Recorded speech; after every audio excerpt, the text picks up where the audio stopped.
Let's see. So last week, what did we do?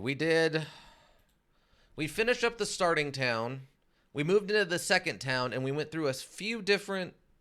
Oh no, I think we're okay.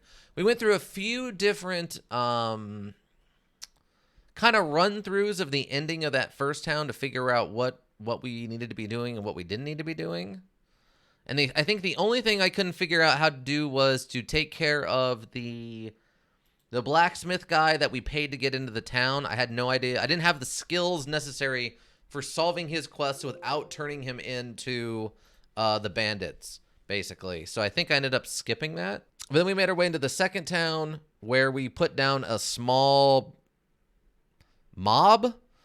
We talked them out of attacking the people they were attacking, and I got some points for that.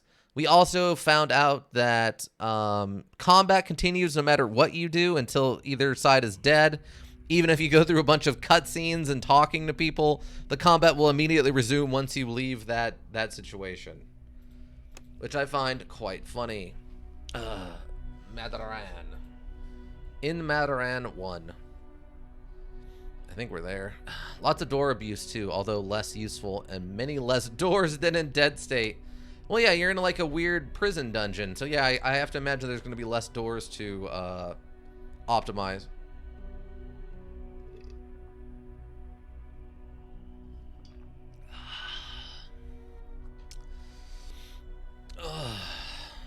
But I really don't have a definitive direction yet in this new town.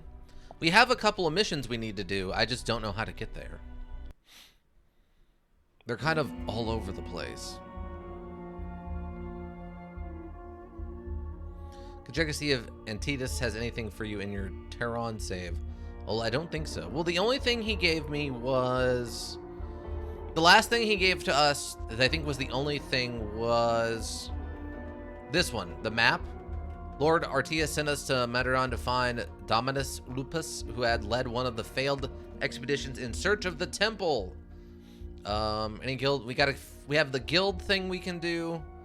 Fang mentioned that Einar, his former master, has discovered a safe way into the abyss. His name is supposed to be some kind of key. Find out what it opens. So we've got that to check on. The retrieve the gold thing is a thing we can't do because I don't have the skills for it yet. And then the arena. Madaran is famous for its arena. You should visit while you're in the city. Talk to the arena master. If we do the arena thing, I will not be doing any combat because I do not have any combat skills. See, the light is real flickered out. Oh yeah, this is the arena master here. Arena master looks at you appraisingly and gives you the most convincing fake smile you've ever seen, beckoning you to come closer. Judging by the number of rings on his finger, business is good. Look what crawled out of some hole and made its way to our glorious city, or what's left of it. Seeking your fortune in the big city, I take it? Well, how about a job in the entertainment industry? What kind of entertainment? Yeah, all that stuff that happened at the end of Tehran was part of the quest line of thieves/assassins/Imperial Guards. Basically everyone but you. Right, we had nothing to do with it, so it came out of complete blue for me. The arena master grins. The best kind. Fighting the arena to amuse the crowd and make a name for yourself. Everything your victims have is yours. What do you say? Maybe later. That's not really what we're here for. Do I got a map? Oh my god, this place is huge. Okay, so there's the fort, the main gate, the arena. I guess we need to, like, figure out how to get up to the castle. I didn't realize this area was so big. Dang.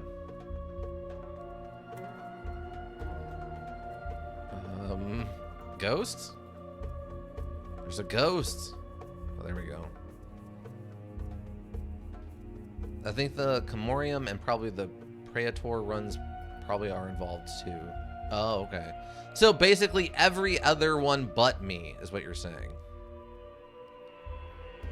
Everything but the lore master is probably involved in that quest, is what I'm thinking.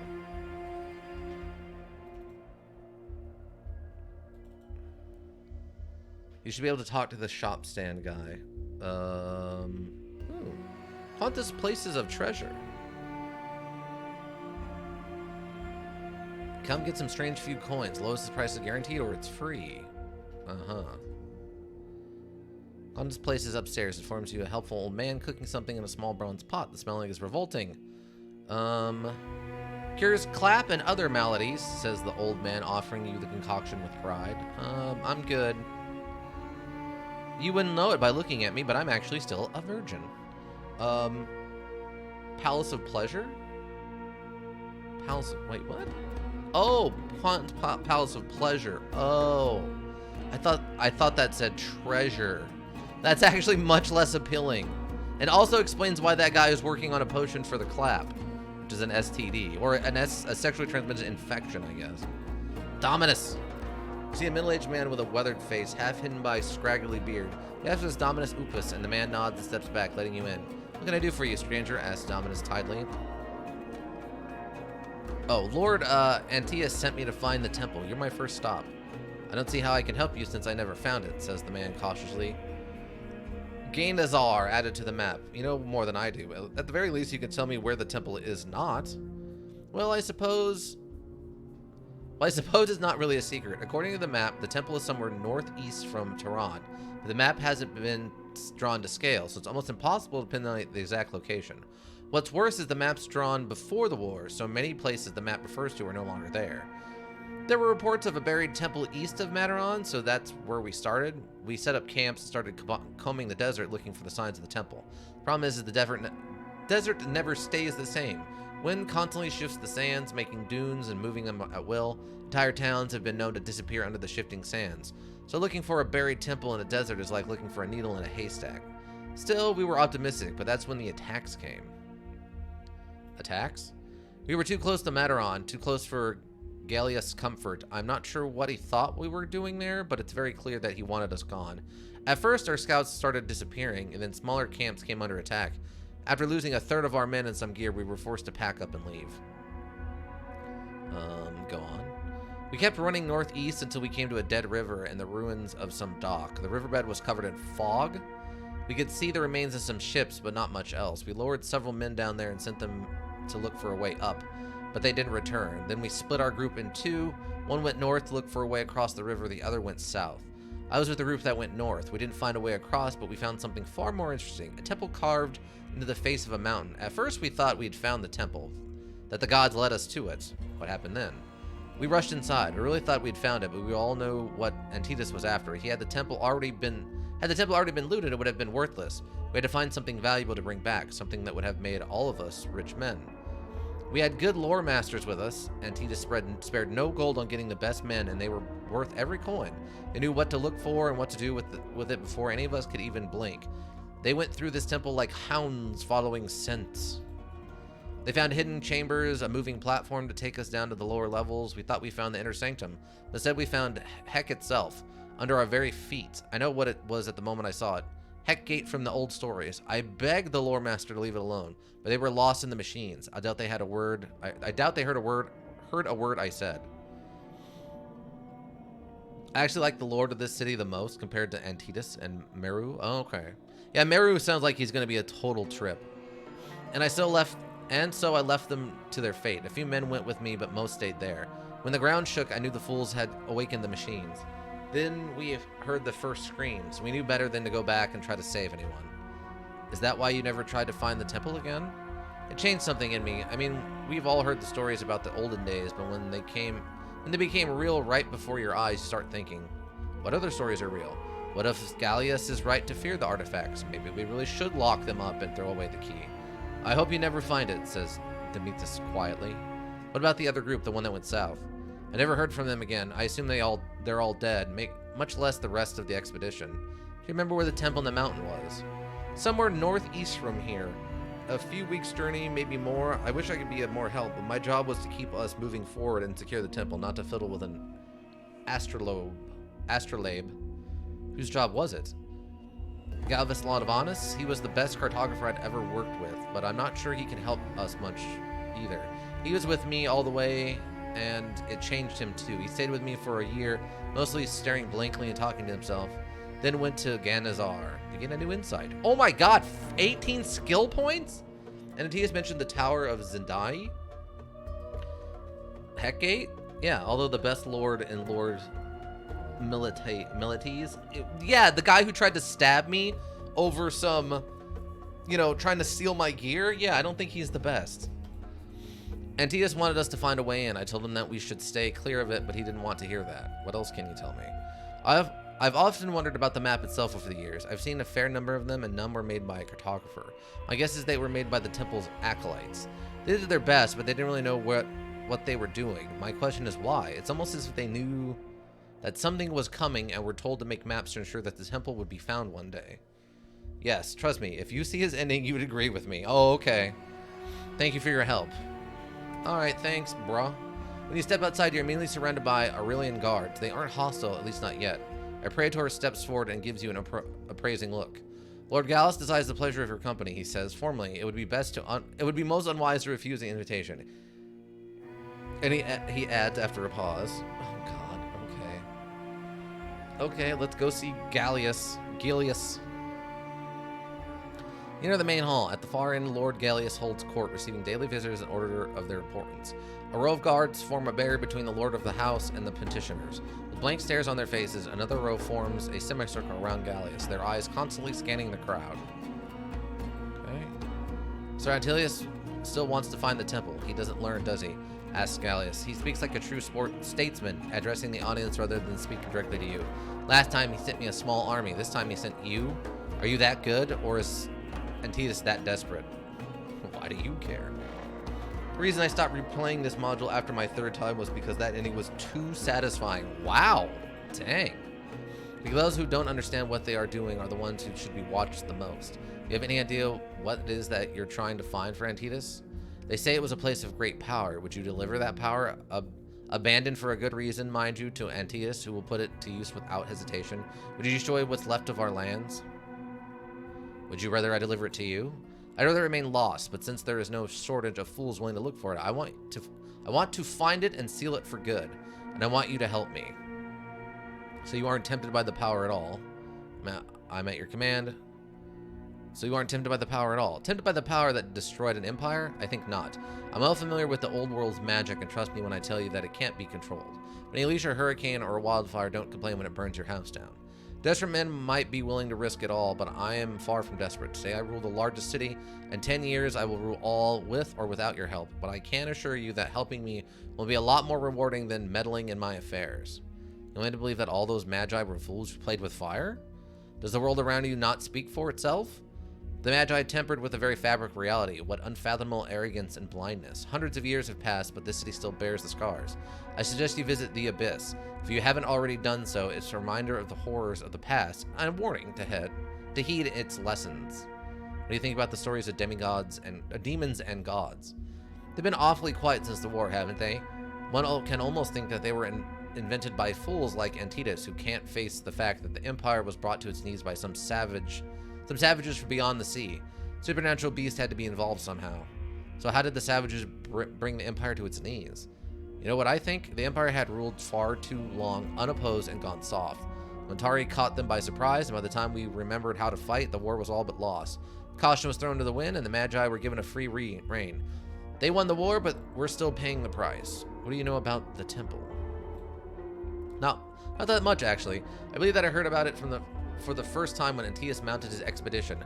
I consulted my Lord Masters since then, but all I learned is that it was the temple of Thurgoth the Artificer. It is said that many magi traveled there to improve their craft and build arcane devices of great power, which constantly explains Antaeus' interests. Antaeus isn't a fool.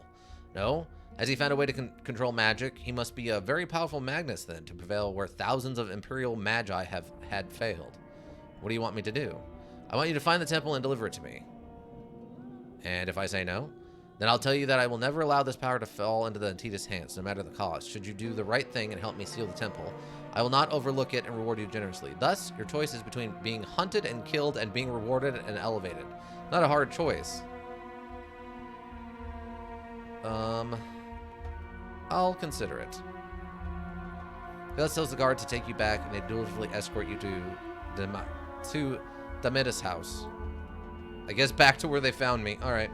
If you fight the guards that escort you and kill them, then you get a special bad ending? Really? There's an extra special ending if you just fight those guys? That's awesome. Oh my god, this totally makes me want to build a bizarre Batman run where I'm just like murdering everybody, like a max kill run.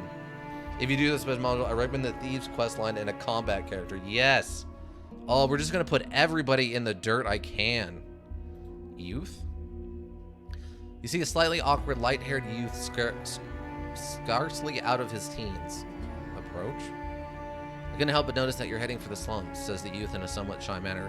I was wondering if you can do me a favor. In exchange for a reasonable remuneration, of course, he adds quickly, trying to sound businesslike. What's the favor? I've entered into a business arrangement with a certain individual who goes by the name of Neros. He asked me to procure certain goods and deliver them to him. Yet now that I'm about to do it, I find myself being torn by doubts and fears, such as, I must confess that I've never been to the slums and find the task to be more intimidating than what I originally envisioned. They say that it's a lawless place where a man's life is worth nothing.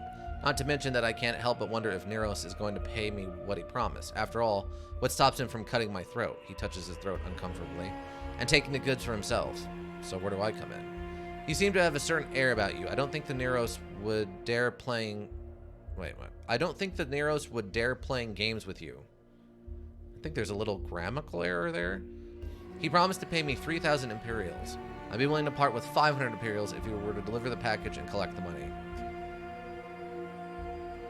What's in the package? Black powder, sulfur, saltpeter, things of that nature. So bomb material. Can't this Nero buy these things in the slums? What does Neros need these things for? I don't see how it's any of my business, or yours for that matter. Can he just buy these in the slums? Not if he wants quality, says the youth, smiling hotly. I doubt that Lord Gallus' own alchemist would take commissions from the likes of Neros. Yet a young lordling is eager to do it for him. The youth's face turns red. I lost a lot of money in a game of chance. It was rigged, I'm sure, so I refused to play. The proprietor sold me my debts to Neros. Okay, split. This is highway robbery, protests the youth, but I suppose I don't have a choice, do I? Alright, I'll do it. Thank you, says the youth with relief, handing you a heavy package. His house is somewhere around the old temple. He told me it's easy to find. Alright, well this guy is building a bomb, clearly. A dwelling or a beggar. What's the beggar want? Show kindness to a veteran, good mistress, barks a scowling beggar who come too close. A coin or two is all I ask. Come on, we both know you can afford it. Walk away. Batman doesn't kill. This Batman does. Have you not seen... Well, you don't watch movies. There's... in the most recent Batman-involved movies, Batman 100% kills, but... Maybe the Twilight guys movies, he doesn't kill anybody, but in the movies, Batman versus Superman and the Justice League movie, he kills lots of people. But I'm not sure you'll survive the slums. Well...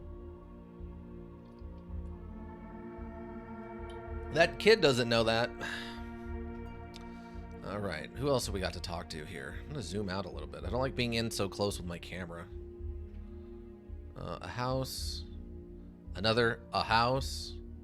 The courtyard. Oh, these are the muggers who killed the merchant. Yeah, I remember that. Can't take them in a fight. Okay, so we got the slums. What do we got going on up here? A fallen minaret. Who these people are stupidly hanging out underneath it. Let's see. A house. We've got the trade district. I assume that they added...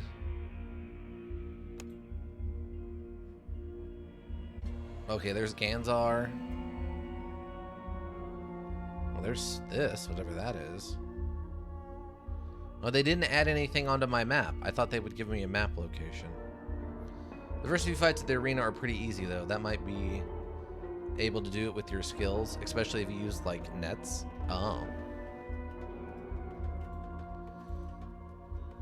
I mean, maybe. But, I mean, our combat skill is non-existent at this point. It's pretty bad.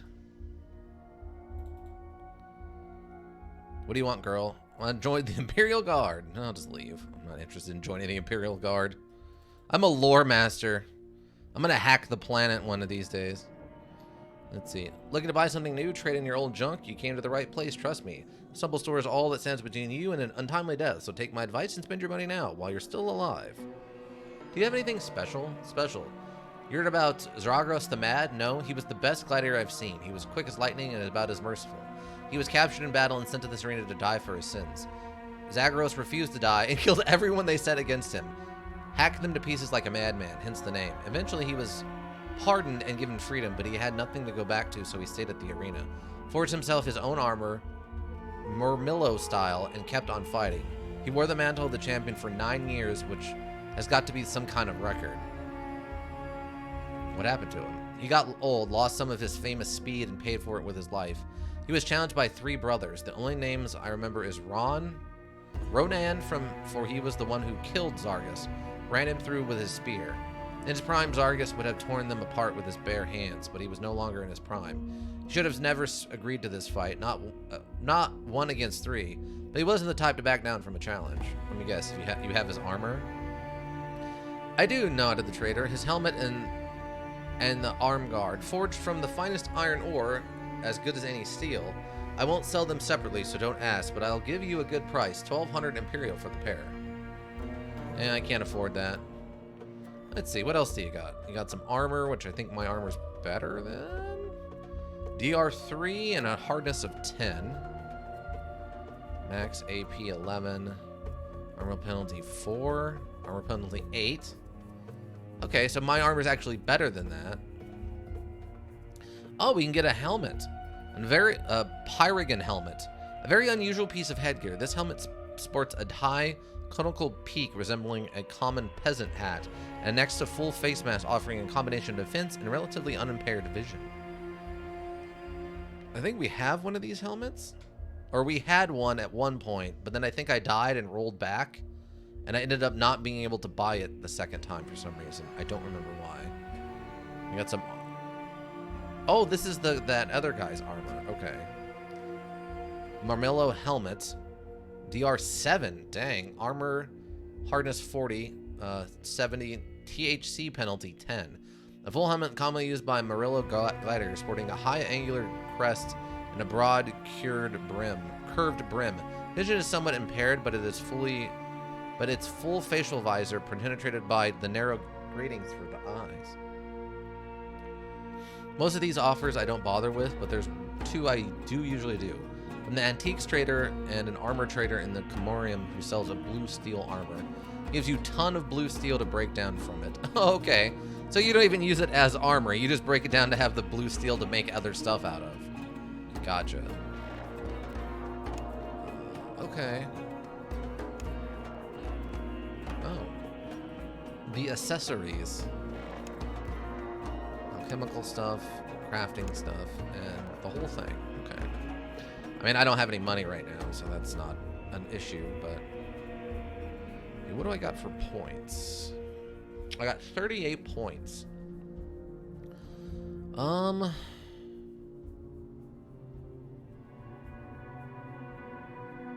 Maybe we take some impersonate? Blue steel and sky metal are super rare, so yeah, gotcha. Yeah, I remember them talking about how it's like a specialty item or whatever. Let's see, if I put 2 points into this, that'll give me 10. Or that'll give me 3. Or no, because I think if I do 1, it goes up to 10, right? Yeah, so that'll give me 24, and then I could put another point into Streetwise, I guess? I'm trying to remember what it takes to beat the bandits. I mean, my other option is I could put a bunch of points into sneak, but I think we got that all the way up to like a 4 before, and it wasn't enough to actually sneak in and take the stuff. And I don't think I can... Yeah, I can only get it to a 4 here.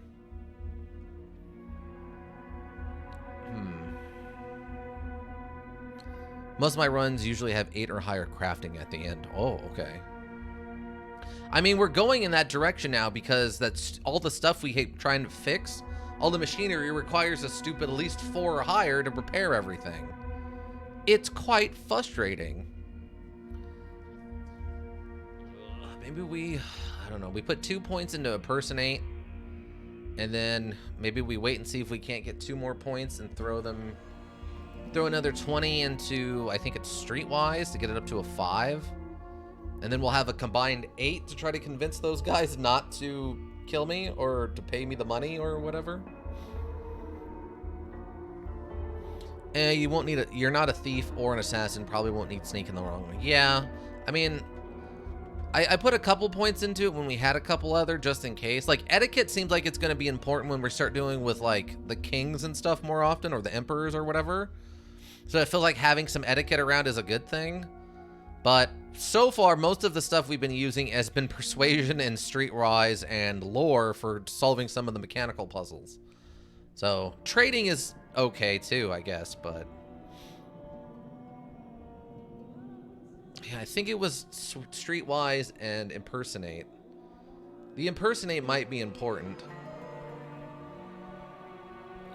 Maybe I put, what does that give us? 24. That leaves us with 24 points. Then maybe I just throw another point into streetwise. Etiquette starts being important now, yeah. Although I don't know for a lore master if you'll have many etiquette encounters, yeah. I really don't know where to go with any of this. I don't know the universe at all. But the persuasion in streetwise has been carrying us through a lot of this. So if I can keep getting these numbers to go up, I'm kind of okay with it. Yeah, I think that's what I'll do. I think I'll put a couple of points into impersonate because we have had a few impersonate requirements pop up, like challenges, and then streetwise or persuasion pops up a lot of the time too. So right now with streetwise or persuasion, we're rolling an 8, which seems like it's pretty solid. So I think I'm gonna go with this, and then maybe we can get this up to level 4, and then we'll have a nice 9 rolling around, which seems pretty solid for it. I just love that our charisma's low, so it's not that we're like charming people, it's just we're walking in and outsmarting them to the ground, which I'm totally fine with. We're just so much smarter than everybody else around that we just walk in and be like, no, sit down, you have no idea what you're talking about, leave the room. Get out, leave the room. I will literally magically take your shoes apart and you will walk home without your shoes from here. Leave the room. And like, that's all we're doing. Mine's always at a 4. Oh, for the impersonate or the streetwise? All right, impersonate and streetwise. So I think I'm gonna take it like that. Maybe if nothing else, we can streetwise our way through the slums at some point. Oh, charisma? Oh, okay. Yeah, but have you done a talkie run, or have all yours been combat runs? What do we got? Nothing, and this is a trade to the trade district, huh? Okay. I still don't understand why I couldn't afford a helmet the second time. It might have just been because I didn't go and get that gem from the tower. Okay, I'm gonna save, I think. 2. Just gonna save like that. All right, let's go check out the slums. Always combat unless the non-violent option is better for me. Okay, gotcha. You arrive at the infamous Madaran slums, greeted only by an oppressive silence settling around you. Filth-clad figures pay you little notice as they paw through refuse piled against dilapidated buildings. You can feel hostile eyes watching you from the shadows. You're keenly aware that even the guard have long since chalked this place up as a loss. Their patrol routes avoid the squalid maze of collapsed buildings and makeshift shelters. The only authority here is the Thieves Guild. You can just make out their headquarters in the distance, the shattered dome of the High Temple, an everlasting mockery that serves as the reminder of this district's fall from the former grandeur. Okay, explore. You must be lost, says a man in his 50s looking at you with an interest. People don't belong here, don't come often, so that they always stand out. I'm Leon. It's been more than 20 years since I've ended up in the slums. I thought I wouldn't last a day, yet here I am. What do you want? An honest pay for an honest day's work, no more, no less. You're heard about the slums, yes? It's not the faint-hearted, so what you need is a local guide to keep you riff-raff away from you and You away from the riffraff. It's almost like 2 jobs in one, but I only ask for 100 coins if you can spare it. No thanks. I don't have 100 coins. Sorry, bud. It looks like we got one of the assassin guys. We've got, we got whatever this is. Thief, bunch of thieves, and, Herman. Back here doing, some kind of illegal whatever they're doing. This camera is fighting me a lot in this corner. A wall. Oh, a well, okay.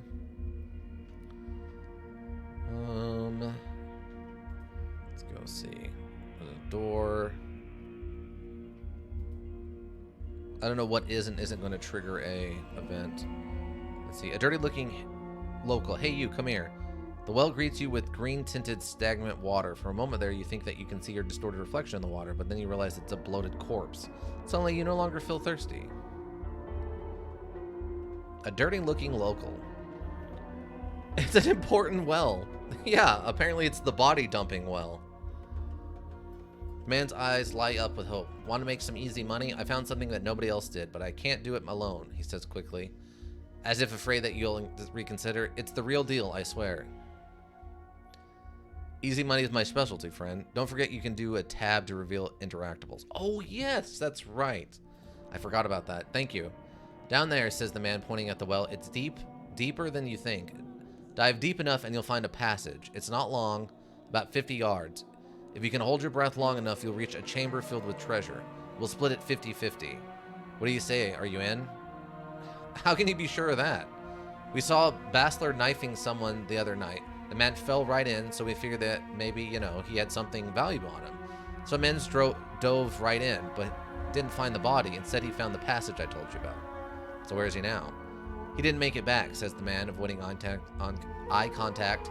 He took a bag to haul back all the loot, dove again, and that was the last time I saw him. Lucky for you, huh? He get his share just for showing up. So ready to dive? I've changed my mind. We'll do that later when I feel a little bit more comfortable with what's going on.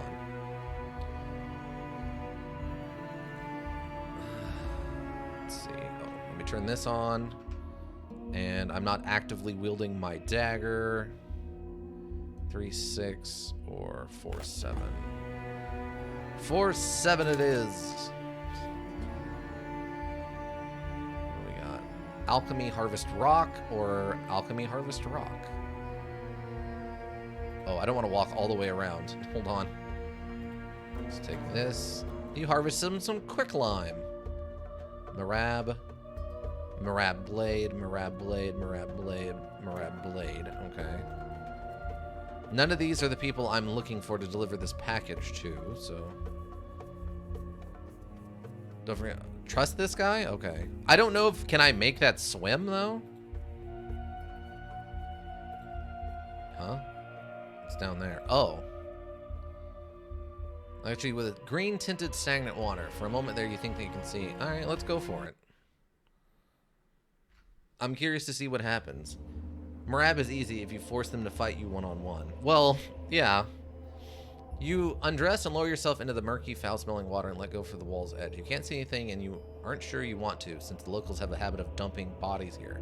You keep probing the walls looking for the entrance, but find nothing.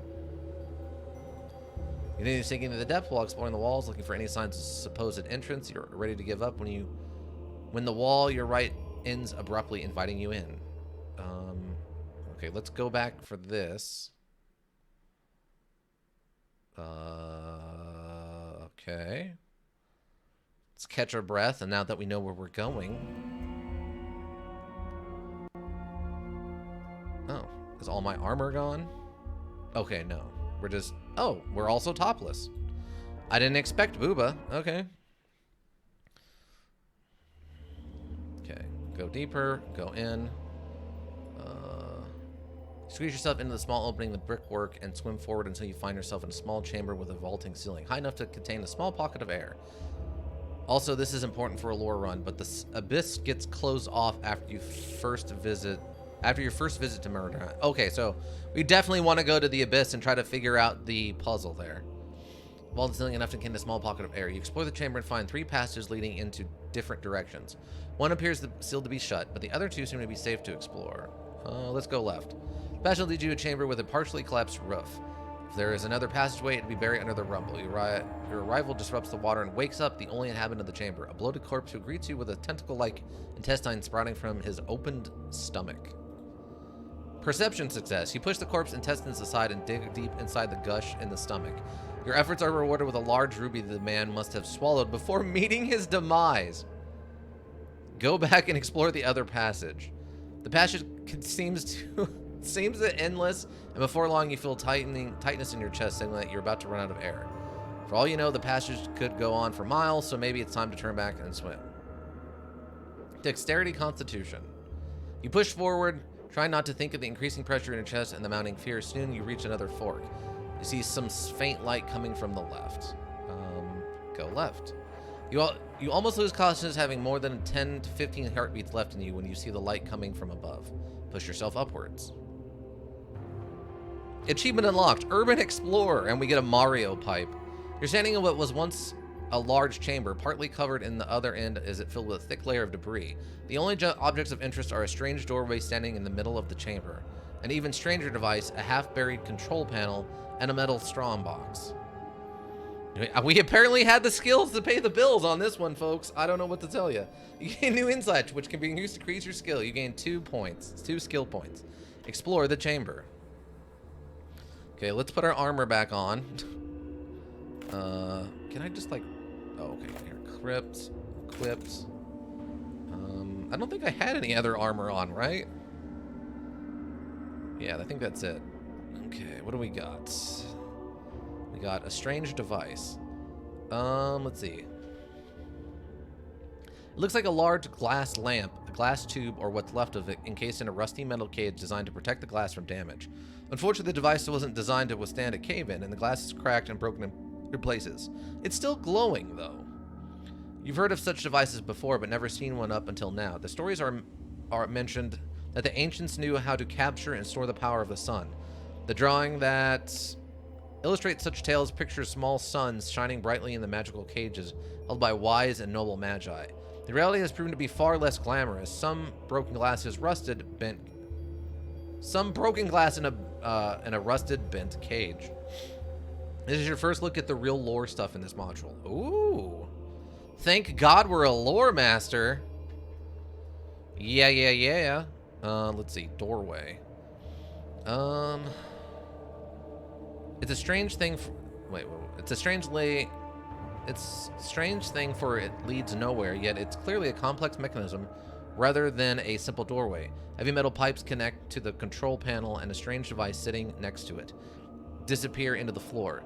Delicate silver pipes coiling around the glass tubes filled with what appears to be liquid metal are set deep within the frame, their purpose unknown. Of course, all doorways must lead somewhere. You don't need to be a genius to figure that out. The question is where and how. Okay, control panel. The control panel is destroyed beyond repair. You doubt there is a lore man who would know what to do with it. Oh man. Oh, biscuits. Hold on. My mouse is grinding on something. Don't lock it. I don't like that feeling of floaty mouse. The only mouse that should float is Mighty Mouse, because he can fly. Perception. See what you can salvage. Look around for something valuable, leaving no stone unturned. Your dedication is rewarded with a few iron balls and some alchemical components. Nice. A bookshelf. The bookshelf is empty. Judging by the recently disturbed layers of dust, the content of the shelves went into men's bag. Okay. Sure. Perception.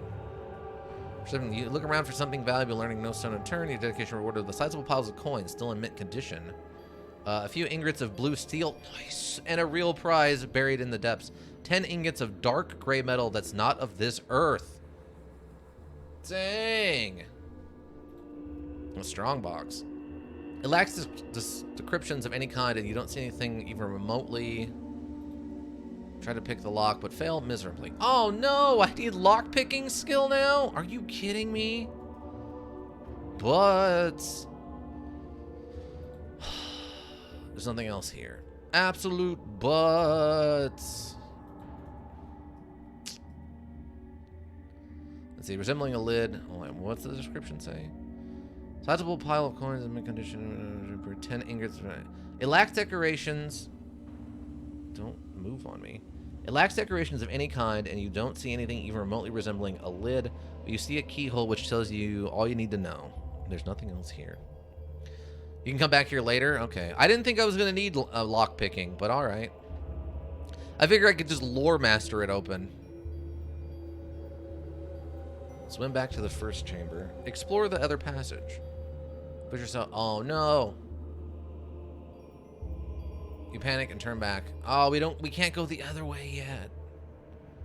Okay, so I guess we'll go right.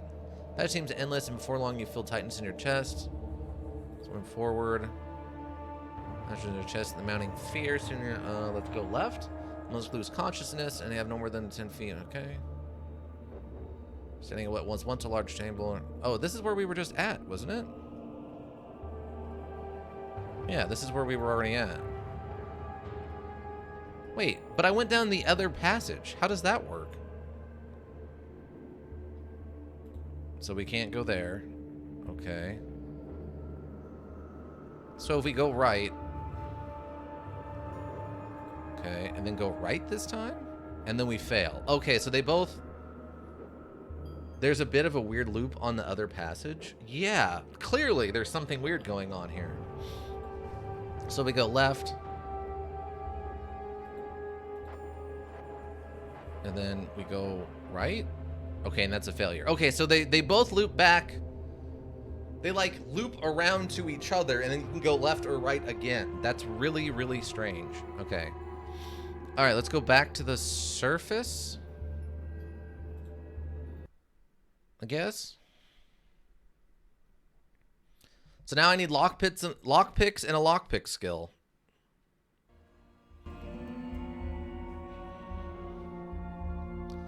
Do you have it? Ask the man. Actually, where's my cut? Down there. Walk away. Leave while keeping the other man's cut. What? I'll give him the money. I don't want to lose my honor. They didn't give me an option to pay him. That's messed up. Yeah, I would happily have given him the money to keep my honor.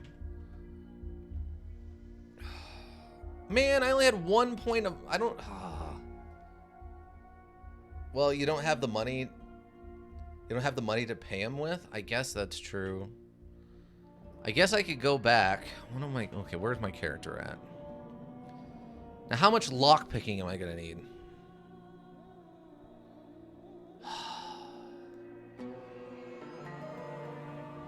I don't want to lose my point. I had 1 point of honesty, and I worked very hard at that. Okay, so where does this one take me?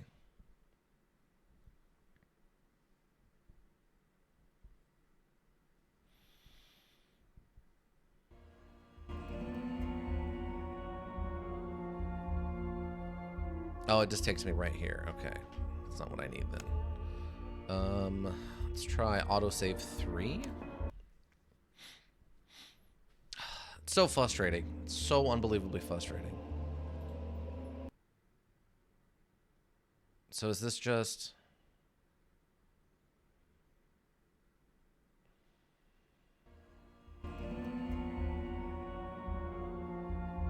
Ah, okay, so this just takes us back to this. Okay, perfect. Okay, so once we get... I'm gonna need lockpick skill now, unfortunately. Oh, apparently we got a couple of points while we were down there. We got 2 points while we were gone. Unfortunately, while there is a very well-written guide for dungeon rats, surprisingly written in 2020, there's no such guide for AOD aside from its bits and bobs in the forums. Yeah. Well, this is an incredibly involved thing, so I'm not surprised. This seems like a lot for just a fan to write a whole book about.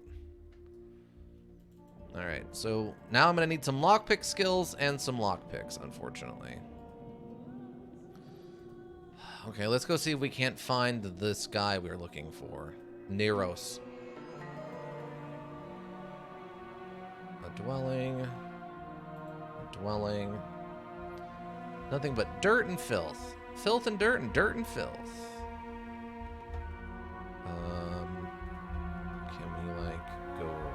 this way? A dirty-looking man pops out of nowhere, blocking your way. Well, well, well, says the man, almost too fast to understand. What do we have here? A new arrival? Nah, too clean for that. A lost sheep that strayed away from the shepherds? That's more like it, ain't it? Glancing around, you see more figures crawling out of the ruins to join the game. Thought I was here all by myself, did you? Says the man, grinning proudly. Think again. On Zane's playthrough of the Thieves Guild, which I had thought I had seen most of, I saw some pretty new things just because he was less combat focused. Yeah, this feels like it has a lot of little side bits and bobs to it. Streetwise impersonate.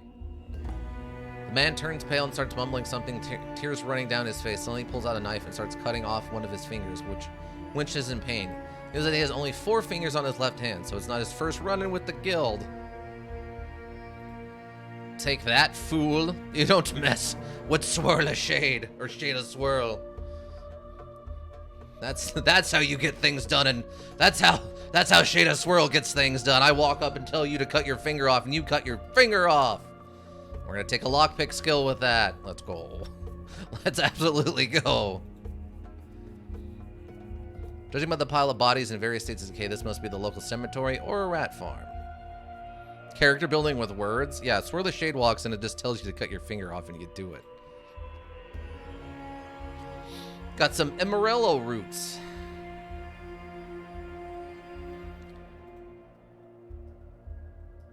Okay, I do not see this Nero guy I'm looking for. Ugh, I really don't want to go fight with this. I feel like if I go fight with this, it's gonna be bad since I don't do combat. And that's Hermon and not Nero. A fountain. Just save, I guess.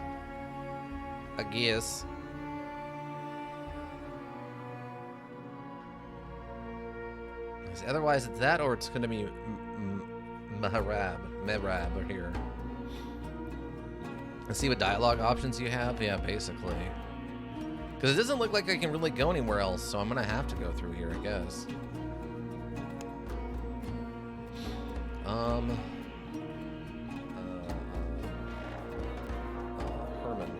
Herman save. It's the good old Herman save.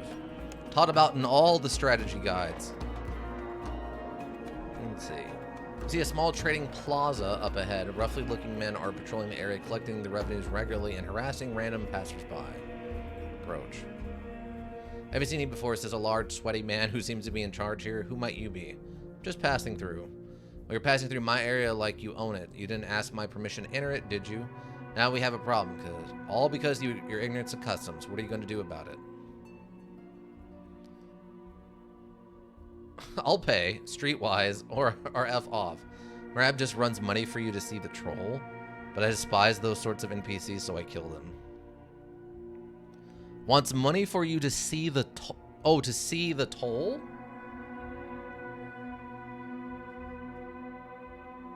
Oh, so he just charges you toll money? I'm tired. Okay, it's fine, friend. You don't have to worry. To see the abyss. Oh, that's the abyss direction. Okay. Then how come I didn't see you here before? Persuasion, streetwise. You shake down the tourists. I collect information in the trades. The less I'm seen here, the better. Yeah, he's a toll person. Got it. All right. Put in a good word for me with LeVar, will ya? You gain a new insight in the liberal arts and trades. You will now increase your non-combat skills. You 2 civil skill points gained. Wow. Who is LeVar? Who is LeVar? We don't know a LeVar. What's going on with this shed?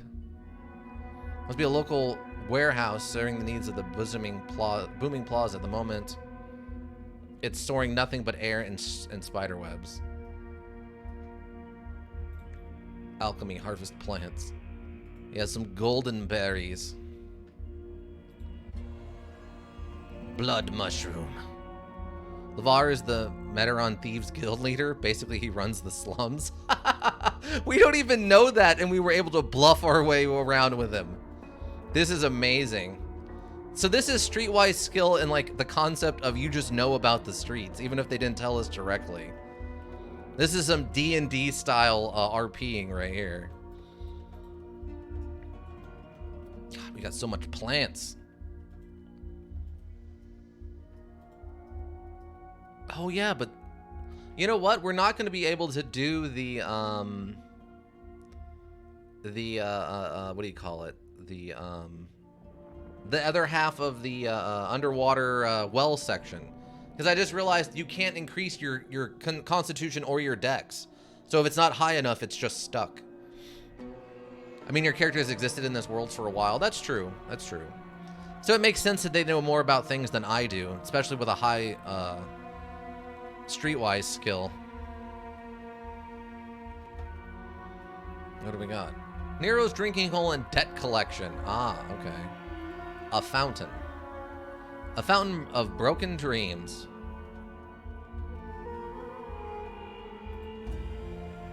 Okay, let's go talk to Nero then, shall we? Are you the Nero? What do you want? Asked Nero, a skinny man with a scarred face. I have a package for you. You owe me 3,000 Imperials.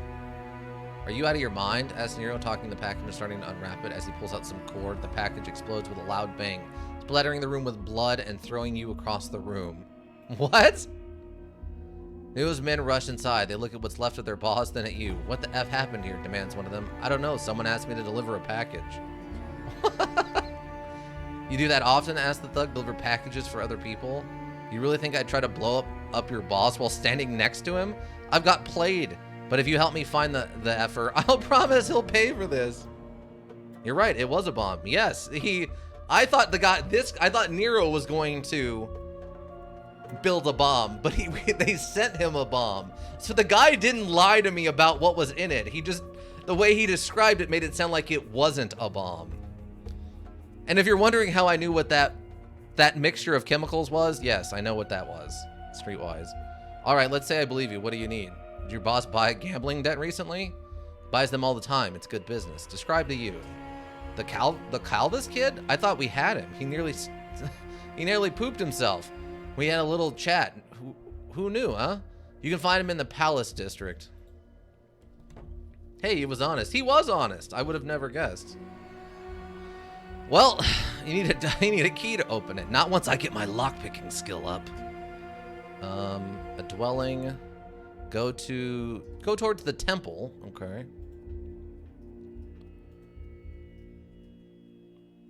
I had to kill some people there? Well, yeah, that's because you were a murder machine. I'm Shade of Swirl. I'm Shade of Swirl. I tell people to back off and they back off because they think I'm gonna throat punch them. They don't know I don't know anything about how to actually use this dagger that I'm walking around with in my hand. But I sure do look like I do, and that's what's important. Can't believe I didn't get any XP for that, by the way. I do love that our character gets knocked down in the cutscene, though. That's so good.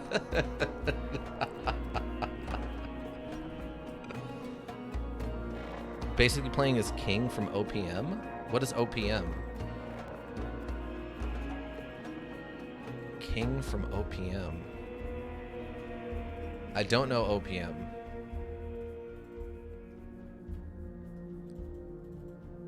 Oh, One Punch Man. Oh, okay. Gotcha, yes. He's the one that, like, just plays video games and wants to relax all day, but he's actually, like, the #1 ranked fighter in the world or something, right? Okay, so I'm gonna save again before we do this. God, that was awesome. Save. Yes. Oh my god. Okay, let's go, I guess. Wait, where's the other guy? Oh, I have to go through this broken house.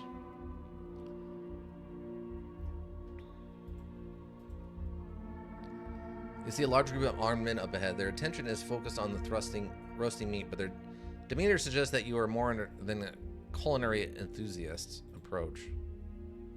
As you come closer, a man steps out to greet you. Welcome to my humble abode, says the man with a smile. I'm Marab, called the Blade Master, and these fierce warriors are Marab's blade. You want to see the Abyss? Yes, it's a place of wonder and beauty. You'll love it, I can already tell. Pay the fee and you'll be on your way. How much? A woman of business who knows that everything has a value, huh? I like that. I'll give you a special price, just for you. 200 Imperials to see the wonders of wonders. Consider what you're getting. It's practically free, and you know why? Because Marab is not a greedy man. Live and let live, I say. I don't have the money. Come back when you do. The abyss will still be here, I promise. Oh, okay. No, you have it wrong. He just wants to relax and play games, but everyone thinks he is the strongest man. He's very weak, though. It just happens that he either talks his way through, or things end up working out for him because he's his insane luck. Oh, is that what it is? I gotta watch season 2. I've only seen little snippets of it and stuff, and he's just like, yeah, I just want to play modules and like hang out. It's just a fight. I'm not gonna win a fight. Also, I feel like I didn't get to go first there.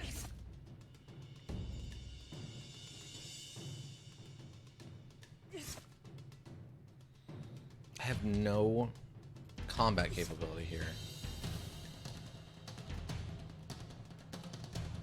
So it started with their turn, I see.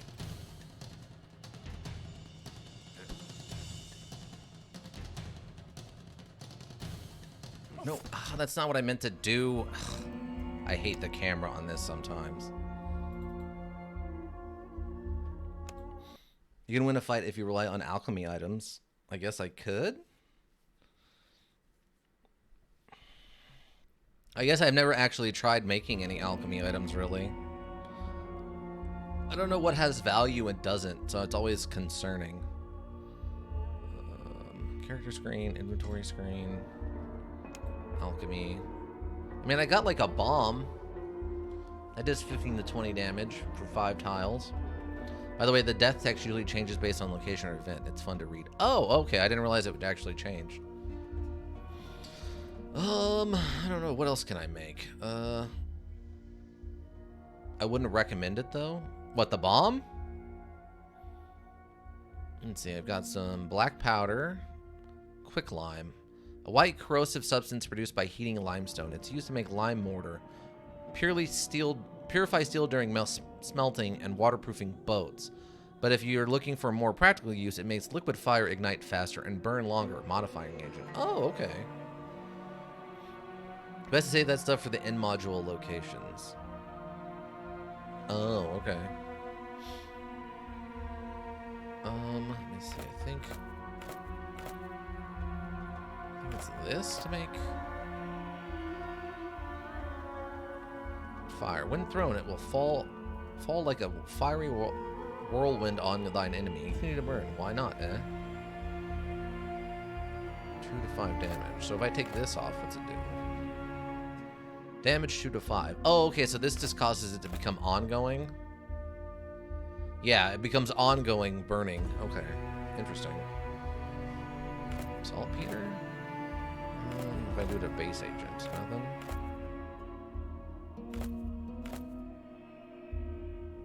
What's this do?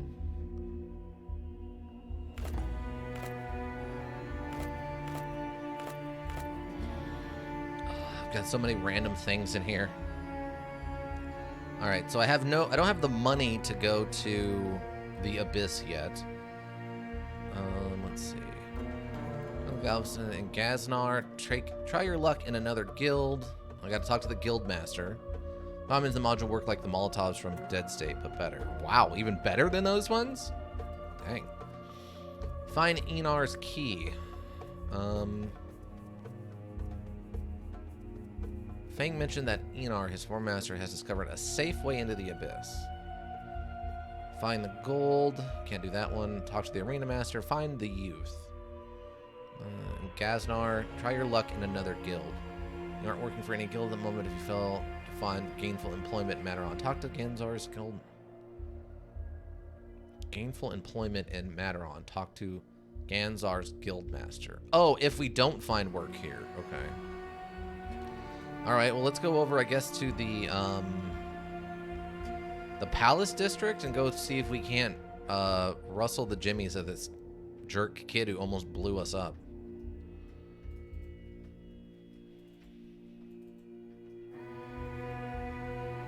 I mean, I'm gonna say it's impressive that that kid was willing to use a bomb to blow up that guy he owed money to. He probably assumed we would die also.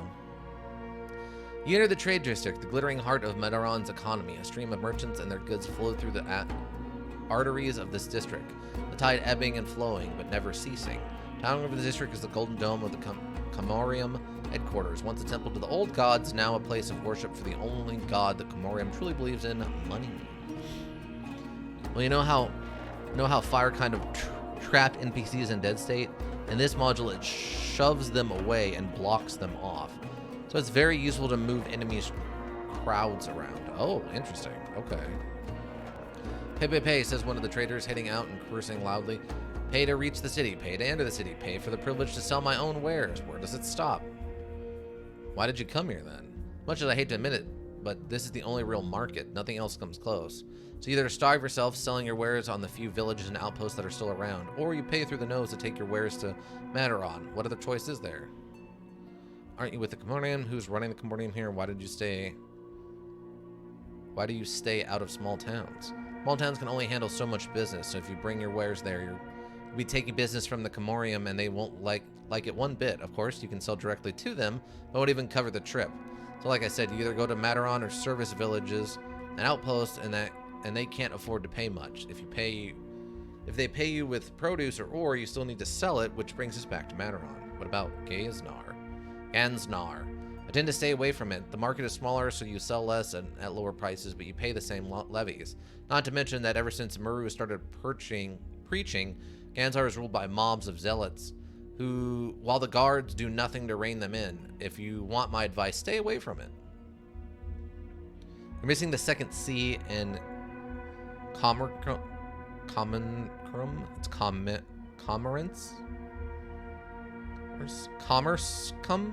Commercum? Commercium? Okay, hold on. I'm gonna let my brain reset for a second. Hold on.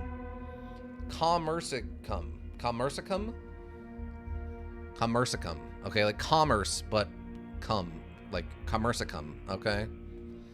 I don't think that's any better. Aren't you with the commercicum?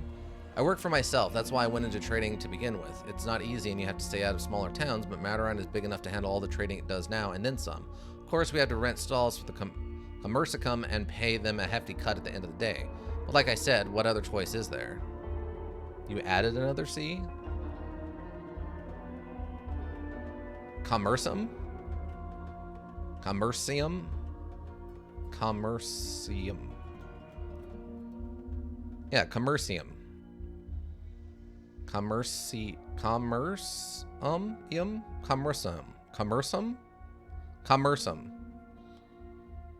The commercium, okay. Who's running it? Starbos. He's alright if you pay on time and keep your word. Of course, if you miss the payment or try to skip town, it's another story. But that's the nature of the business. You had it? Commercium? Commercium. It's the commercium. The commercium guild. Oh, God. Okay.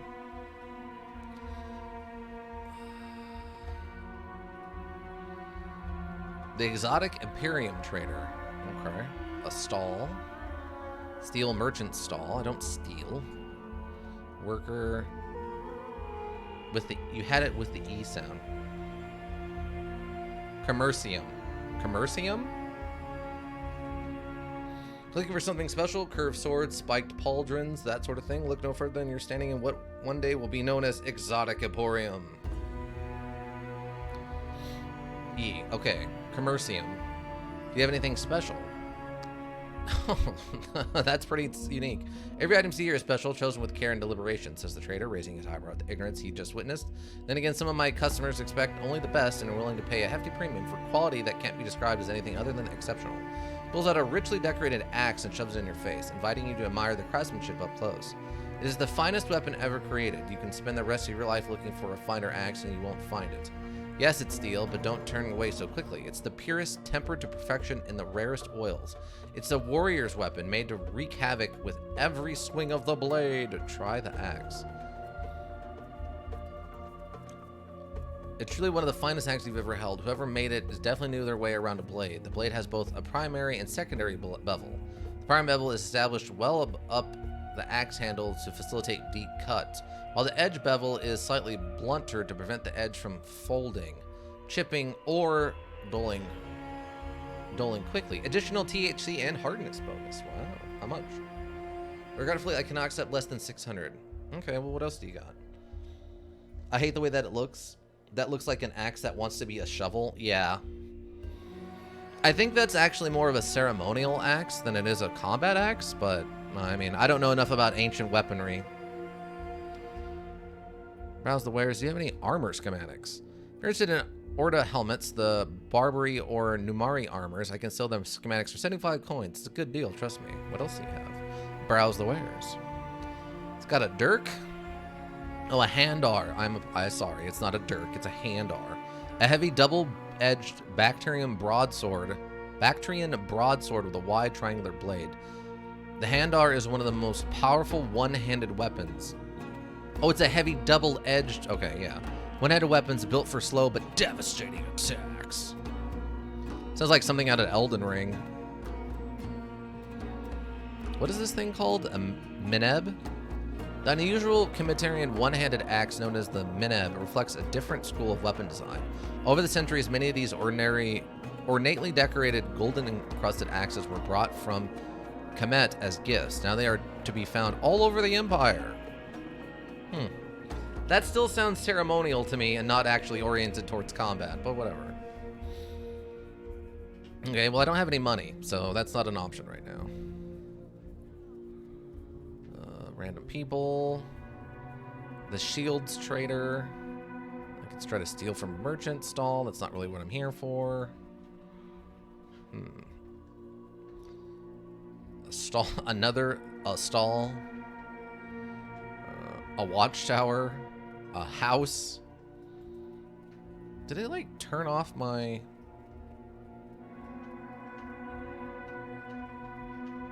Why is that not working? The interaction indicator is not working anymore. Or it is, but only on certain things, not on everything. Weird. The curio trader. Ah, as a lore master, this is probably who I want to talk to. What of them? Marcus Cornelius Arvion's House of Curio. Looking for anything in particular? Protection against the evil eye is always in high demand. Copper bracelets to increase your energy and improve your well-being. Good luck charms. Never have too many of those, I assure you. In fact, if you buy 2, I'll give you the 3rd one for free. It turned off, but it only applies to stuff close to you, I think? Oh, okay. Do you have anything special? What kind of a house of Curio would it be if I didn't? Asked the trader, sounding almost insulted. He pulls a small golden device out of his sleeve and shows it to you. Ever seen anything like this? It's an astrolabe, says the trader, whispering the name carefully as if inferred to be overheard. Everything else I sell, the quality is debatable, but this is my friend, is the real deal, as real as it gets. This little amulet draws its power from the sun. I hope I don't have to explain what that means. I bought it from one of them funny hats, and you know what he told me? Neither sword nor arrow shall touch ye, Marcus. That's what he told me, word for word. I figured a mighty artifact like that is worth at least 500 coins. What do you say, stranger? You figure your life is worth 500 coins? Can't afford it. But I would pick it up in a different circumstance. A climbing hook. It's handy for climbing enthusiasts. Okay, we got a silver plate. We have a bronze plate. Silver goblet, gold goblet. Even the water tastes better out of this. And a ruby ring. Also, some of the stalls block off the view of the icon's iris. Oh, that makes sense, actually. So, does this actually give you... Does this actually give you a bonus to climbing checks at some point? Or is this just one of those things you buy and then melt down for the steel? Is that what that's for? Because those aren't even curios. That's just like a shop for home decor. The hook can be used for a surprisingly high amount of checks, but mainly for assassin/thief runs. Oh. Welcome to Nar's Carpet Diem. Oh my god. Carpet Diem? Really? I should slap you from here. Seize the day. Oh no. Seize the day and buy yourself the nicest wool carpet money can. I just took psychological damage. Oh, that's not cool, yo. I just took psychological damage. Starts the storekeeper, then stops abruptly, realizing you aren't in the market for rugs. Say, friend, says the man, changing his tone. How would you like to make 1,000 Imperials? Keep topping. It's a simple tale. I wish to buy a gem. It's a rare yellow sapphire cut to perfection. Unfortunately, Silveranos is not a reasonable man. I offered him 1,000 imperials, yet he still refuses to sell, making a fool out of me. Not very neighborly of him, is it? He used to live next door and sell spices. Then he made some powerful friends and bought a house in the palace district, right next to the palace. The nerve, huh? So here's the deal. Bring me the stone and I'll pay you 1,000 imperials. I don't care how you acquire it. It's between you and Silvanas. And if he ends up dead, like I said, friend, says Nair, putting his hand on your shoulder, that's between you and Silvanas. I'll go and I'll take a look at. I'll go and take a look then. Okay. This guy, he asks a random stranger to commit a murder to acquire a thing for him. Is that a reference I don't get? Wait, are you talking about the Carpe Diem thing? Wait, does he say it again? No, he doesn't. Okay, so Carpe Diem is Latin for seize the day. It's a reference to like an old Greek play or something. And it's constantly universally misquoted in its meaning. There was a movie back, oh God, what was it? Honestly, back in like the 70s, I want to say, but I don't remember for sure. But basically, there was a movie where one of the lines in it was "Carpe diem, seize the day, go on an adventure, have your life is boring, get it, go on this adventure." And it was one of those cheesy like teenager fart joke movies, like Road Trip and stuff. I don't remember what it was called though. And in that movie, he quotes it as "seize the day, get your life together, and go on an adventure and do something amazing," which is actually the complete opposite of what the quote is about. I heard of something like Carpe Diem before, but I didn't know what it meant. Yeah, that's why he says "seize the day and buy yourself a rug," is because he's saying this is Dean's Carpe Diem. Like, he's making a double pun about Carpe Diem, seize the day. It's an amazing reference. It's just physically hurts me because it also is misquoting that quote. The actual quote is Carpe Diem, seize the day, as in get your life together, you're out of control, seize the day and get it under control. Whereas people use it as Carpe Diem, seize the day and go on a grand adventure off the cuff. The complete opposite of what it actually means and is used for. It drives me up the wall. It's like the blood is thicker than water thing is also completely misquoted all the time because people assume the blood and water is the blood of like your family when it's actually the blood on the battlefield that you and your friends have like gone through together, whereas the water is the water of like the broken water when a baby is born. So people constantly misquote that also, and it drives me up the wall. Okay, there's a house. Can I go in this house? What's in this house?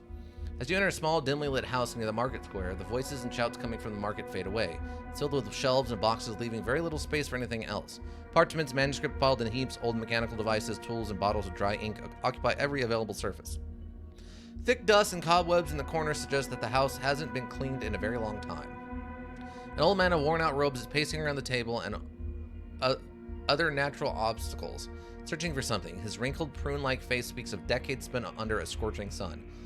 Although the old man moves around his house with apparent ease, you notice that he's relying on his hands to navigate past the obstacles rather than his failing eyesight approach. Sensing your presence, the old lore master stops and forces his face into something resembling a smile. "Am I expecting you?" he asks, struggling to remember. "Who are you?"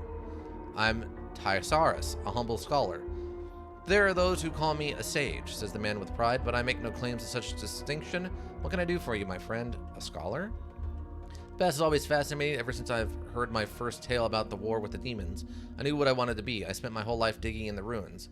Oh, the sights I've seen. Sadly, there were too much for my poor eyes, and I was forced to settle down. Now I make a living trading bits and pieces of my knowledge for a few coins. He looks at you meaningfully. "I'd like to learn something from you." Give him 10 imperial. Oh, I don't have that amount of money. Man, you need money? Yeah, I do. I need lots of money, like, right away.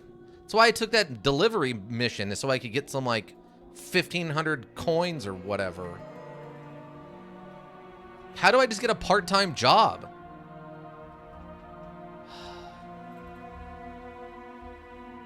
I'm out here harvesting all the plants in this town. And it's not doing me any good because I have to hold on all to it till I get to the end of this module so I don't die instantly. Stupid non-combat runs. Let's see. Oh, this is the Palace District. Get a part-time job killing people, but I'm so bad at that. A Madorian blacksmith. Just a stall. Carpets for every imaginable occasion, including novelty carpet bags. An old temple. Another temple from the olden days, judging by the noise coming from inside. Instead of worshipping dusty old symbols, the locals refer to the worship the beauty of a female body. Oh, it's become a brothel, apparently. Well, that's interesting. There's the blacksmith shop.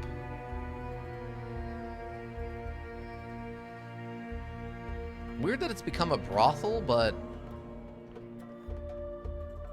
like it looks like it's destroyed. Like this looks like an abandoned house.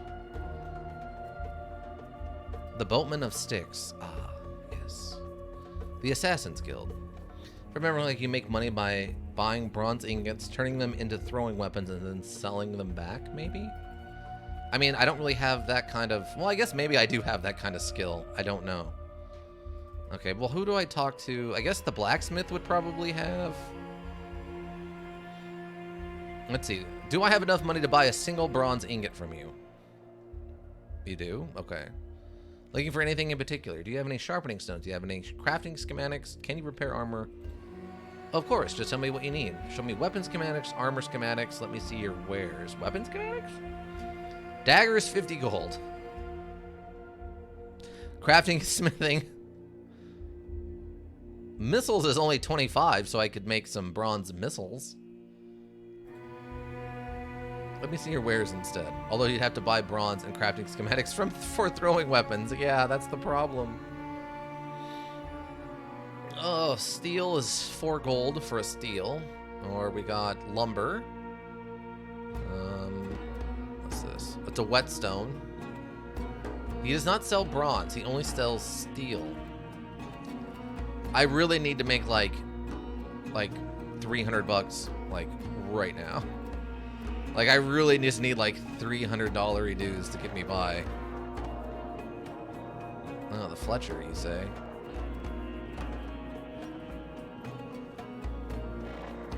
The price of the materials is per tenth of a pound, by the way. Oh, it's not by the each? I like to kill him from afar. You come to the right place then. Browse the wares. I have it all. Flying Hawk's the name. Aerial Supremacy's the game. Now what can I get you? Aerial Supremacy? You're not flying, are you? Have any special schematics?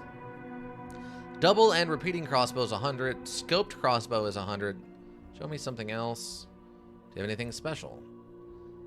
Gold burning hole in your pocket, huh? If you're dying to part with it, I can sell you my bow. It's one of a kind, trust me. I made it myself. Took my time with it too. Had to make sure it has done right, you see. Took me 3 years to dry the wood properly and get it into the right shape. Not a fancy looking bow, but it will serve you right. Try the bow. Increased penetration and THC bonus. It's made neither of horn nor of yew, but of elm. It's an ugly, unfinished looking weapon, but astonishingly stiff, large, and strong, and equally capable of use for long or short shooting. How much? 500. Everything everywhere is $500. You can buy them by the tenth of a pound, so it's kind of by the each. Oh, okay. Let's see. Scope standard crossbow, scoped heavy crossbow. Weird that these have scopes on them. That's not traditionally a thing you see in real life. Axes. We get a chakram. It's a weird weapon in real life. Xena Warrior Princess made it look really cool, but that's because it was also basically magic when she threw it, so... Oh, what's this? What's this place? No, I'm gonna look. They're gonna charge me a $4 entrance fee. Oh, the alchemy trader. Okay, what about you, alchemy? Dabble in the alchemical arts or need a love potion or curse of your enemies, perhaps? A custom hex if you have the coin? Those ain't cheap. How about prosperity candles? Draw luck and success in business dealings, no?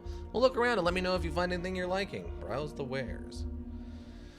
Ooh, yeah. Let's see. Antidotes. We got a neural stimulants. Roots. Ooh, yeah, look at that. We got some rock oil, some black powder. 36 gold per. You only got one of them, though. Always buy out the alchemy trader's entire stock. Well, mostly. What's this one? Healing salve. I have a lot of this stuff I'm carrying around. Iron balls. Small iron balls made for unknown purpose. Modifier reagent. Made for an unknown purpose. It looks to me to be like a shot. Like not a cannon, like a blunderbuss shot, but like what you would use for a modern day shotgun, basically. Avada sprouts are pretty useless, for example. The Avada sprouts can be instantly counter the deadliest poisons and render them harmless. Modifier reagent. Oh, so you just put it on. You make double strong anti-venom. Do you need anything? Wait, I don't actually. I don't need anything. The armor trader. Capes Is there ever a use? Oh, a general trader. Okay, wait. You might be of actual use to me here. Let me talk to the general trader. What can I do for you, my friend? Browse the wares. What do we got? Rope with grappling hook. Okay. Mix that with the climbing claw. I'm sure that's really valuable. Got some okay. This is not a general trader. This is a weapons trader. What? An amphoria full of wine and a rope. Several coils of rope. It's just rope. Oh my god. Okay, let's... Alright, I guess we'll head to the Palace District since... Yeah, no, just regular anti-venom, but you barely need them, and many times you don't have the AP to spare on the anti-venom. Right. Ugh, you enter the Palace District. Your senses are assaulted by the sights and sounds of the sea of humanity around you. Everywhere people shout and jostle for position. Haughty nobles and their routines and guards, guildmasters give orders to scurrying clerks, emissaries from distant lands seeking an audience. Servants at great houses on urgent errands, citizens seeking a ruling on disputes, and tattered petitioners coming to beg for aid. A few guards look on it in boredom, carefully avoided by the rest. The role seems to be maintain order in the chaos more than to bar entry and to keep an eye on the slaves laboring to restore the walls surrounding the palace. In the distance, you see the palace itself, a multi-dome structure surrounded by tall minarets. Legend has it that the minarets somehow protect the palace from attack during the war. But there is no defense against betrayal. One of the minarets was brought down from within by a traitor.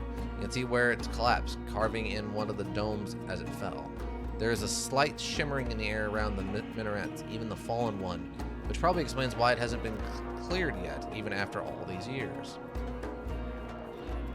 You can't get him with a badge, says the man standing next to you. I had to wait 6 weeks to get mine, and the thing is only good for a day. It costs 250 Imperials. It's nothing but another levy.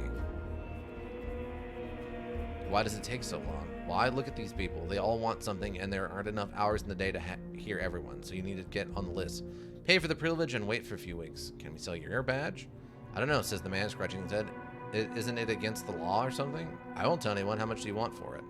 300 Imperials, the man... 200 paid for it, plus 50 for the 6 weeks I had to wait. Leave. Okay, well, cool. Thanks. Nice try, I guess. Need a key to open it. Okay. Okay, so I gotta find that kid who tried to blow me up. A large villa. You're standing outside the house of Lord Santos, the notorious victor of many a field. Okay. Calvis house. Oh, this is the kid.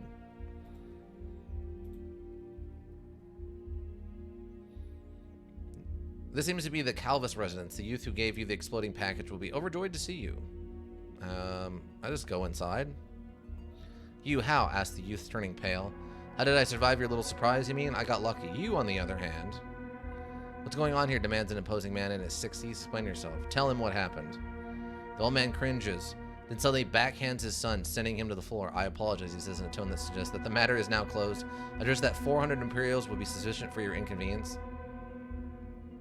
He killed a man and almost got me killed. Killed a thug who dared to threaten him. The only thing my son has done that I approve of.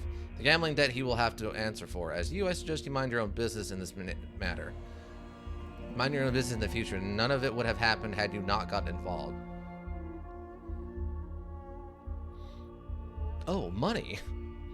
Yeah, I guess I'll just take the money. I don't know if I'm going to be able to argue with this guy. And if I don't see it this way... I have guards, gestures the old man. Even if you manage to overcome them somehow and take my son's life, then what? You will be hunted and killed. Over what? Be reasonable. Take the money and leave. Come on, where's the street smarts or the trade or the or persuasion to get me like 600 instead of 400? Take the money and leave. You can always reload. Yeah, there was nothing there, unfortunately. But we did get 6 skill points, so that's good. But hey, we have some money now. I don't even know what's going on anymore. I always just killed them? Oh, well, yeah, Ika. I'm not a murderer, though. My body count is still 0. Just because I had 2 giant waves of men crash in and kill each other to the last man doesn't mean I killed anyone. My body count is still 0, friend. 0. Did I blow up a mine full of people and kill all of them? Yes. Body count 0. 0. Absolutely have killed no one. But I am a manipulator who has gotten lots and lots of other people killed. I just didn't do it, so I'm clean. There's a reason House Daratan likes me. I killed a lot of people without killing anybody. Alright, so... I don't know about this traps thing. But we're gonna keep up saving some money for maybe another... Get another point of lockpick. I think my body count ends up just shy of 300 near the end. Well, yeah, you're just murdering everybody. Let's see. Near asked you to see Sylvanus about a rare sapphire. You can find him in the Palace District. I guess we can go try to do this next. Lorenzo's Villa. Senna's Villa.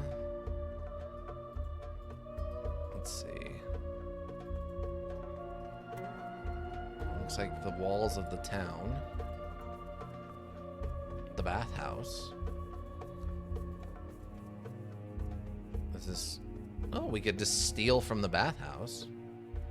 If we had some kind of lockpicks or lockpick skill. The bathhouse itself. The local bathhouse. A great way to relax after a hard day of doing nothing and rubbing elbows with influential citizens and wealthy guests of this great city. I think I named one character Maximus Murderous. Yes, I get... Yeah, that makes sense to me. Where am I? I need a key to open it. A rich villa. You're standing in front of the house Nazar described. It's a traditional one-story building with a tower on the roof. You hear footsteps on the rooftop and see a bored guard making his rounds. Definitely not a wind tower. Go talk to Sylvanus. Never killed Minidius, though. Well, that's because apparently you guys got along too well. Sylvanus. Sylvanus, the servant opens the door and takes you to see his master. Sylvanus, a plump, round-faced, balding man, flanked by 2 bodyguards, is talking to his guest, a lean, dark-eyed man with an eagle nose.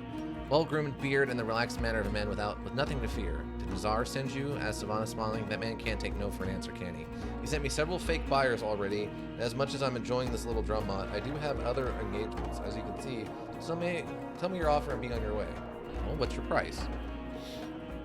Impersonate... Okay. I'm a wealthy man, says Sylvanus matter-of-factly. What reason would I have to sell my most prized possession? Body count isn't going to work, obviously. I'm here to take it from you one way or the other. I can kill you and your men first, if that's how it has to be, or we can skip the foreplay and get straight to business. Your choice. Wealthy man, that's why I'm here. The 40 thieves sent me to collect a tribute. A gem you're boasting about? Fork it over and I'll leave you alone, for now. 40 thieves, Oh, we have to fight our way out? Says Savannah, smiling from ear to ear. This gets better and better. Bazaar, why don't you handle this one? You aren't one of mine, says Bazaar, Lover's right-hand man, which makes you a liar who steals in our name. Besmirching it. Sponge of the crime is death. Oh, man, really? Why's this old guy got a crossbow?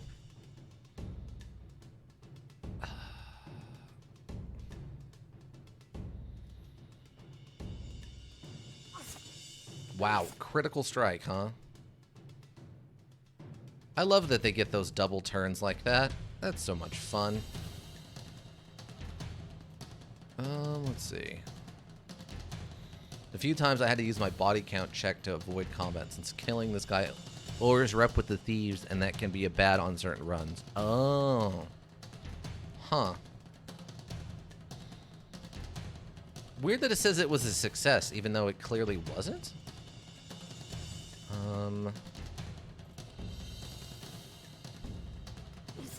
Dodge and a counterattack. Wow. Okay, cool. Try to get up, but you can't. The puddle of blood around you is getting bigger. You know what it means, but you refuse to believe it. It can't end like this. You're trying to say something, but almost choke on the blood and pass out. Later on, the slaves pick up the body and drag it to the dump. You're still alive when they throw your body into a large pile of rotting corpses and waste. Your final resting place. The smell is nauseating. You start praying for a merciful death. The gods are busy, and you have to wait for hours until your wish is granted. Okay. Oh, it didn't save when I came into the area? Really? Usually it saves when you go into a new area. Well, that's obnoxious. Character building, yeah.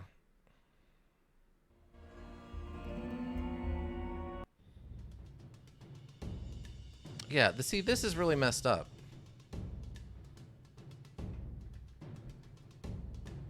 Armor penalty, -4.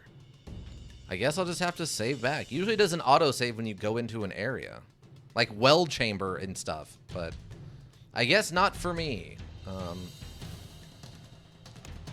Fortunately, talking can go by fast in this module if you skip over the text. Yeah. As long as I know what to say. But I usually spam saves anyway. Fair.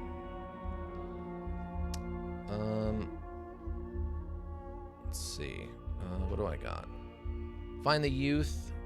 Talk to the arena master. Guild list. Try another. Find Emery's key.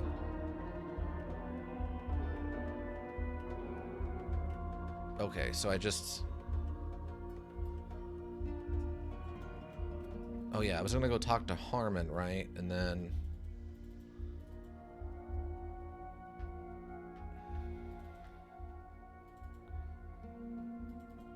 Or did it save after I talked to Harmon? Oh, okay, I already saved after I talked to Harmon. Oh, right, because his house is over there. Okay, cool, so we're good. So yeah, all I need to do is just leave then. Because there wasn't any other quests or anybody to talk to in here, right? The speedrun for this module is less than 5 minutes. Yeah, I mean, which ending, though? I assume you just have to build your stats the right way and then go activate the Doom machine and take over the world and then you win or something? You could go try to go to the Thieves Guild, I guess? I mean, I don't know what good that's going to do me. I don't remember. Oh. Let's see. House. So, I mean, we're going to get 400 gold from dealing with this kid. I mean, I guess I could try one of the arena fights. With the trade district. Continue. Why'd you come here? Okay. That way we're just caught up on any of the basic stuff we need to know. So I don't think I really talked to many other people.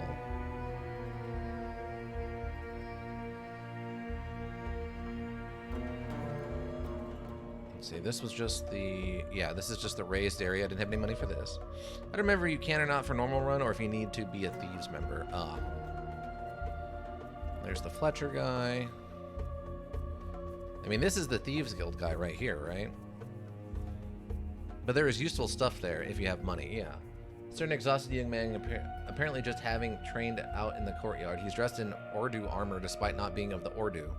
He looks at you curiously and says, "What do you want?" Just came from Tehran looking for the guild master. What's your name? Shade of Swirl.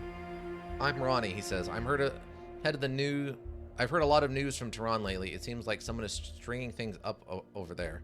Well, welcome to Tehran, I guess. If you're looking for Darasta, she's inside. So what can you tell me about her? Much of the tell. If you're looking for work, there's no other better place to work for. Okay, thanks. But this is the Thieves Guild. How is this also just the guild hall? That seems not great. Though she is wielding the same weapons and armor basically I am. Darista. It's rumored that Darista, the guildmaster of Adoran's assassins, was once beautiful and even shared Gallus' bed once or twice. Nowadays, her beauty is well hidden behind several scars, a broken nose, and a mercenary tattoo on her cheek. Marks of the various campaigns she fought in. Darista isn't the first female guildmaster, but she is the first to make assassinations a preferred choice for solving disputes and conflicts. As a result, business in the Murdon's Guild is booming, with the number of satisfied customers growing daily. I think a side quest or two? That's the Assassin's Guild. Oh, okay. What do you need? Nothing right now. I mean, I don't actively want to join the Assassin's Guild, so if I can find a different guild, that'd be cool. I would be okay with not the Assassin's Guild. I tried to talk to that lore master guy, but since I didn't have $10 to hear his story... Palace District. There's some random stuff in here that I can't interact with, apparently. Oh yeah, that's the blacksmith. Okay. Okay, let's go to the Palace District, and then I can at least get... Why does it take so long? We can go to that kid's house and get the 400 gold. I'm not sure you can join a guild and do well aside from Commercium, the Commercium, the Commercium. Go inside. Tell him what happened.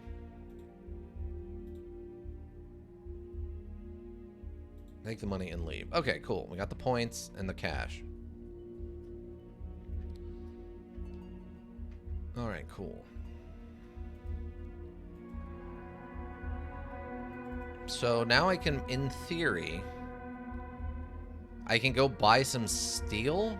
Lord's Justice. You an agitated man yelling about justice and looking at every noble and well-dressed passerby with hope. Curius Amirius, Lord's Justice. Centurion. Alright, what do you got to say?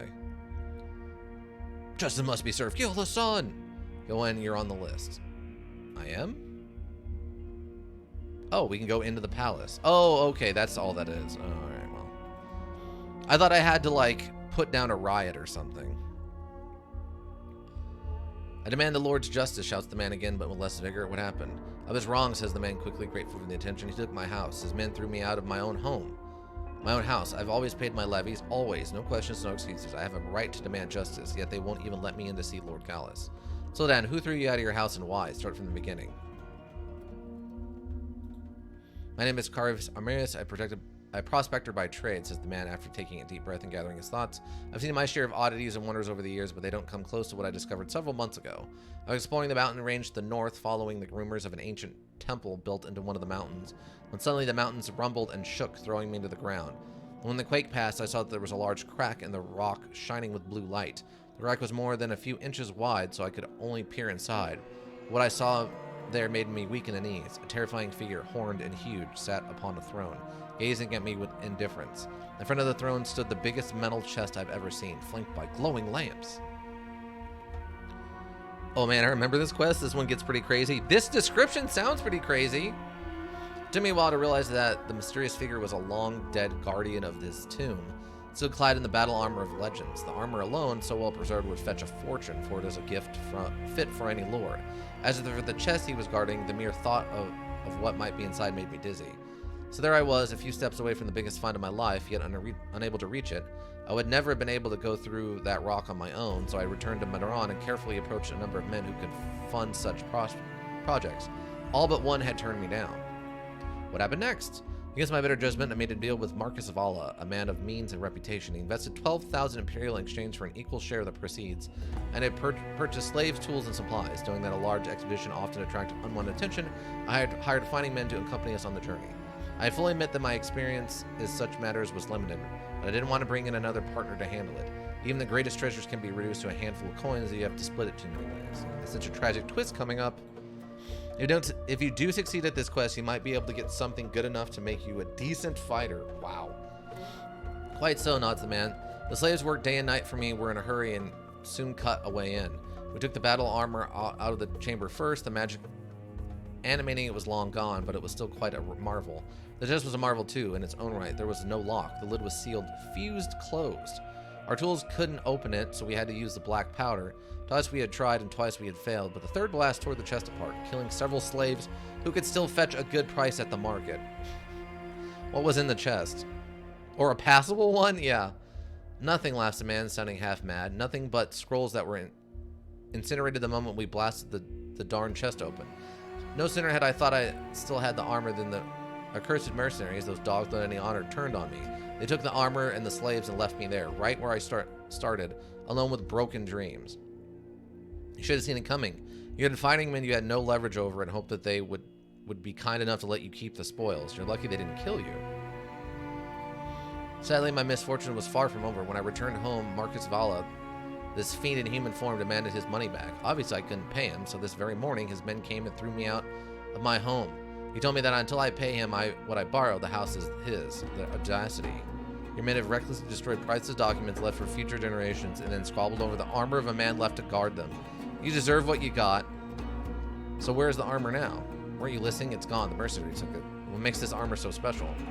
It's fabled armor of legend. I'd seen plenty of drawings, but that was the first time I'd actually had one before my eyes. It was heavy. It took several men to carry it. I couldn't fathom the strength of someone who would be able to wear it into battle. Maybe the stories are right. Maybe it was the age of great heroes and we are nothing but children to them. Why did they leave something to guard the chest? How should I know? Maybe he didn't expect to wait that long, or maybe he was guarding the chest until it was ready to be taken elsewhere. Who knows? Well, better luck next time. Better luck, but I thought you were going to help me. What do you want me to do? I was thrown out of my own house. What do you think I want you to do? All right, take me to this Marcus Vala. I'm busy. I have places to go and people to see. If you want me to drop everything and help it, make it worth my time. I don't have time for this. What am I supposed to do here? God. Okay. I need money before I do anything else. Rich Villa. A servant opens the door and informs you that his master is unavailable before slamming the door in your face. Leave. There's a lot you could do? I mean, I guess. Let's see, where am I at skill point wise? I mean, I have good persuasion and streetwise and lore. They're decent. I mean, they're 5 out of 10. All right, I guess I can go talk to this guy. Make more of my time. Pay you with what? I don't have any money, says the Manning. Like, you're a prospector. Surely you have a trinket or two stashed away. Fine, Samson, man. I'll pay you with trinkets. Just get me my house back. All right, take me to this Marcus Villa. You didn't talk to Nazar yet on this load, I think? Save? Oh, okay, well. Hold on. Armis takes you... Well, it's too late now, apparently. Armis takes you to an unremarkable house in the trade district. Are you going to kill him? He asked cautiously. We'll see. All right. Well, we can save. Let's save. What's this guy's name? Armor quest guy. Now you have a chance now. You have a chance now? Okay. Armor quest guy. I don't remember what his name is. Carius Amaris. You're standing outside Amaris' house. If you weren't wondering why, you should. Knock on the door. Lord's Justice. No, I don't think so. Knock on the door. A rough-looking man opens the door and gives you a hard stare. He looks like a typical mercenary, scarred and broad-shouldered. If you have to guess, his job is to look menacing and scare visitors. What do you want? I want to talk to Marcus Vala. You have a chance now to save. I did save. The mercenary eyes you for a half a minute, hoping that you drop dead or run away screaming, then reluctantly offers to come inside. Follow him. What can I do for you? Impai is a stern-looking man. I have a conversation with Carius Amaris. He claims that his house belongs to him. Belonged, corrects the man, smiling amicably. Allow me to introduce myself. My name is Marcus Vela of the Vela family. My family is... Well, you are not here to talk about my family, are you? A few months ago, Master Emilius approached me, claiming to have found rich deposits of silver ore, close to the surface and easily to extract. He needed money, you see, to buy slaves and equipment. Since his reputation was good, I gladly lent him 12,000 Imperials. In good faith, mind you. Against my share of the proceeds, yet, as you already know, the venture was less than successful. Silver ore, you said. I'm explaining why I said you have a chance now. Oh, yeah, I know, I got it. That's what good Master Emilius told me at first. Later, he confessed that he wasn't entirely honest with me, but it was too late. Had I known what's at stake, I would have handled everything myself. Ironically, that was Master Emilius' main concern at the time, and that's precisely why he lost everything in the end. I tried to reason with him and arrange a way for him to repay his debt, but he formed an opinion that he didn't owe me anything anymore, and that we were equal partners, equal shares, equal risk, as he eloquently put it. He feels that we're invested equally. I invested my money, whereas he invested his expertise and life, which certainly was at risk during the ordeal, yet in the end, neither his life nor his expertise were lost. Only my money, and I was well within my rights to demand and insist on repayment. He took his house. Was I supposed to take his wife? She does have certain charms, but I assure you that she's hardly worth 12,000 Imperials. No woman is. I don't care about Emilius, but I'm interested in that armor. Yeah, let's get that armor. The armor was taken. The question is where. The relic isn't something you can sell to the first trader. It's worth quite a bit of money. Since the mercenaries can't sell it in Meteron, there is only a city where they can get even half of its true worth at Ganzar. So how do I find them? I can certainly help you there, provided that we reach an agreement and consider all matters related to Master Emilius settled. What do you propose? The mercenaries will need a buyer. One of my men who dabbles in such things will make them an offer they won't refuse. When they bring the armor, you'll handle them. Then we either sell the armor and split the money 50-50, or you will buy me out and keep the armor. Do we have a deal? What? Why do I have to handle them? You have your own people.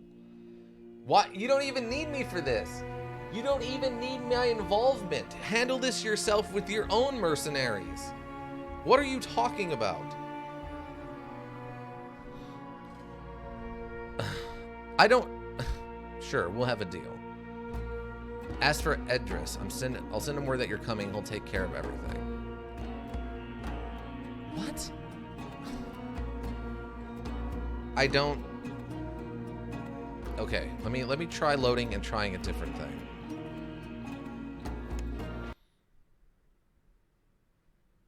Maybe I won't ask about the armor. They keep trying to throw combat at me, and it's like, look, I'm not good at combat. I don't understand what you don't understand. You keep wanting me to stab people to death, and guess what? I can't do that because I'm bad at it.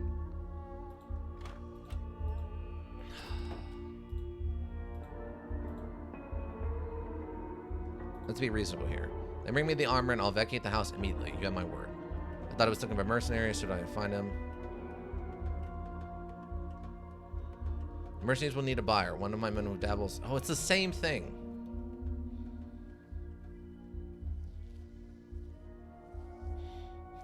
Word of honor? Sure. As for Edis, okay. You might be able to talk through that, even though it implies combat. I wouldn't remember that sort of thing. Yeah. Okay, fine. We'll try this. So that's another quest. Any news? I'm working with the Marcus now, so you can forget about the house. I'm working on it. Well, just tell him what the plan is. The plan is that I get the armor, and I give it to him, and you get your house back, and then you give me the trinkets or whatever. Talk to the guys. Okay, so we have the map. The guys are to talk with a guy. You aren't working for any guild at the moment. Okay, Mysteries of the Abyss. Find the gold. Talk to the Arena Master. Talk to Erdis. So we need to go to Ganzar for this. We kind of need to go to Ganzar for that, and Ganzar for this. We still need Einar's key. And that we can't do. We'd have to go back to the other town. I don't know if we can actually do that. And talk to the Arena Master. I guess we could go try doing like a basic combat run if the first combat's not super hard. The Ordu Trader. Okay. Okay, so we were back in the Trader District. So I need...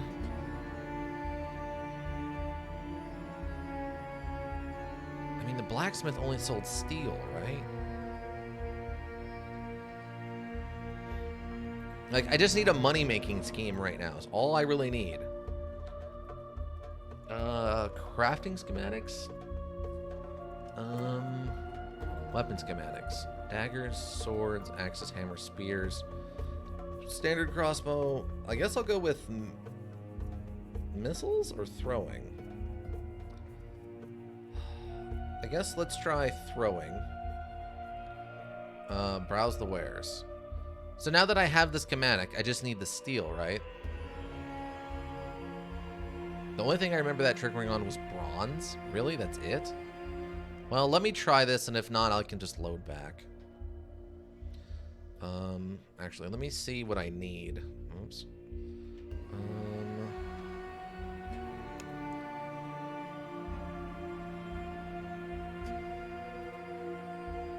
Okay, throwing. Okay, so that sells for 2. If it's made out of iron, steel. Oh, I don't know how to make it out of steel? You can check on the based on the prices in his shop. Oh, okay. So, chakram, a hand axe, a hand ox, I guess. Sells for 10, sells for 10, sells for 2. Sells for 10 or sells for 2. You don't have steel. Yeah, I don't. Is it that? Oh, is that the problem? I don't have any steel? Ooh, I can actually make adjusted. Masterwork, passive effect +8. Dang.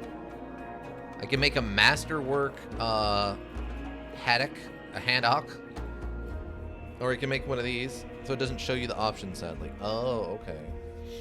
Okay, so what are your wares, blacksmith? Let's see. So what do we got? It's an iron. Iron. He doesn't even sell. He doesn't even have non-throwing weapons. What?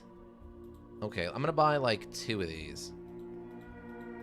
All? No. Just. Why is that not going up by 1? I don't understand. Yeah, he does. The bottom 2? Okay, hold on. Are they? No, these are both throwing weapons. The Handok is a throwing weapon, and the Carta is a throwing weapon. They're both throwing weapons. All he has is ranged weapon. And then this is the throwing spears. So he has throwing knives, throwing axes, throwing spears, the arrowheads, and then some basic armor. I don't know what his deal is. Okay. Crafting. Okay, so I can't. Let me see something. Oh, did I? Oh, I forgot to buy the steel. Did you just say he didn't have throwing weapons? I'm confused now. No, he doesn't have any, like, anything but throwing weapons. He only has throwing weapons. He's a terrible blacksmith. He has steel and then some throwing weapons. He has no, like, basic swords or armor or anything. He's a really odd guy. Okay, so I need 2 of these, but you won't do 2 for some reason. Okay, trade. Okay, so crafting. I still can't do steel for some reason. Do I not have enough steel? It says 2 pounds, and I have 2 pounds of it. Maybe my skill isn't high enough? Crafting. Improves. Ironworking, lighten shields. Yeah, I think it only goes up to iron. Yeah, I don't think I have enough crafting yet for steel stuff.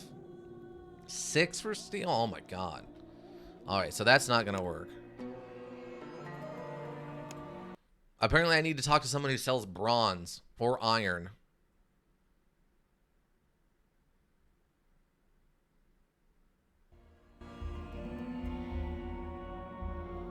That's what I mean. This blacksmith just doesn't, like...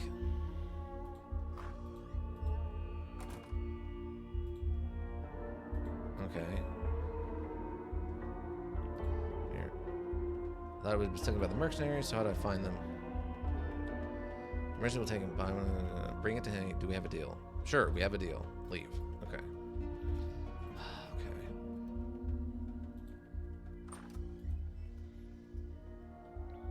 I'm working on it. Leave. Okay. So, is there somebody else around here who sells bronze, maybe? Do you sell bronze or do trader? Browse the wares. No, you have clothes and a couple of weapons. Of course you do.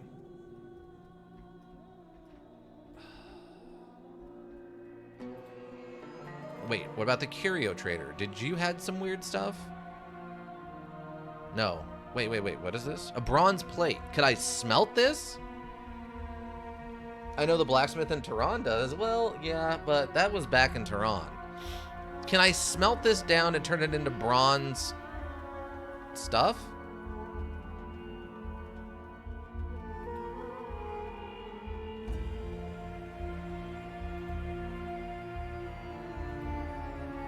I don't need both.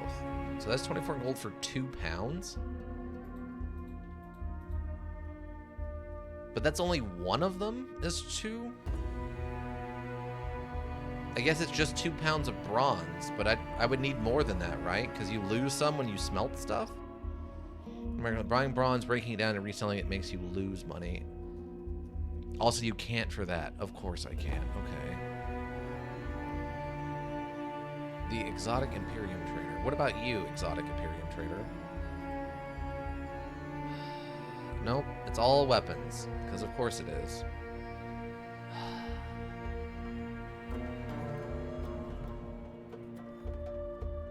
Yeah, you're just gonna have to do quests. Frustration.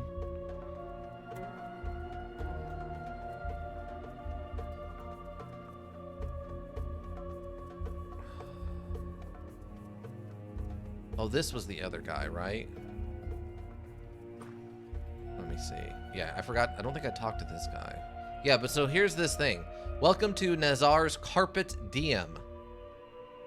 Seize the day. So Carpe Diem means seize the day in, like, Greek.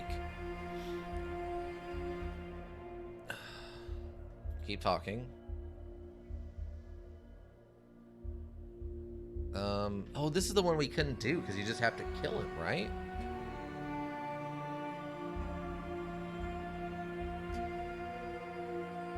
I'll go take a look then. Yeah, this is just the one that the only option was to kill him.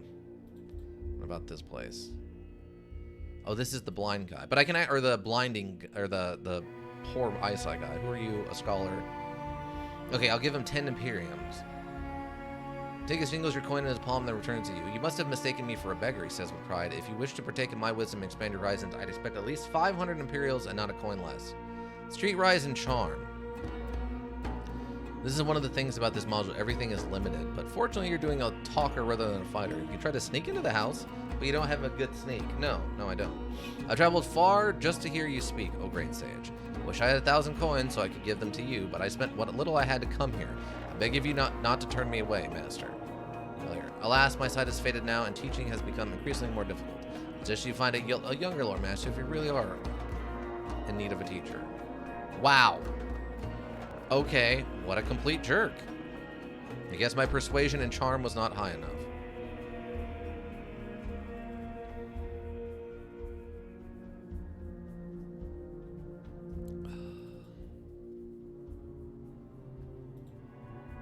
Yeah, you didn't have anything either. All right. Let's see, wait. Maybe someone in here has something? Like one of the random merchants? A stall armor trader? How's the wares? Nope. I don't think a capes trader would have metal. There was... The general trader also didn't have any... It had weapons, right?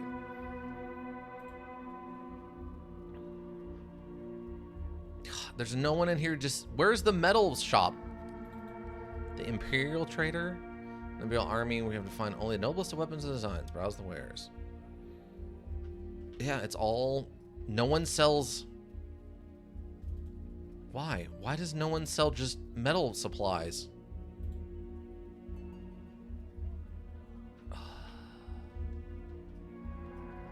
What is this thing?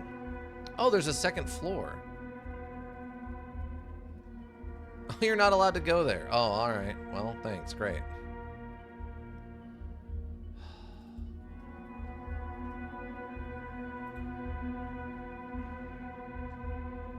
Browse the wares. Nope. It's all just randomly colored capes.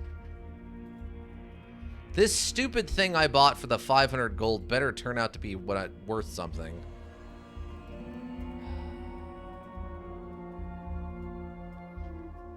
Fashion. Yeah. Which seemed to serve no purpose. The arena districts. A house.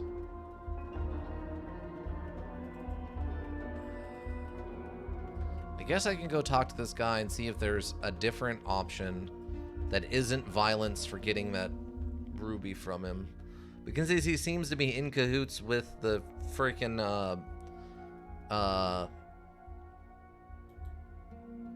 head of the Assassin's Guild or whatever.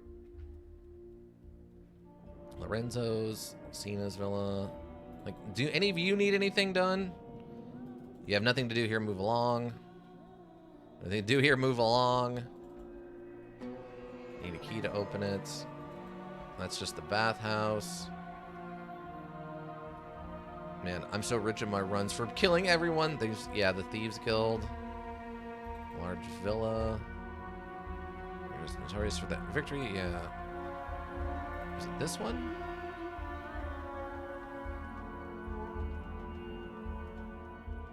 Yeah, I don't have either of those.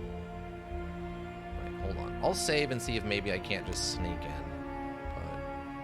But, let's see. Steel, jewel. Jewel for carpet guy. Save, okay. I doubt this is gonna work considering it's full of Thieves Guild members. But fail. Did I take damage from that? Okay, go talk to Savernus. Okay, what's your price? Impersonate success. So it's literally just impersonate. I'm a wealthy man, so what reason would I have to sell my most precious prized possession? Buy the book Hook to make it a partial success? Maybe?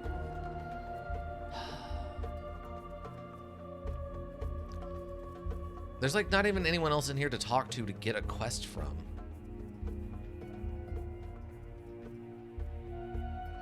It's like I have Lore Master, which is great for exploring, but terrible at everything else. Like, can I just go and like open a stall to identify items for an afternoon and like make some money that way?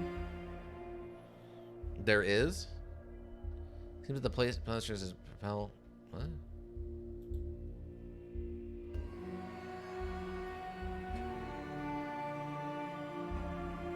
The Lore Master in the Trade District? That's right up your alley. I talked to him, though. He won't... I don't have enough persuasion and streetwise or whatever. Or persuasion and charisma to talk to him. Unless there's a different one. Is there another one? Wait, can I go in here? What's this? Is this something? What about the active one? That's a retired Lore Master. Oh. Hello? Well, there's a bunch of stuff in here. Go upstairs. Oh. Abkar? See a bald, bearded man fiddling with an old telescope bearing signals of crude repair. If you want me to do a chart, you're wasting your time, says the man, his accent thin. What chart? I'm a stargazer, says the man impartially, so I asked if you have pretty obviously.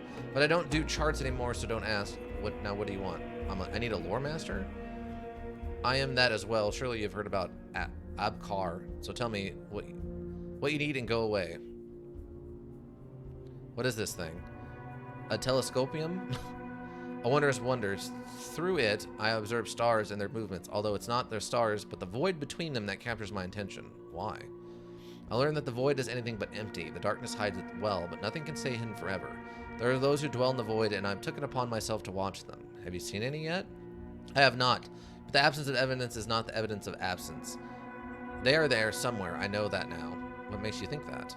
What makes me think that? The wisdom of the ancients contained in the scrolls I found in the ruins of the Library of Sorrows. Oh, the truth they revealed. I burned the scrolls, but I can't burn the words imprinted in my mind. They are the reason I watch the void now. The Library of Scaros. Where is it? There is nothing there, says Opkor, but if you want to gaze upon the ruins of the greatest library in the world, I won't stop you. Let me mark it on your map. What did you seek at the library? Knowledge. What else? I was trying to solve a problem, and I hoped that the greatest library of sorrows might be shed some light on it. I was mistaken. What kind of problem? I was working on a device to detect energy fluctuations. It could detect random deviations with 80% accuracy, but couldn't handle larger and more frequent fluctuations.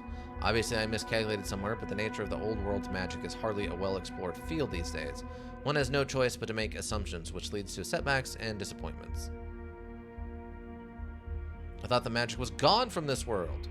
Then you thought wrong. The Magi are gone, but the magic they unleashed is still here, lurking in our own backyards, waiting for the right moments to strike. How do you fight that which you can't see? How do you stop that which can't be how do you stop that which has been prophesized to come? Our own backyard, you mean the Abyss? What else? We accepted the Abyss and learned to stay away from it. We speak of magic that haunts it without any understanding of what it is and why it is still there.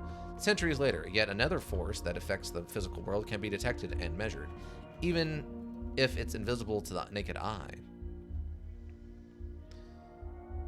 This guy is less full of garbage than Fang. Okay, cool. So you wanted to explore the Abyss? Yes, but not the way you fools do, with sheep, mystical charts, and divine rods. The nearest spots have abnormal energy spikes, so all you need to do is construct a device that can read them. Easier said than done, of course, but the paths worth traveling are never easy. The device, do you still have it? It's not for sale. Trading success. Everything is for sale if the price is right. A one of the world you are, says Abkar with disdain. You want my device? Then bring me one of the equal value. I have another item I want you to look at. Make it quick. Show him the sphere. Show him the prospector's amulet. Show him the map. The sphere? Clever, says Akbar thoroughly, tranking the sphere in his fingers. Grooves, they must match something. No? Find what it is, and you'll have your answers. Okay, the prospector's amulet. I've seen such gadgets before, but I found their design somewhat limited in application. If you keep it next to your face, you can breathe easily even when the air is most foul. Yet when you need air the most, the gadget does nothing. I tested on my last apprentice, tied the gadget to his face and a weight to his leg, and lowered him into a well. I pulled him out 10 minutes later, and he was deader than a doornail. Trust me, these trinkets are worthless, so never put your faith in them. It's okay, so it is literally just a gas mask. The lore master in Gazar is such a Chad, he just calls himself a Magi. Wow. Okay, what about the map? The Temple of Thorgoth, says Akbar after studying the seal. It's a fool's errand. Atidas was searching for it for a long time, even sent an expedition, but they didn't find anything. Talk to Dominius Upus if you want to know more. What do you know of Thor-Agoth? He wasn't of this world, none of them were. They were brought here and given life, which was the greatest folly of man. Be thankful that they are gone, but remain vigilant and stand ready to delay their return, for we are not what we were once were, and will be all but helpless against them. Maybe later. Okay, so he didn't give me any quests. There was a lot of lore there, though. That was nice. How do I activate the stairs? Oh, there we go.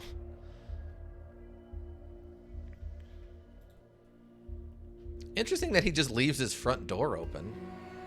That seems like a bad idea. Okay,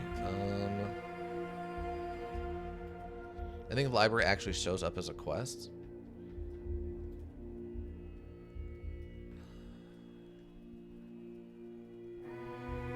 Worker, steal from a stall. Worker, you need a key to open it. Oh, there's a healer. Okay, what about this? I didn't even see this before. Let's go talk to the healer. Do you need something? What do I do for you? A few stitches here and there?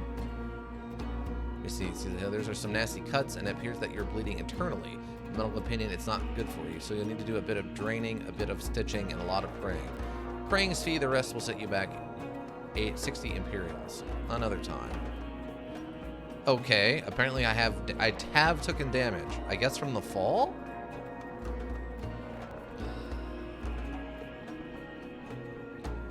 It's gotta be what it is, right?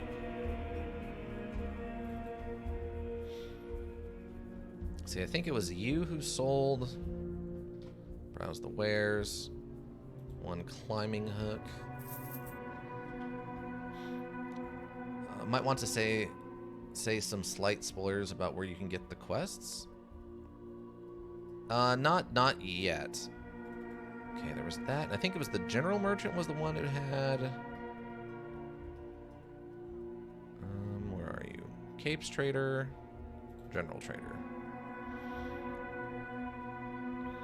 What can I do for you? Browse the wares. Grappling hook with a length of rope. Pick up this. So, I haven't seen any lockpicks around anywhere. Does someone sell those? Alchemy trader. Yeah, I don't think anybody's... I haven't seen lockpicks for sale anywhere in a while either.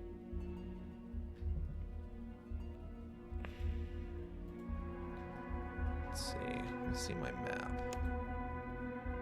Because it said that it added something. Oh yeah, here's this. We can go here and do that now, I guess. I assume that probably won't progress the world. Ganzar seems like the third city, and that's where it will progress the world if we go there. Plus, there's still a bunch of space out here, and this looks like it's something at a minimum.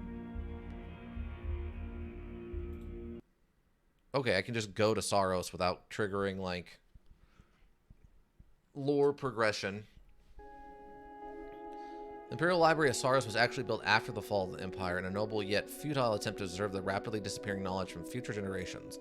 The library operated for almost 4 decades, but came to an unexpected end when the rumors that the library collected more than dusty old scrolls started spreading. The volunteers protecting the library managed to repel 2 attacks before the complex was overrun by raiders who didn't leave many stones unturned looking for anything valuable. So I guess I was wrong about the buying ingots at 0.1 each. I think I remember how the bronze trick works. Since 1 pound of bronze sells for like 2 or 3 gold, you can craft 5 throwing daggers for 1 gold each for a profit. Oh, gotcha. Okay.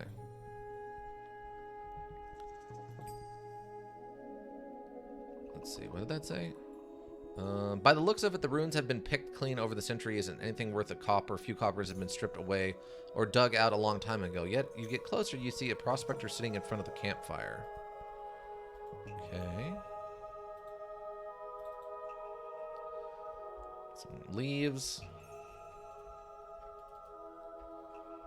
Doesn't look like there's anything else around. I mean, these walls are in actually really good shape. I feel like this would be a great place to set up an outpost.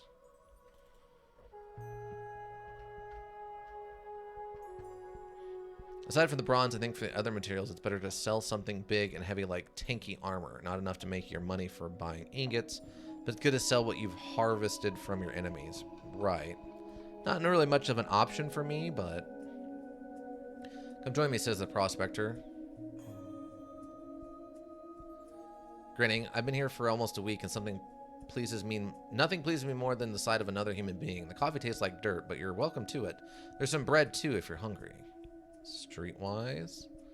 My food isn't good enough for you. I suggest you be on your way, stranger, says the prospector, putting his hand on his axe. Fine, streetwise. Wish I could, but I was told to scout the area and wait for the legatus here.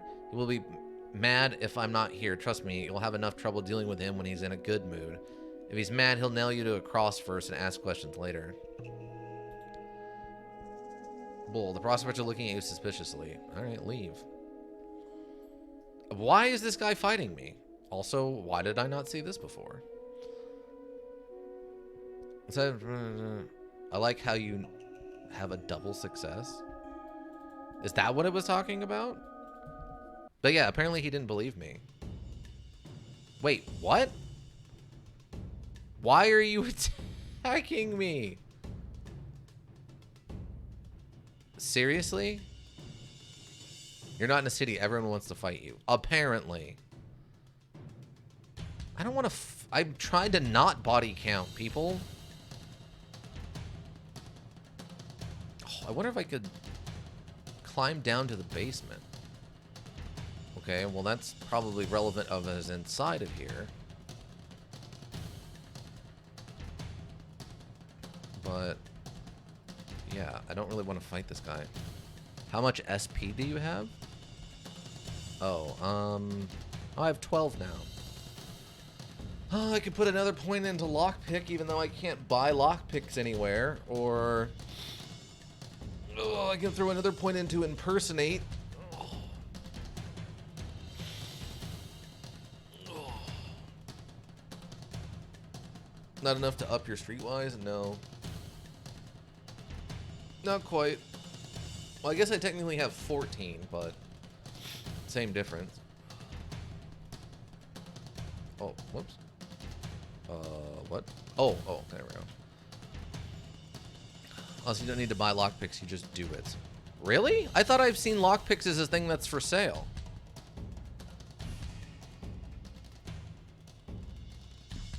I just want to leave, dude. I don't want to fight you. Why? I have no interest in fighting you. Wow. Really? What did you hit me with? Oh, it doesn't say. I guess I can't... Knockpicks are a thing. No escape from this? What? Seriously? There's no escape from this. This is so dumb. With a hand crossbow? Unfreaking believable. Okay. Whatever. Fine, I'll just take my alchemical components and then leave, I guess.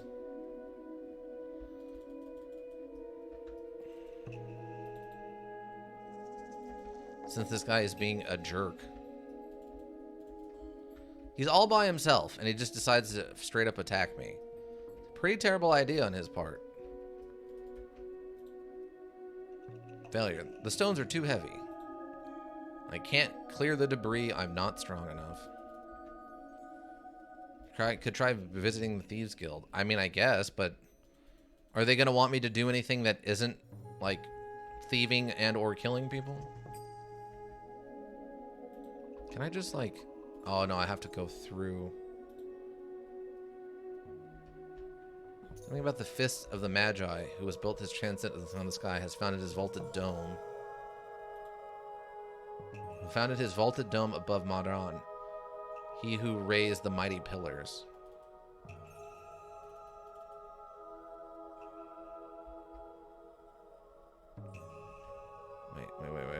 Wait. I was hoping maybe I could phase through a wall and skip this idiot. No. The ink faded and disappeared a long time ago. Oh, wait, can I do this? Ah, I was hoping I could phase through the wall. That's frustrating. Yeah, I don't have, I guess, enough streetwise for this.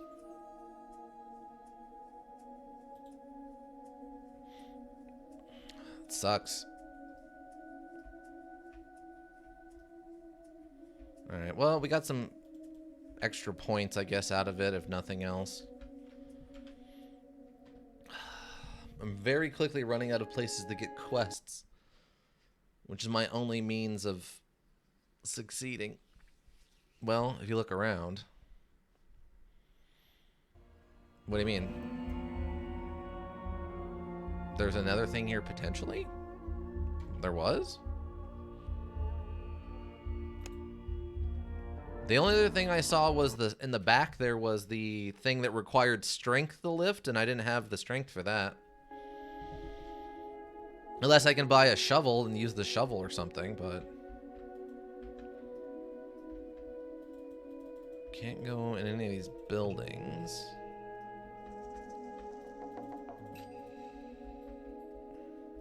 Never mind. Yeah, I mean, if it's just the strength thing, I just don't have the strength to clear the debris. The stones are too heavy. Oh, we were looking away. It's fine. I was hoping maybe I could phase through this wall or something, but no luck. Oh, come on. Shut up and leave me alone.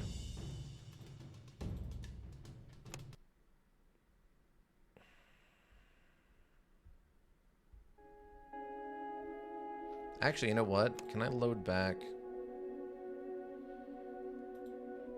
Let's see. Let me load back this one. This way I won't even talk to the guy. And that way, if I get my streetwise up, I can come and talk to him later. And maybe not fight him. This is Underrail. You could pump yourself full of drugs and roid out on the debris. Well, yeah, that'd be pretty cool, but I don't think I have anything like that. I think the closest thing is the neurostimulant, which will give me what do you call it? Like extra action points in combat or whatever, but that's about it. So I think there was some plants back here. Yeah.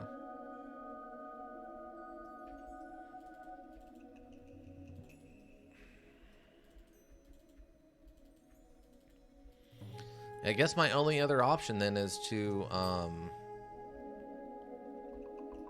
either pay to go to the Abyss and try to figure out the Abyss puzzle, or talk to the Assassins or the Thieves Guild. There's a Berserk Potion, but that's a strength damage. Yeah, I didn't see anything for like out of combat buffs, which would be awesome, but no. Ugh.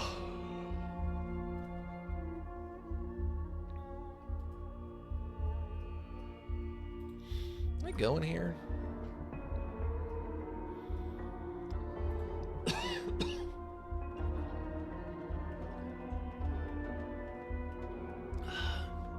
I can't even buy a drink. Okay, well.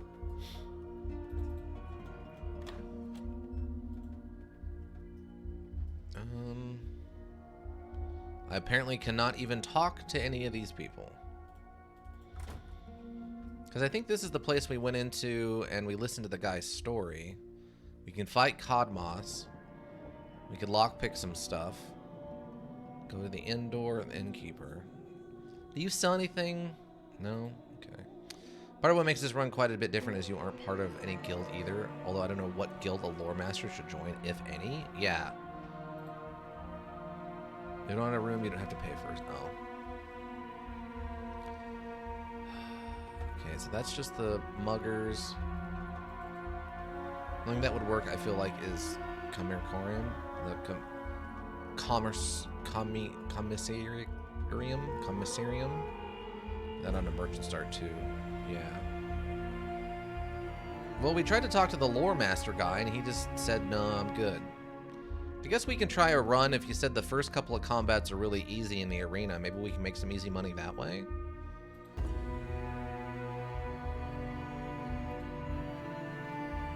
Let me see. Save. Arena fight. Arena fighting. Save. Alright, let's try this. Why not? You can do that on a merchant start too if you do. What? Oh, okay. Check your equipment first. New rank gained, Brawler.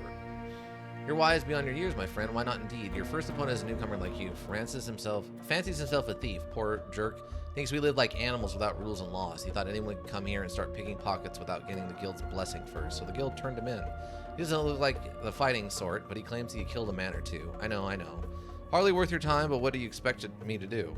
Let him go? Just enter the arena, gut him like a fish, and we'll continue the conversation. Oh, the guild? Not from around here, are you? I was talking about the 40 Thieves Guild, one of the oldest in the Empire. The name goes back to the good old days when kingpins from the 40 largest cities of the Empire controlled pretty much everything that the law frowned upon.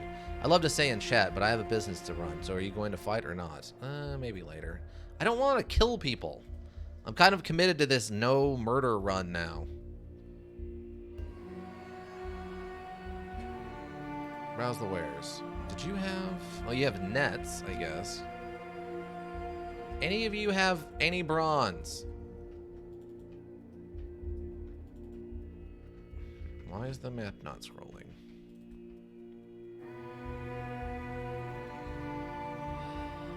Check my equipment first.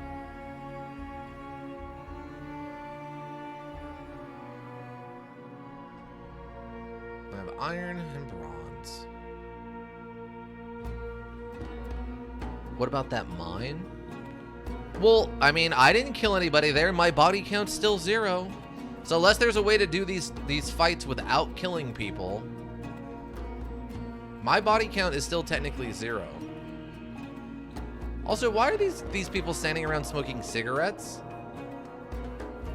Is that a thing here?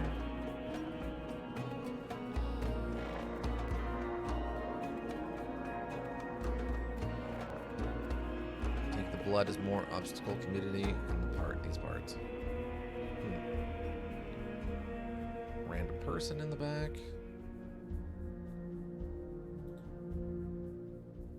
Come get some strange for a few coins. Lowest price is guaranteed, or it's free.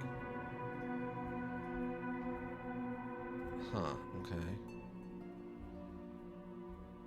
Okay. Well, let's go to the slums, and I guess we'll pay to go see the abyss. I mean, worst case scenario is I just back out, right? You can't. You have to kill them. That's what I figured. That's what I figured.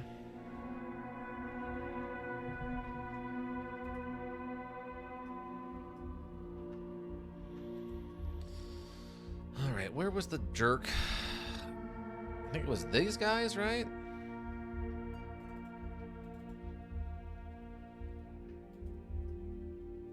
So you don't need lockpick tools, you said, right? Okay, well, here's what I'm gonna do. I'm gonna save. I mean, lockpick 1. Lockpick 1. We'll just save lockpick 1 and try this. Because I don't want to go down. Don't put points into lockpick yet? Okay. Go deeper. Go in. Left. Examine it. Okay, go back and explore the other passage. Swim forward. Swim left. Push yourself upwards. The abyss has bigger skill checks and a much bigger potential reward. Oh, okay. Go to the chamber. I'm gonna put my armor back on because I don't want Booba out. Okay.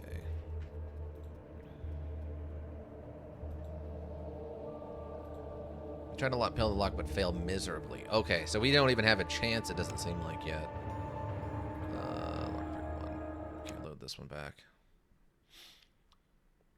Okay, we'll save the points then, and we'll go to the abyss.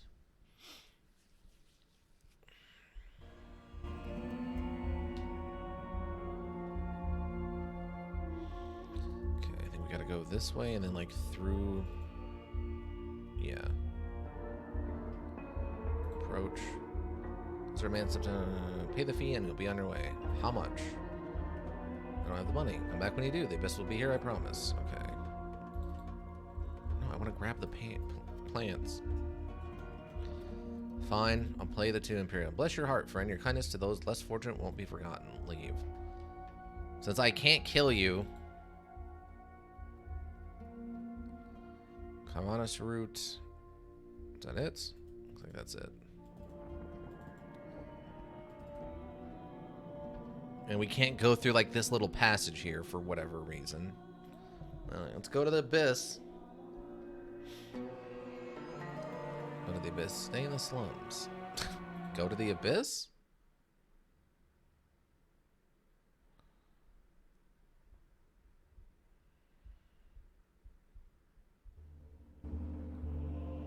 You arrived at the giant crater known as the Abyss, at least 2 miles across. It's flanked by the ruins of an ancient city, the walls standing like crumbling sentinels over the pit.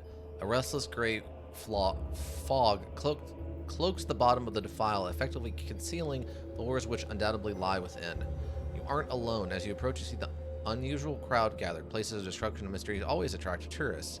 Within, the soothsayers and hawkers who make a living selling whatever they desire. From old world trinkets got up like artifacts to curses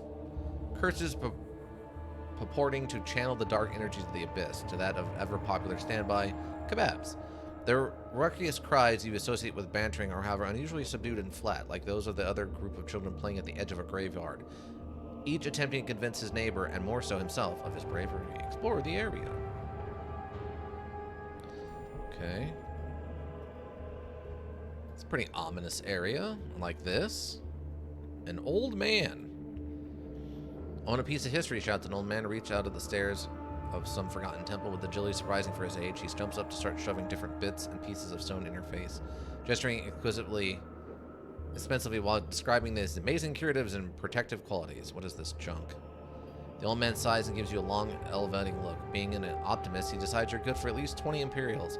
Picks up a small polished stone with a hole in its center and says firmly, 20 coins. Are you going to tell me what it is? Stone from one of the buildings. I picked it up myself because I knew what to look for. It holds the rock up to the light, and it does indeed sparkle in exactly the same manner as quartz. The magic is still there, don't worry. What does harm do? So, you personally ventured into the abyss? Have I? He says proudly. All my charms, artifacts, and souvenirs are 100% authentic. I've been making the journey into the abyss since I was old enough to walk, not without certain precautions, mind you, but a man as clever as I can make the trip mostly without risk. Mostly. Words. Yes. What's it like? What's it like, repeats the old man. It's not for the faint-hearted or ill-prepared. For us above, the mist looks harmless, almost peaceful. But once you're inside, you'll see that there's something awful about it. You get the idea that whatever you ain't looking, it's watching you, following you, waiting for you to make a wrong step. I found bodies in the rubble that were torn apart like they were made out of paper. Like I said, the magic is still there. He gestures at the fog, and in these stones. And what is at the bottom? The very bottom? Nothing, I suppose. Nothing but the dust of whatever was meant to be smashed when the hole was made. He chuckles. Nobody's been all the way to the bottom. It would be suicide. He pauses and considers. Well, maybe Inarian made it there. They tell all kinds of tales about him, but no other man has. The furthest you can go in is about 300 meters, but that's far enough if you ask me. Who is this Inran?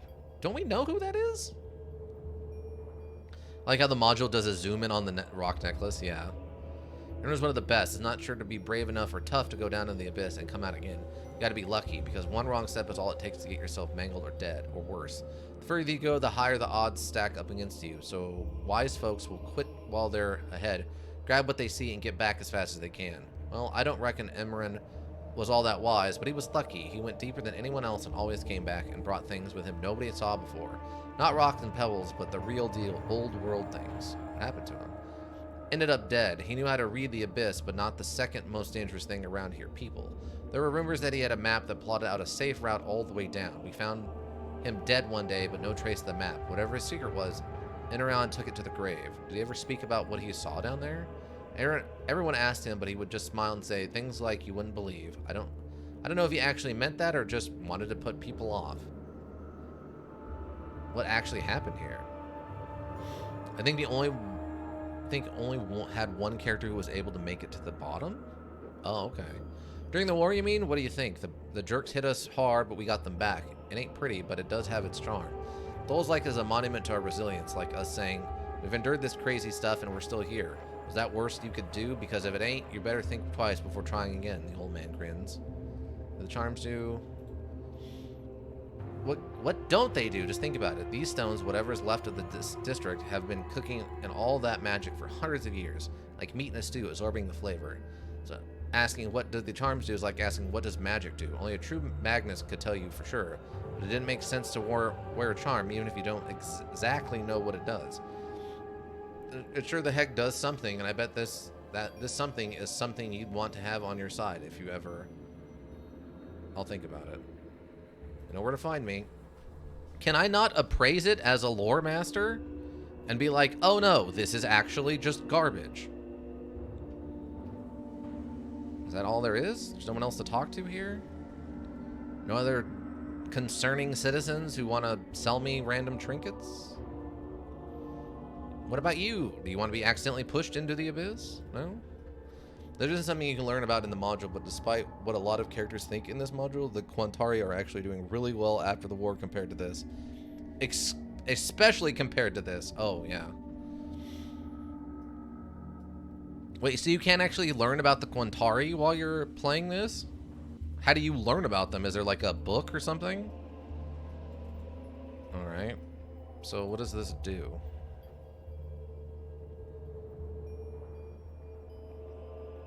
Venture into the abyss? Yes.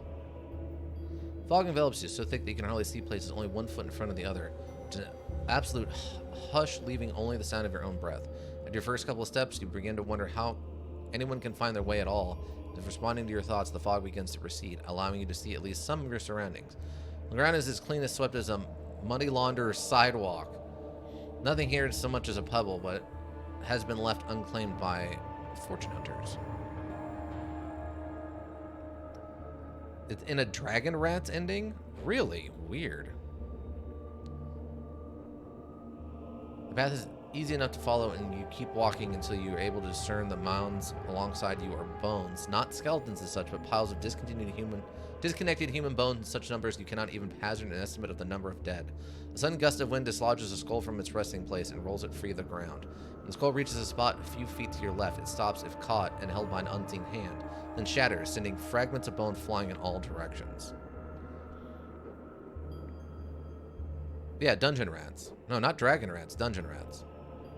Success. Knowing what to look for, it doesn't take you long to find it. It's a big broken stone block protruding from the ground to your right, with a barely visible letter M scratched on its surface. You examine the area carefully, but failed to find any other letters. What could it possibly mean? Lore success. Fing told you NR's name was the key, but neither NR nor Enron have an M in them. However, NR didn't write his name in the Imperial language. He wrote it in a language few men would have understand. For some reason, this carrying letter E is written on its side, like an Imperial M. The next letter you need to look for is a proper I. N looks like a cross. Okay, wait, what? Is a proper I. N looks like a cross. A like an F with the diagonal bars, and R like an R. Okay. Is this a note? I'm going to take a note of this because I don't know if this is going to come back up or not. Let's see. For some reason, the second letters E is written on the side like an M. E equals M. The next letter you'll need is the I, just a capital I. N looks like a cross. N equals cross. And then A like an F. A equals like an F. It could. The module does have a few IRL checks if pulled on me before. Okay. And R equals R. R equals R. Okay. Go in that direction. Okay. Follow the path for a while, and as you stumble on a broken column half buried in the rubble, lightning strikes a few feet away. The instant clap of thunder deafening you. Blinking ferociously, you stagger back as a white fireball appears, hovering in the air before you. For a moment, the entire air is flooded with eerie light, and then it explodes. Deafened, blind, and burned, you manage to get up. Examine the area. A talented success. After a few minutes of fruitless searching, you realize that the eye you're looking for is in a half-buried column. Okay. You need to pick your way through the rubble until your ears prick up at an unpleasant groaning sound ahead. You come across an erect cross of a heavy timber. A man is hanging from the structure on 4 great black nails, and he's still alive, moaning loudly. While you're looking for a cross, although this isn't exactly what you were expected, kill me, begs the man, looking down at a sudden weight pulling on your hand. You realize you are holding a sword. No? Free him. You manage to wrestle the man down from the cross and pour him some water. Before your eyes, his wounds vanish and his color returns. The man rises stronger and taller than you had supposed. You could have sworn that he was your height, and now he towers over you like a giant. Angrily, he lifts you by the throat and flings you away like a child discarding a doll. You roll in the dirt and dust and bits of stone, clutching your smashed trachea. If you had known it'd be your dying breath, you would have at least had filled your lungs. When you open your eyes, you find yourself lying under the cross where the man had been. A skeleton now hangs. It is yellow with age and has hung undisrupted for a very long time. Go in the direction the cross is pointing. You walk on until a grim shadow resolves into a carrion of skulls among ruins. As you come closer, you find your fears fading away, to be replaced by a deep, encompassing calm. I envy them, a voice whispers to you from behind. You spin, although you see 100 meters behind you along the path, a man that somehow appeared only a few feet away. His manner is easygoing and relaxed, as if he were two travelers exchanging a few friendly words before continuing on your way. Why? They have found peace, or peace has found them. Either way, what about you? What do you seek? Power, riches, knowledge, fame, and glory. I'm not seeking anything. I'm just passing through. I'm gonna go with the not just passing through. Without warning, the ground rumbles and begins to shake. The foreboding monument collapses, sending skulls scattering in every direction and throwing you to the ground. When you get up, the man is gone. Examine the area. Doesn't take you long to find the next symbol carved into the surface of a stone block. Only one letter to go.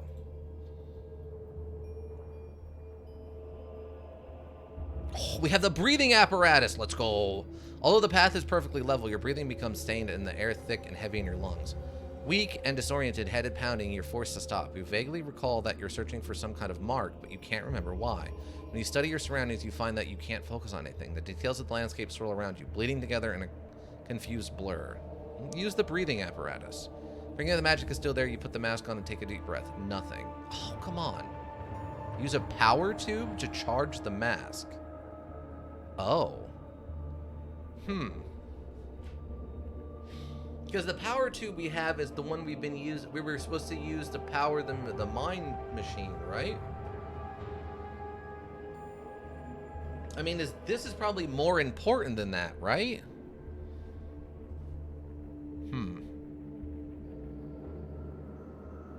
I'm gonna try it. On the verge of losing consciousness, you grab the precious power tube with shaking fingers and push it into the right slot. Suddenly, the twin drums come to life. Just do it? Yeah. Whirring and humming, at first you feel nothing at all, but within a few seconds the pain goes down and it gets a bit easier to breathe. The nearness and the swirl stop and you see the last mark. Go in the direction the column is pointing. After several more halting steps, the pressure suddenly ceases and the fog melts away. You're right at the bottom of the crater. You aren't really sure what you expected to find, but discovering a cracked slab of concrete, opus cementitium, does take you by surprise. From the juncture where the concrete disappears into the walls of the crater, you can see it was a part of a much larger structure, a structure that was hidden deep beneath the city. Must have been the target of the attack. The crack is large enough for you to squeeze through. A dark hole in the bottom of the crater? Sign me up. Achievement unlocked. Gaze into the abyss. You find yourself in the dark and cramped chamber. Time for some fun. Oh, here we go. Chamber, a reinforced sub-basement of the building destroyed during the attack. The walls were blackened in the disaster, and the floor is half buried in sand and rubble. In the middle of the room stands a massive, dented metal cylinder made from an unfamiliar alloy. When your eyes get used to the darkness, you notice cables sneaking out from the tank to 4 machines sitting in the 4 corners of the chamber. 3 are still and silent. 1 appears to be still working.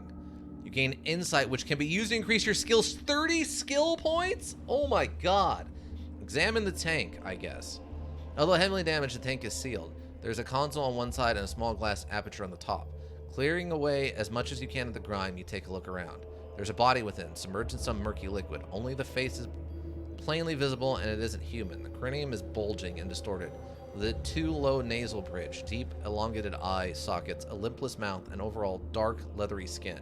You can't be certain, but there may be gills behind the rudimentary ears. The eyes themselves are black, opaque, and thankfully empty. If the creature is alive, it doesn't seem to be aware of her presence. Who are you? The eyes remain vacant, the body as perfectly still as its tomb. The sudden sound of footsteps makes you spin around, and you flinch away from painfully bright light. With effort, you maintain your balance, and opening your eyes, you find yourself standing in the middle of a desert. The sole feature of the note being that the tall man standing before you. He is dressed in rich robes and has a black beard and dark, intelligent eyes that study you intently.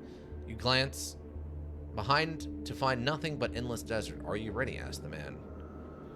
Well, there's your SP. Yeah, you can make a pretty bonkers choice here. Okay, ready for what? Excellent, nods the man, ignoring your question. The path you'll have to walk won't be easy, but I know that you will do well and endure the trials. You wouldn't have chosen you otherwise. Your chest swells with pride you didn't know you feel a moment ago, and your body moves on its own accord, and you salute. The man nods again, pleased with your reaction. Who are you?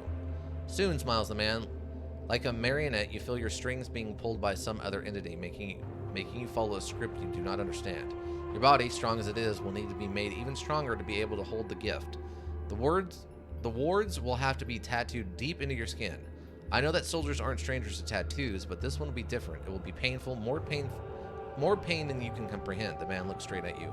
But you are a soldier, Galeth. Continues after a pause. You know better than anyone that there is no gain without pain, and you will have to gain a lot. Galeth? In the next instant, you find yourself returned to the grim darkness of the cellar. The creature in the tank shows no more sign of life than before. Why did you show it to me? Oh, hello. Some blood ritual stuff. The light winks out for a moment, leaving complete darkness, and when it returns, you are walking down a hall towards a much larger chamber. The largest you have ever seen. The murmur of the conversation stills as you approach, and when you enter, the great crowd awaiting you stands in perfect quiet ranks. Behind them, the walls are covered in pipes and gauges and dials, an unfathomable labyrinth of copper and glass. The device, whatever it is, makes the only sound, a deep and menacing throb. You can feel it through the soles of your feet. You are overcome with childlike awe that is somehow not your own. Alongside another person's disbelief at being chosen, you wonder, chosen for what? Continue. Again, without your will, you walk toward the room's centerpiece. 7 sarcophagi arranged in a circle, each standing at an angle of about 40 degrees. Without turning, you know that 6 people walk behind you, 6 others who have chosen to receive the gift. The servants remove the simple robes you have been provided for the ceremony, beneath which you are naked, and then help you into one of the sarcophagi. The interior is molded to your body, but unpleasantly cold. They secure your arms and legs and lower a bizarrely shaped helmet over your head. The lid descends smoothly to enclose you, and your mind races in preparation for what is to come. Once again, you find yourself returned to the grim darkness of the cellar. The creature in the tank shows no more sign of life than before. What are you? Your body floats in a void endless and absolute, a darkness beyond light or hope. Your mind dreams. You have dreamed for a very long time, months or perhaps years. The dreams are vivid, alien, often terrifying, and very real. If not for their outlandish nature, you would be certain that they are dreams would not be certain they are dreams at all. At the end of this eternity, you are awakened. Your scream and torment as a vital part of you is torn free and discarded. Not from your body, but from your very soul. The agony is unbearable, the wound fatal. You feel the cold of deepest night. You are dying, at least a part of you is, but another part seems to be waking. You open your eyes and find yourself closely confined. You see the inside of a tank filled with water, a tiny window above. Unfamiliar faces look down at you through the glass. They're smiling to each other, pleased. You reach toward them, but not with your hand. You're reaching with your mind, with pure will, with an instinct that is not your own. That is not, in fact, human. Leave. Okay.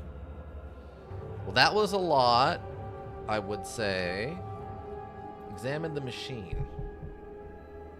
Machine of dark inside, but there's no sign of damage. Okay. Perception. Okay. Success! The chamber's empty. Einar had seen to that, selling whatever priceless equipment could be moved from a handful of coins. If there is anything of value left, it must be well hidden. Where would one hide something in an empty room? Your keen gaze comes to rest on the numerous cracks in the wall. You make a pretty bonkers choice here. What is your theory on what all that lore was? So it sounds like...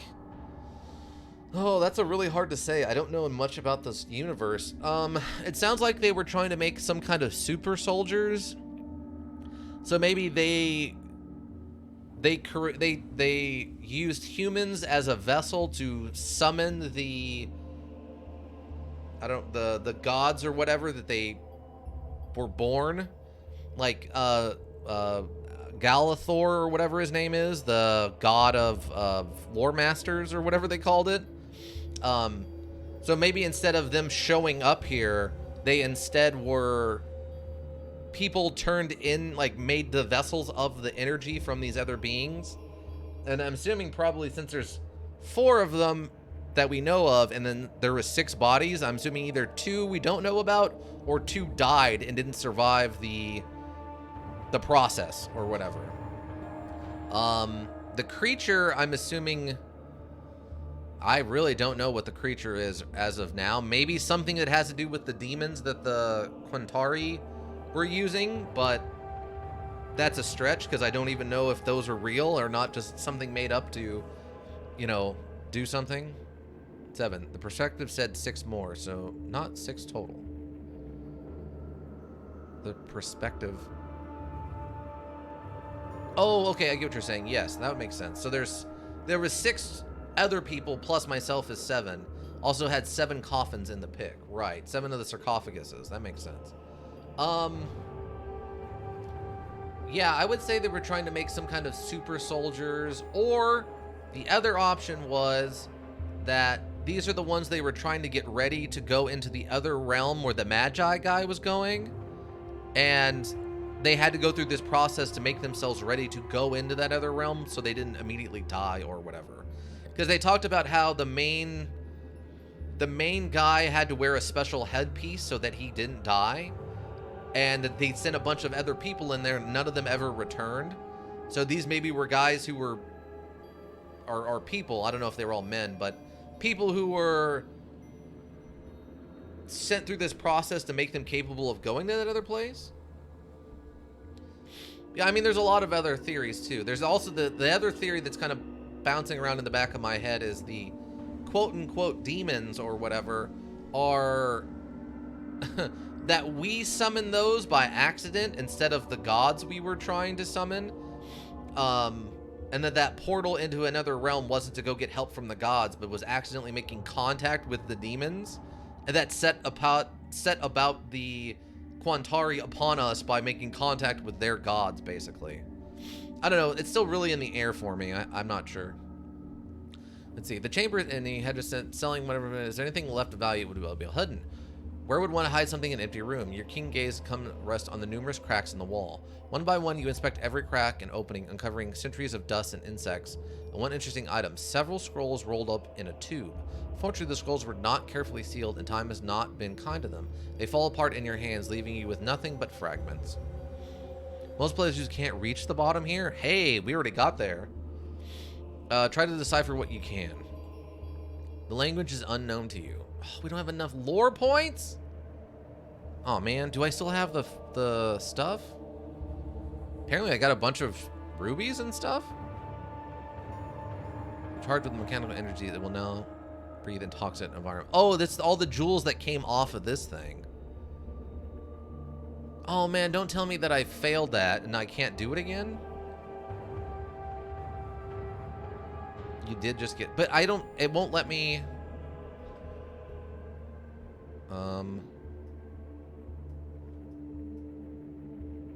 Perception to look around. Let's see. Let me examine the tank. The creature is still there. Its eyes remain vacant. Oh, that's where the creature was. Okay. Let me examine this thing. The machine emits a pulsing green light, strange liquid shifting and changing behind the thick glass. Destroy the remaining machine and the abomination within. Leave it alone. I'm gonna leave it alone for now.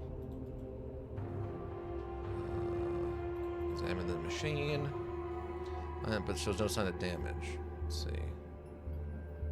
Oh, okay, so it's on that side. Alright. Let's see. I got 42 points. So I could do lore twice? Oh, I can only do it once up to 6. Oh no. Oh god. I mean, lore is our main thing that we're trying to do, so I'm not worried about scoring the 20 points. It's just we're 6 points shy of being able to. How did I get Brawler? Really? Let's see. All right, let's see. Oh my god, it was enough! Yes! Oh my god! Something went very wrong here. Azeroth is gone, yet the host retains his abilities and continues to manifest them. The range appears to be vastly reduced. It is down to about a mile now. The manifestations are weak and random, but the implications are interesting. All this time, we've been operating under the assumption that the abilities are not transferable. Read another fragment. We've disabled 3 transformers to induce a coma, yet the manifestation remain, leading to speculation that Galeth, or what was once Galeth, does not control nor even understand his new abilities. Like a newborn's mind in control of an adult body, he is unaware of what he can do, yet he's still able to haphazardly control it with his mental impulses. Given time, no decision has been made yet. I cannot blame them after what happened in Al-Aqiya, and yet we have a tremendous opportunity here, one more and more likely to slip away the longer Galeth remains in a coma. Even now, we cannot know for sure he will awaken again. The wards on his body require a lot of power. It is uncertain how long he can survive on the amount of energy we are supplying. The rest of the contents are illegible, but what you have discovered is definitely interesting. According to legend, one of the 3 High Lords was able to shape reality to his will. Could this Galeth Athazar, this freakish hybrid of man and some unknown other, be the dreamer Al-Gla Athazar? Makes sense to me. To whom the histories refer? Leave. Dang. Okay, so we can just read these same fragments. Okay. Wow. Okay.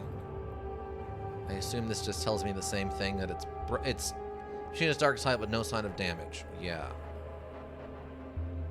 Okay. What's this? He's standing in front of the console. Lore or do not meddle in which does not understand, touch nothing and leave. Examine the console. Tinker around for a while, but are forced to admit the machines are far beyond your understanding. But we need more lore. Well, you found what remains of one god. Yeah. Created by man, it sounds like. So it sounds like I was partially right in one of my theories.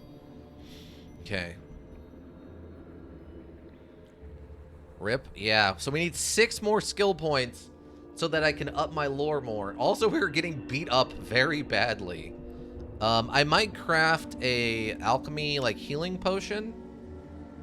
And try to, like, clean myself up. Let's see this. Healing salve. Restores hit points outside of combat via right-clicking. Stops bleeding in combat, accessible via belt slot. Heals 15 HP. That's what the choice of the console lets you do. Well, I assume it's got to be one of the endings where you just turn him back on and wake him up, right? And then he pops out and you have this literal god running around and it can just go and, like, change the world. I'll do that if you have to leave for Ganzar and thus lose the opportunity to visit the Abyss again. Oh, really? Okay, yeah, that makes sense. Golden berry. The oil extracted from the berries can fortify healing properties of other plants. Modifier. Let's see. Heals damage to attributes. Heal stat penalty for 0 points. Oh, okay, so that's not going to help us. I don't think that does anything. That doesn't do anything. What about this one? Nope. Nope. Okay. Base reagent. Base reagent. Okay, so it looks like we just need to create one of these. There's only Goldberry as a modifier for Kavasa? Oh, okay. And a secret one, but there's only one instance of that item in this module? Oh, okay. Just one random god plant. Okay, I'm gonna create one of these. And then I guess use? Okay, cool. It gave me some hit points back. Alright, so we know how to get back here. The problem I have now is I need 6 skill points to... I need 6 skill points to get lore up one more time, and hope to God 7 is enough. Dang.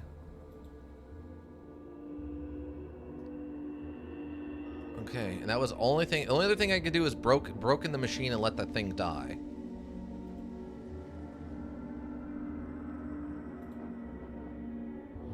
Back in one piece, son. Maybe your lucky day. If you change your mind about buying that amulet, let me know. A bit of magic by your side wouldn't hurt, you know what I mean?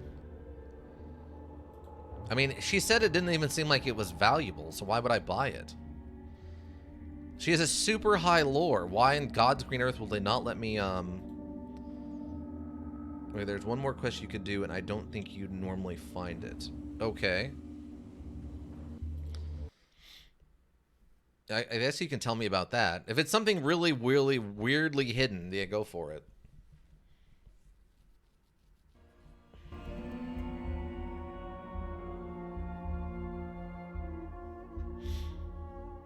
But it'll cost you money. Well, I don't have a ton of money left. I have on what? I have 150 gold. After buying all these climbing equipment. Also, by the way, how are all those tourists going in there to look at the abyss? Are they all playing this guy? To get healed by the healer multiple times, you get a quest from her. I think 2 or 3 times, maybe? Oh, okay. Well, I could do it twice. I guess if I sell the gems, I could, oh, the arena district, okay. But yeah, if I sell the gems, I could probably, afford it 3 times. Okay, where's the healer? Healer lady, I need your help. You go into the well, you go to the location she gives you, then that's 7 skill points. If you go into the well and go to the location she gives you, okay, interesting. Where's the stupid healer? Is it on the map? Oh, here's the healer. We'll go over here.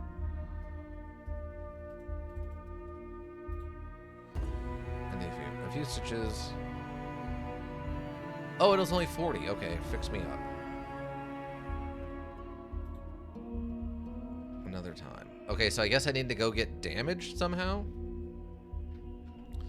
Okay, Abacar. Merchant's Plaza. Healer. Boatman. Oh, you know what? Hold on. I want to check something. Make your way to the bottom of the crater. You reach the crater known as the Abyss. You can't help but gaze into the abyss, wondering if it's gazing into you. Okay. The arena, the righteous owner. Visit Sylvana's house.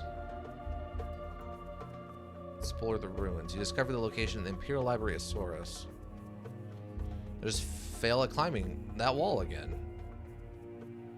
Yeah. Okay. I was in the noble's house. Knowing my luck, since I bought all this climbing equipment, I'm gonna succeed this time. Where is it? Wait, is it this one?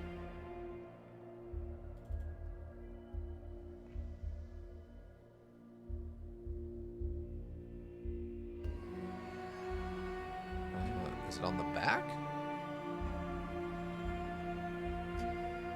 Maybe it's not that one. No, it has to be that one.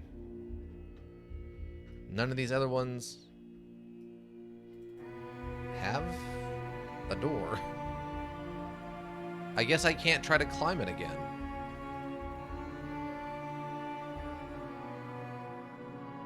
Wait, maybe I have to click on the door first? Oh yeah, here we go. Okay, there we go. No, it didn't do any damage. It didn't actually do any damage. Apparently it was just the abyss doing damage? Even with a grappling hook and a climbing claw, I was not able to climb that, by the way.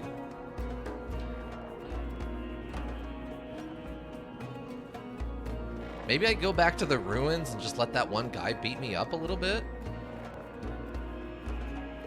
You were at 35 here last time. I guess apparently...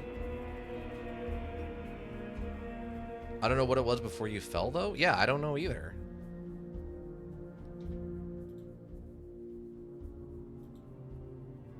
Yeah, it's not doing any damage this time. Maybe it only does damage the first time you fail? Oh, the bomb. That's what it was. Oh, okay. Well, that's not going to work twice. Unless I go into combat and blow myself up with a bomb.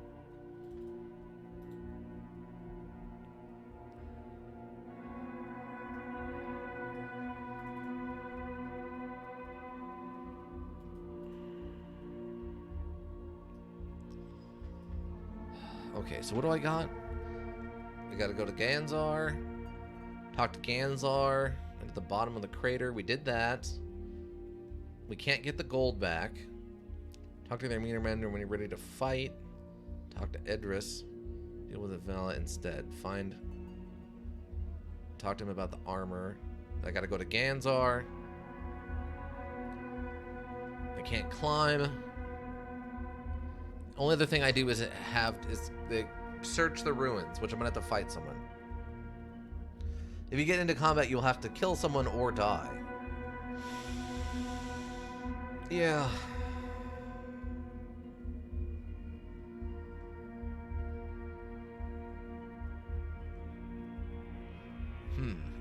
Try the Thieves Guild? I guess we can try the Thieves Guild. Oh,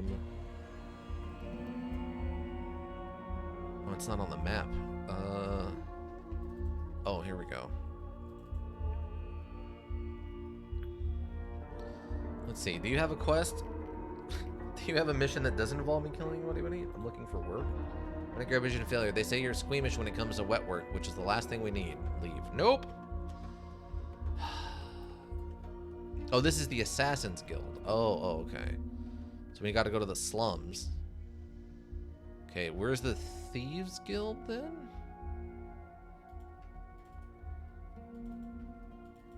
Was that over here?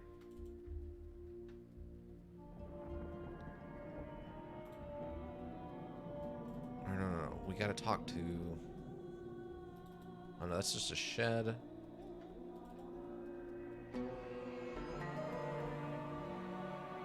Close to where you got blown up. Oh, okay. This man standing in... Oh, I thought there was a... I thought he was standing inside the fence, but no. What happens if I go in here? Oh, I can't. You need a key to open it. Okay. That would explain it.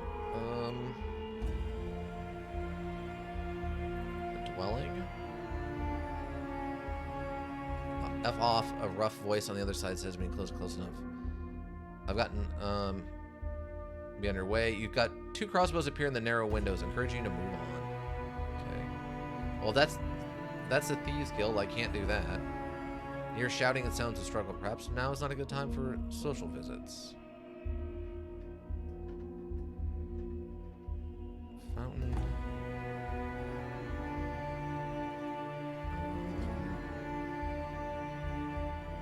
I don't seem to be able to interact with anything else. Oh, it's the temple? Oh, okay.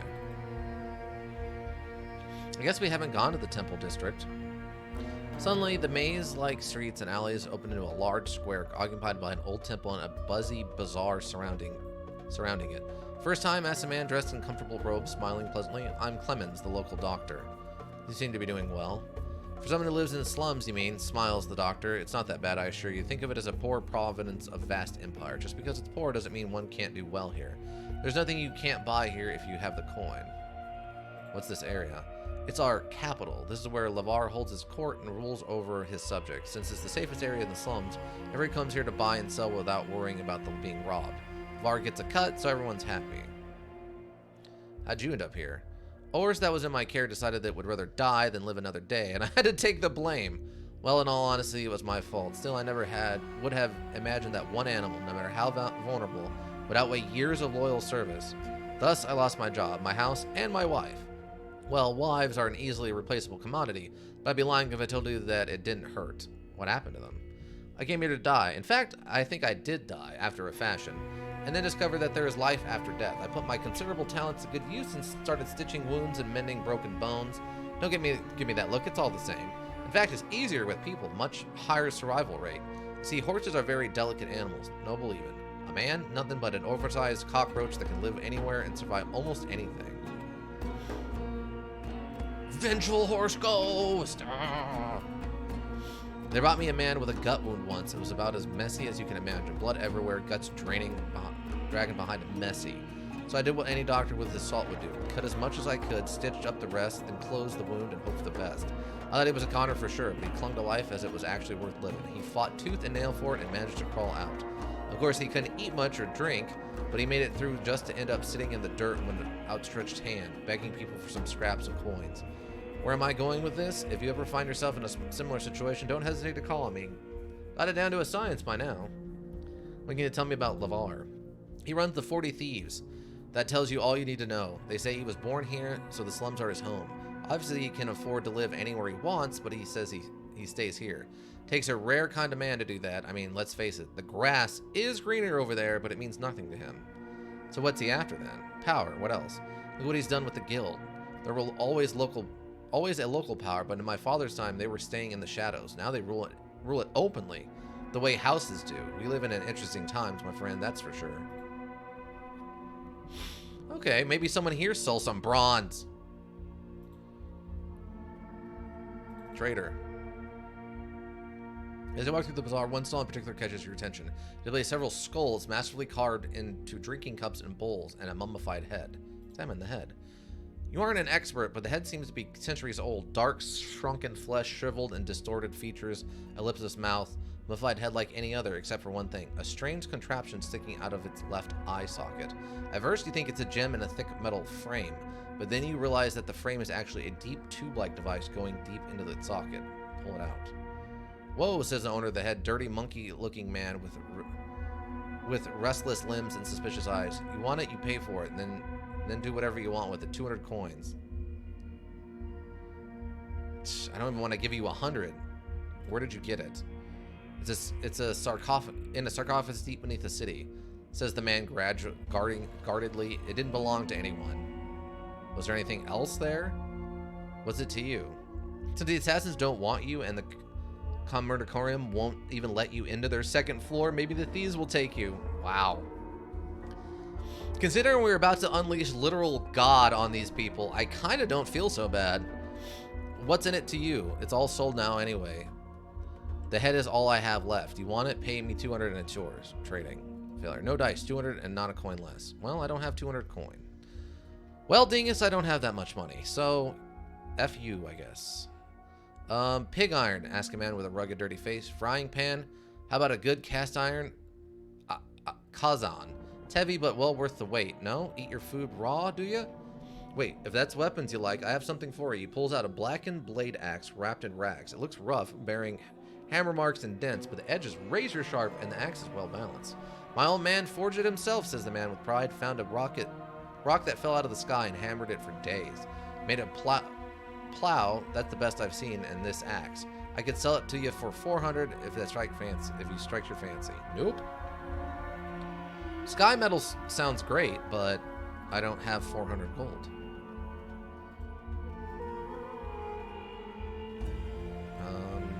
I was really hoping to find someone who here just sells bronze. Is there seriously not a single bronze, person? Really?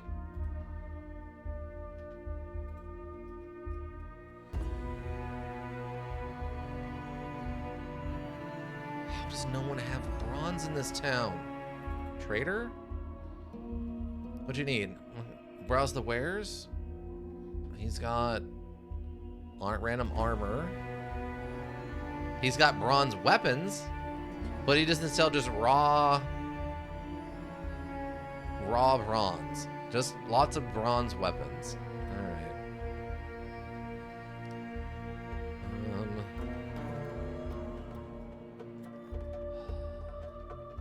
Guess only Tehran is cheap enough to stock bronze ingots. I guess. It's incredibly frustrating, though.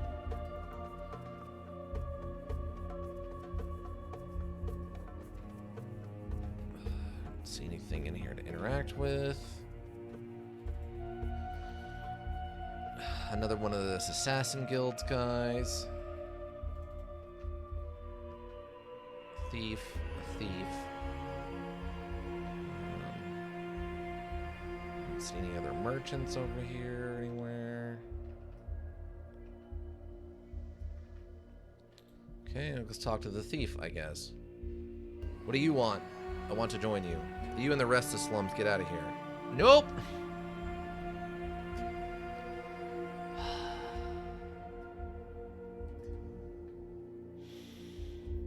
This is incredibly frustrating.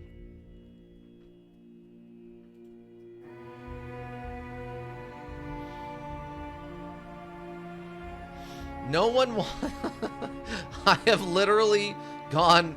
I have found the bottom of the abyss, and I am points away from being able to reawaken a man-created god capable of altering reality, and none of the guilds, including the Merchants Guild, which just does actual business, want anything to do with me. You always fight that guy in the arena, then you'd have enough damage on you to take the healer's quest. Maybe. Hopefully. Wait, what about you? Clemens, do you have something? I'd have asked you a few questions. Nope.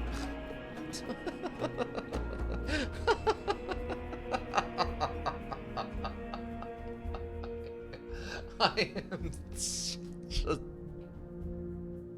this close. Just. Or you could fight the lore master at the library? What? Why would I? How could I fight him? He tries to poison you with coffee? Where does that happen? I don't think I've seen... maybe I haven't been to the library?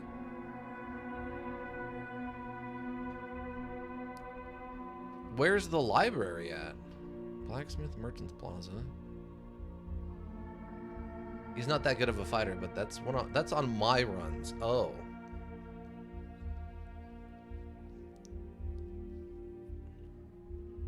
Almanzar Square, the Evergreen Gardens, the Boneyard. Oh, that guy. Oh, I wouldn't mind fighting him. That seems fine. He does, like, actively just attack me for no good reason. I was thinking about that. Like, that might be the only guy I fight. But your double success meant you didn't even take the coffee he would have offered you. Yeah, but if I go up there, he will just try to stab me, so... I guess we could do that. Since I'm not seeing an entrance to the Boneyard that's on the map.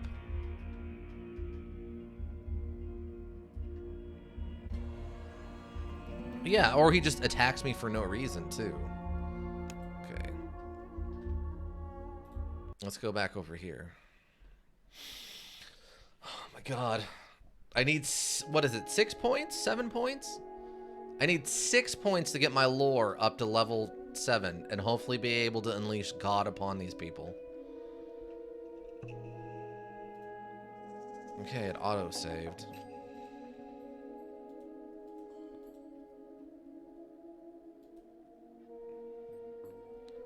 Accept the invitation, but only in your way. Tell him to pack his things and leave.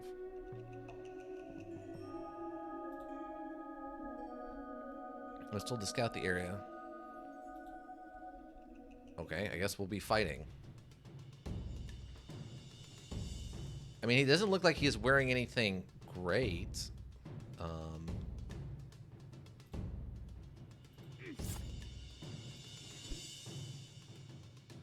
Okay. Let's see if I can actually beat this guy in combat. Oh, we've been poisoned.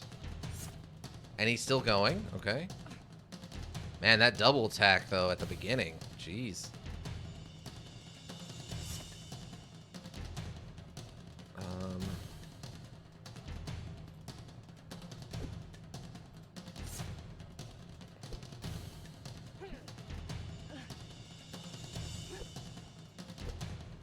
Really?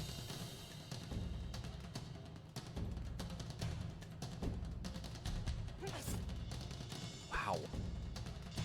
I'm telling you, I have no combat capability here.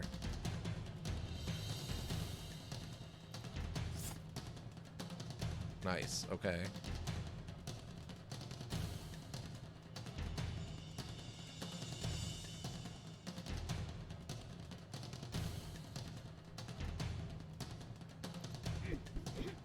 Really? I missed with all of those attacks?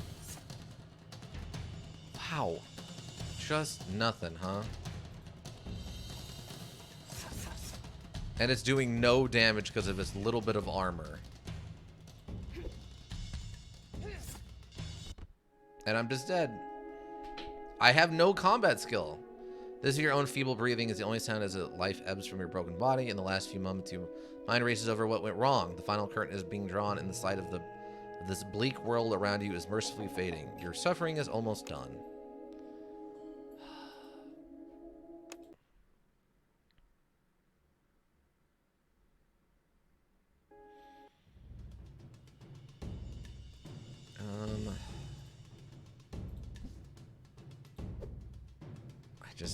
I have 0 combat training.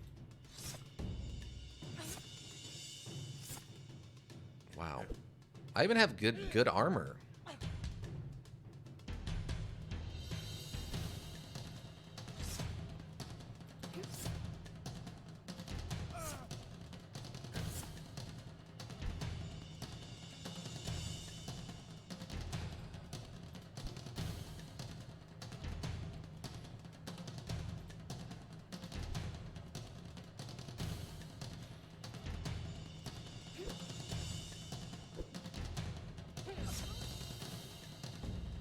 I thought I had good armor, but apparently I don't. Oh, not the torso. Oh, I don't have enough points.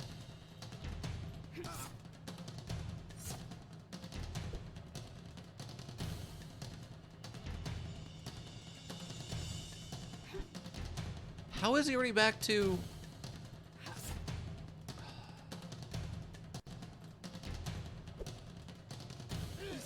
And I'm dead.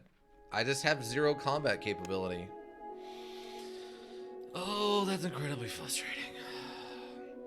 By the way, you can pick select norm and power with 1, 2, and 3. Oh, okay.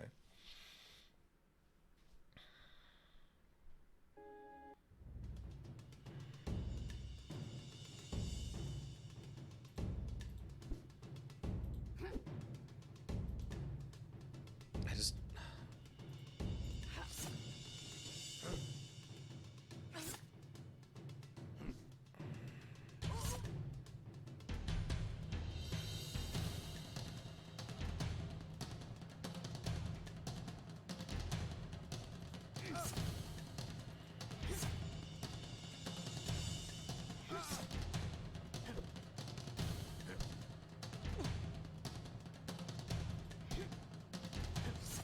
Ow. Okay. Yeah, I just don't have even a shot against this guy.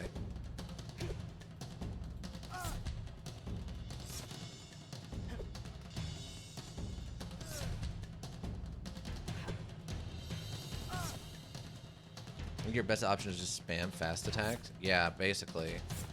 And dead. Yeah, I don't have any kind of combat skill here.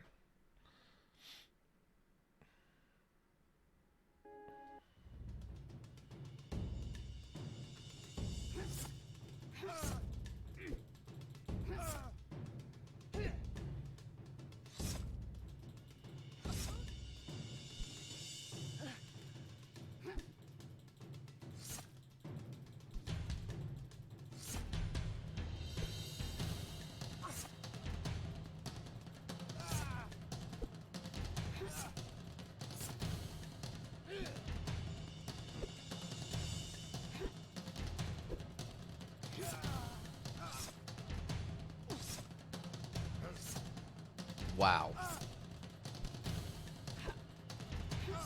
And dead? Yep, there it is. But if you had actual armor though, that would have been another thing though. Well, I'm wearing some armor. Apparently it's terrible armor.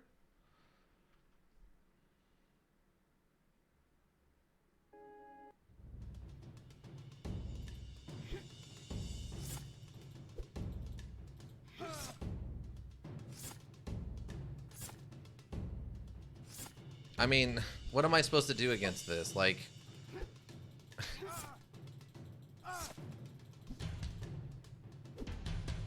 No, I'm saying if he was wearing armor, since your fast attacks would do nothing. Oh, yeah.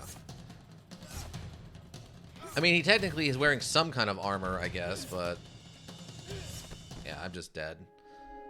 Yeah, there's nothing I can do here either, which is incredibly frustrating.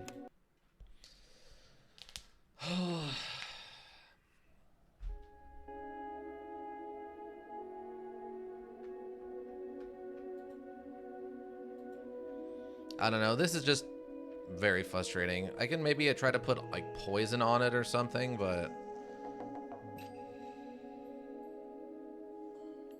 wait, I got it. Okay. Okay.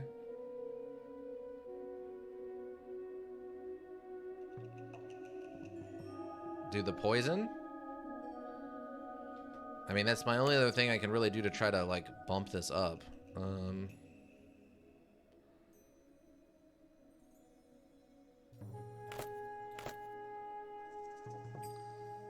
Damage 3, duration 3 turns, and then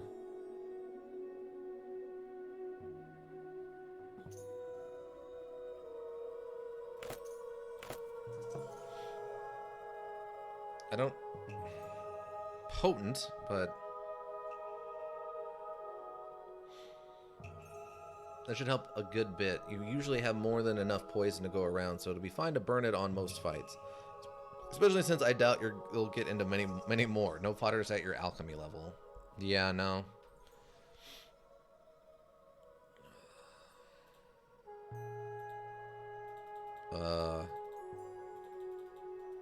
Can I not create it?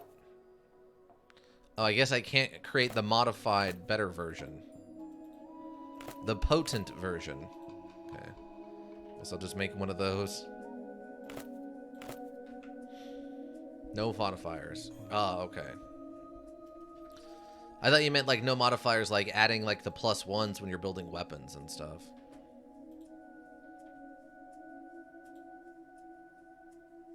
Reputation. Never heard of you. It says the prospector raising the axe and taking a step forward. So there's multiple ways to try to talk him out of it.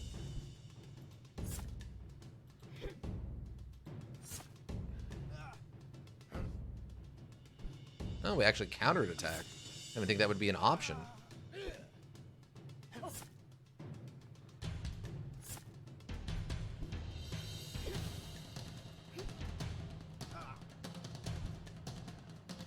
Would be enough to win. You can get him down to 15 or so HP, and since you've lasted more than 5 turns, that's enough to kill him.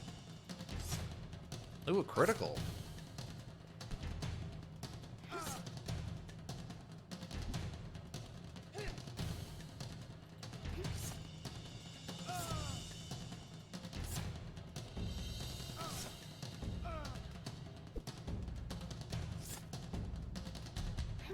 There we go. Did he? Oh, he counterattacked.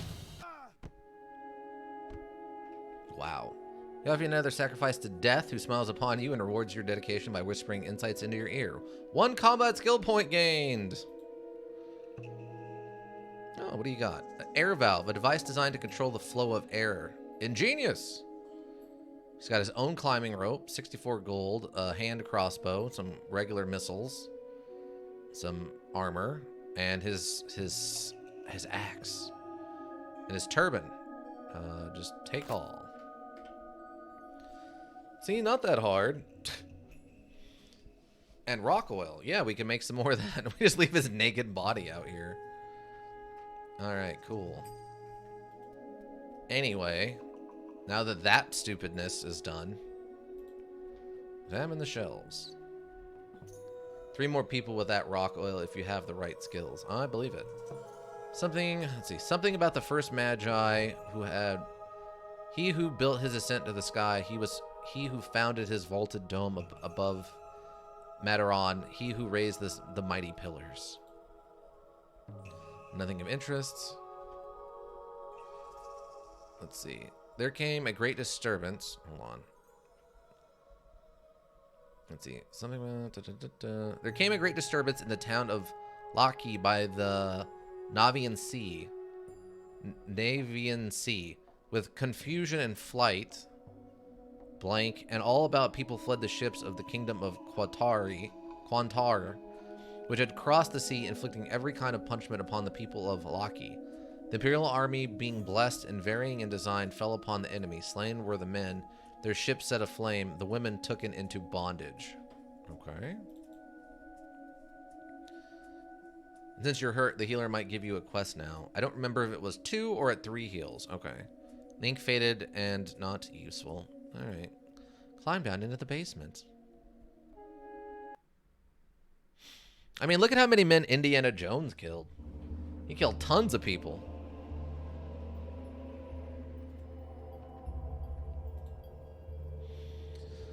Well, let's see. War did come, and like the army who brought it, the magnitude humbled all that came before. Men and towns burned alike, and even the seas stirred with the fury of war. The sun became as night, and the moon ceased to shine.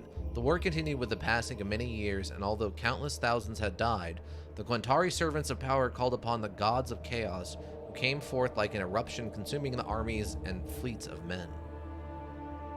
You know, there's some SP here too, and I think a location anyway. Oh, okay.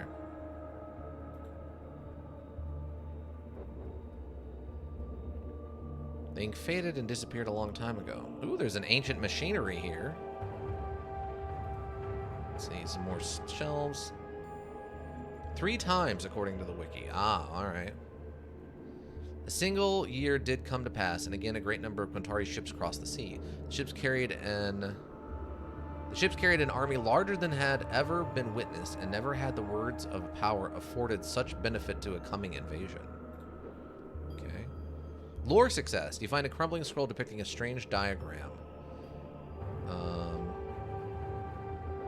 Strange diagram and some comments written in a language you recognize. It seems that the scroll shows kinds of network connecting different places, although the purpose of such network is unclear.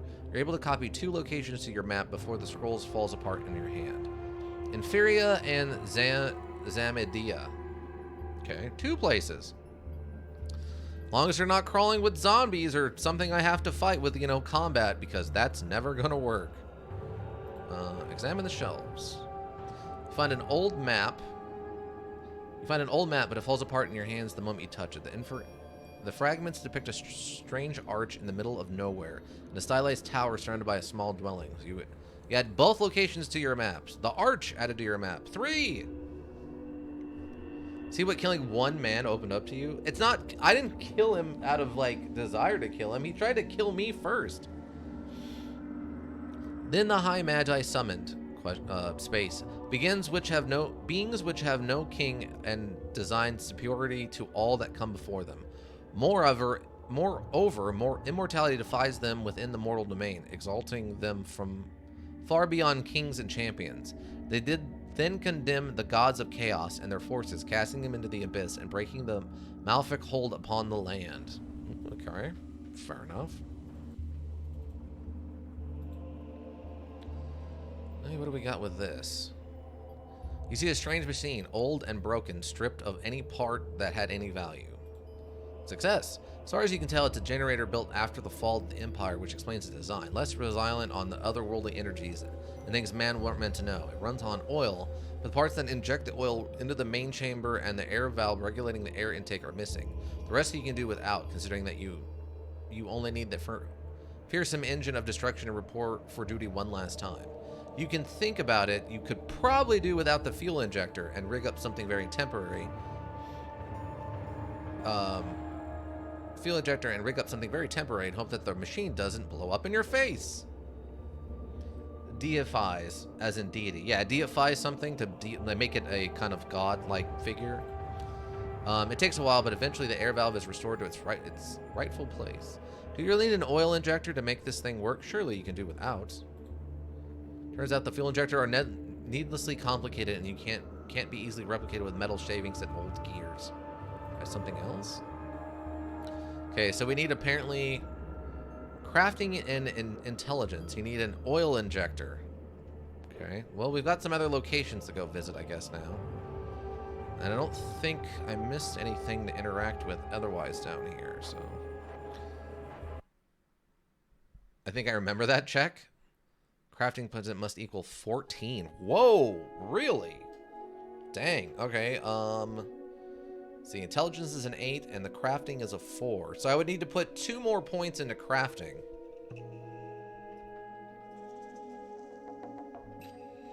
All right. Well. All right. So we have some locations to go visit now. Let's see. Oh, okay, yeah. What's he got? Whoa, that's a whole city. The arch. It's the arch that they triumph. Why is that here in the middle of this? That's from France. What? And then Nefari has kind of the. Let's go in Nefari first, but you can talk to Abkar and see if he has it. Really? The fuel injector? Okay. I mean, I don't have much money left.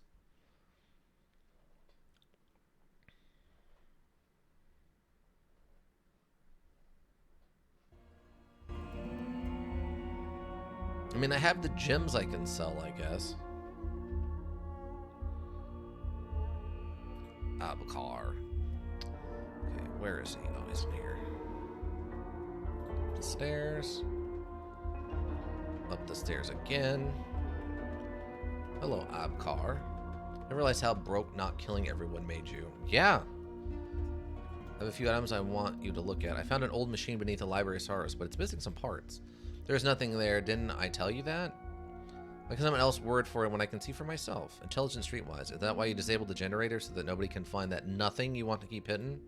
It says, you want to see it? You think that you'll be better off knowing? You think that this warning left to us as if we could do nothing but pray and hope that the worst won't come to pass if something can easily forget? Then go and see for yourself. He opens one of the crates and fishes out a strange device. I sold the other one to that imbecile who runs the curio stall. If you're lucky, he still has it. You gain a new insight into the liberal arts and 2 skill points. Not enough. So we got an oil injector. Okay. So I'm guessing the other part is the one he sold that I took from that guy. I think there's one. Also, I think there's one more thing at the library, but it's pretty well hidden. Oh, okay. Well, we got to go back to turn on the machine anyway. So he said the curio trader had it? Browse the wares. Let's see. Well, he has a special item, right? Anything special? Oh, I need this thing? An artifact like this is worth at least 500 coins. Oh, well, I'm never gonna be able to. Oh, he gave it to you for free. I don't need this for it though, right? Because that's powered by the sun.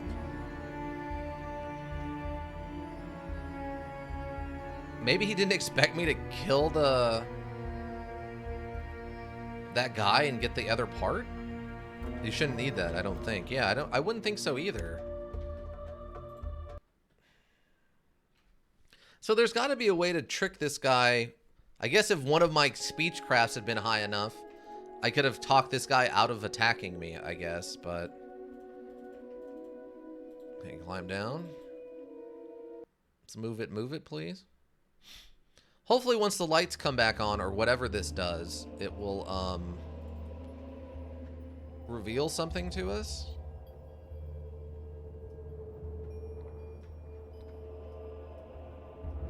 Hey, killing him gave you money and his items. I mean, that's true. And he attacked me first, which is not my fault. Re-attack the oil injector. Takes you a few hours to make the injector work as advertised and pump oil into the main chamber of the machine as needed. Alchemy success. Add oil and you're good to go. It seems that 5 jars should be enough, but you can work your magic and do more with less. Okay. There's 2 more skill points. We only need 2 more. Pray to anyone who might be listening. Fill up the lubricant and cooling pipes and light up the ignition torch. The machine responds by emitting a terrible noise and leaking oil and black smoke. Backfires a few times and finally comes to its senses and switches to a low humming sound. A moment later, lights flicker and come to life. 2 more points. What's my perception at? It's okay. Yeah, it's an 8, so it's solid. Intelligence and perception are both solid. Actually, my constitution is a 7 also, is actually pretty solid. I might have been able to just force my way through that poisonous gas at the bottom of the thing. Okay, so what did this reveal to us? So we turned the thing on. Nothing else here. We needed to pass and gain before ships across the sea. The ship carried an army larger than had ever been witnessed, and never had heard the words of the power afforded. Okay, should have been able to find it. Although now with the generator on, that's not necessary anyway. Oh, okay. Well, we found another way to get here, I guess. Shelving, nothing. And times burn alike, even the sea. Okay, yeah. High Manager summon beings between no king. Okay. Yeah, there's nothing else in here, it doesn't look like. Search for the switch. Yeah, there's another chamber behind this wall. It doesn't take you long to find a hidden switch. Press the switch.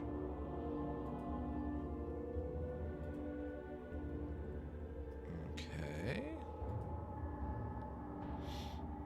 Gain insight. There are 6 skill points. Let's go. That's what we needed. You're standing in a small chamber illuminated by the glowing stone tablets floating in the air with no visible support. Each tablet is carved with rows upon rows of tiny, precise symbols. Examine the tablets. Let's see. You take a few steps forward and touch the closest tablet. They are not made of stone, but a much lighter material, and the letters seem to have been burned into the surface rather than inscribed. Sounds like wood, but alright. Let's see. The tablets are written in cuneiform, a writing system so old that its origins are lost in the mist of time. The Magi had gained much insight in deciphering tablets that were old when the Empire was barely a kingdom, and eventually adapted the scripts as their own.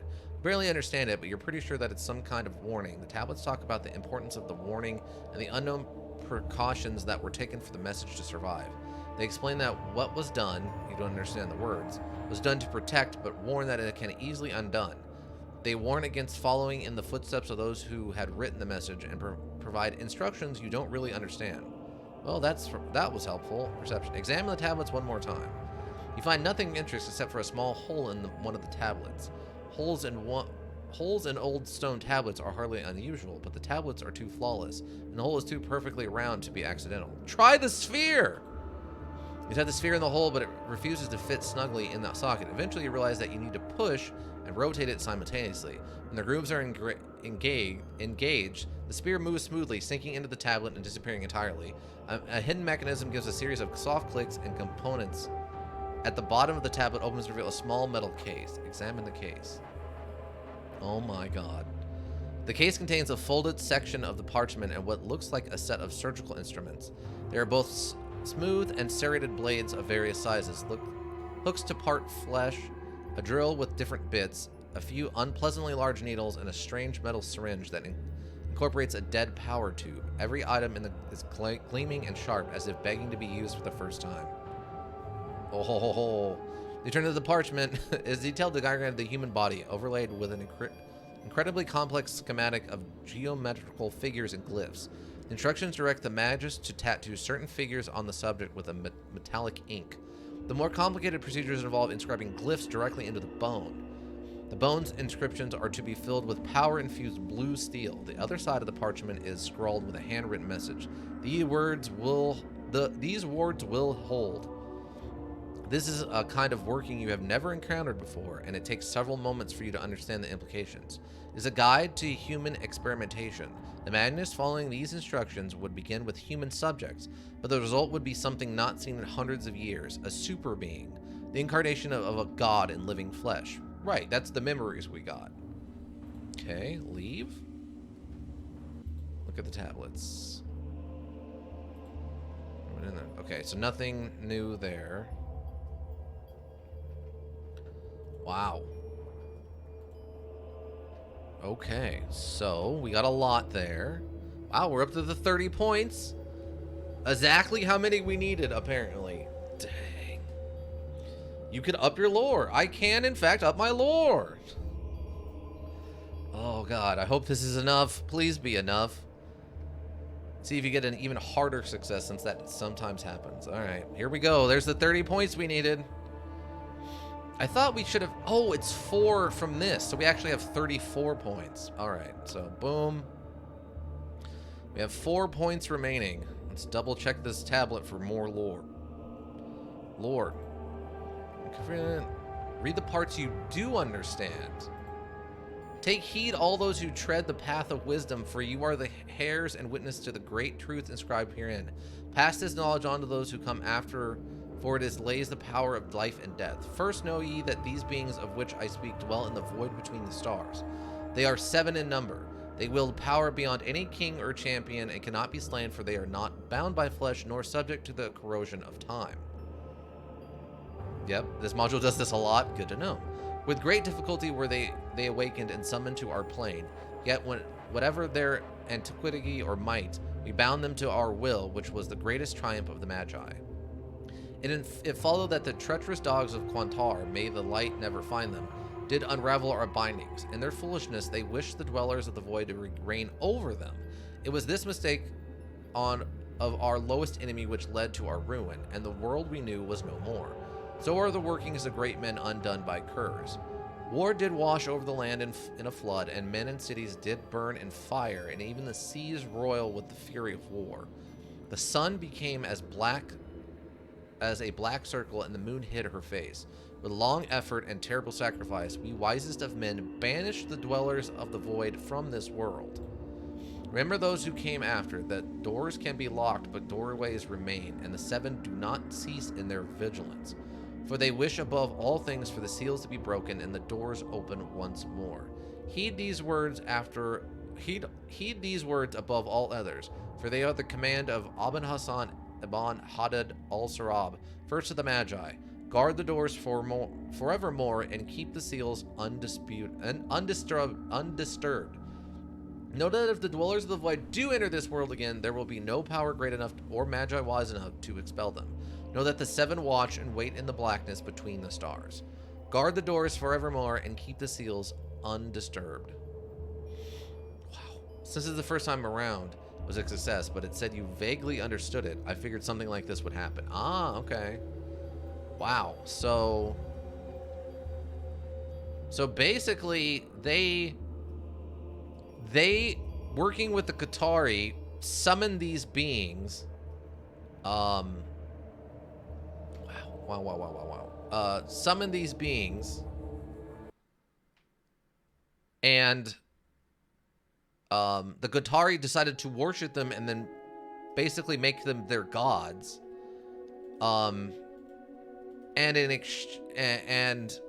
they, I guess, went crazy with power and decided to invade our kingdom with the power of the Quantari, or with the power of the 7. There was a disagreement on what they wanted to summon them for. Oh, okay. Is that what it ends up being? Wow. Okay. Well, now that was a lot. I guess we can go and check out these other places. Let's go over to this one. It looks like the smallest. This is a whole city, by the way, but this one looks like the smallest. Or should we just go back? Should I just go back and go into the pit? And go into the abyss and try to see what happens? Let's go to the abyss. I want to see what happens when we go to the abyss. Let's just go to the abyss. I wonder if this is a... Oh, well, we'll find out, I guess. I'm just wondering if we can actually wake this guy up and it turns out like... Oh, I'm badly injured. I forgot about that. We need to go to the healer's house. I'll warn you, Zamadi is the most dangerous inferi middle, then arch least. Oh, okay. Zamadi is the most dangerous inferi middle, and then arch least, if I remember correctly. And this is from what I recall from combat heavy runs. Partially heal or she'll rip you off. Partially heal or she'll rip you off? Oh, okay. Healer. I know if you have a few coins, I can set your bones and dress up your wounds. Sure. You see, this is the healer. There's some nasty cuts, and it appears that you are bleeding internally. So...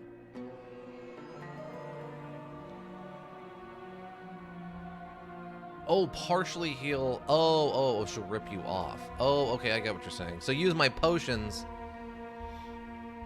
Oh, we brought this with us? What am I gonna do with this?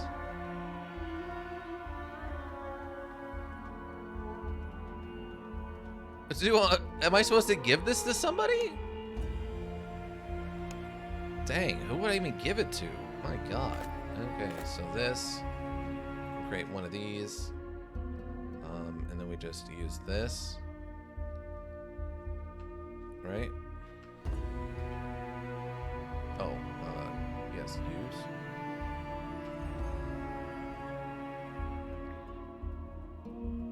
Which will bring you to 43. Okay. Yeah, 2 should be enough to heal you most of the way. Yeah. I mean, we have 10 of these, so...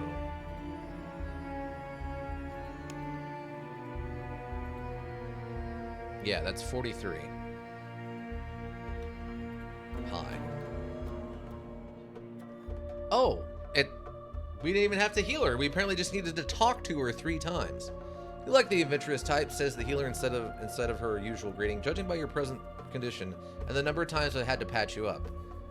Yeah, apparently if you just come and talk to her enough times while injured, she will give you this quest. You don't actually have to have her heal you. It occurred to me that we can help each other. There are rumors of a certain pre-war elixir called Rapid Cellular Regeneration, and I'd love to get my hands on it. The job's dangerous, but danger is your middle name, ain't it?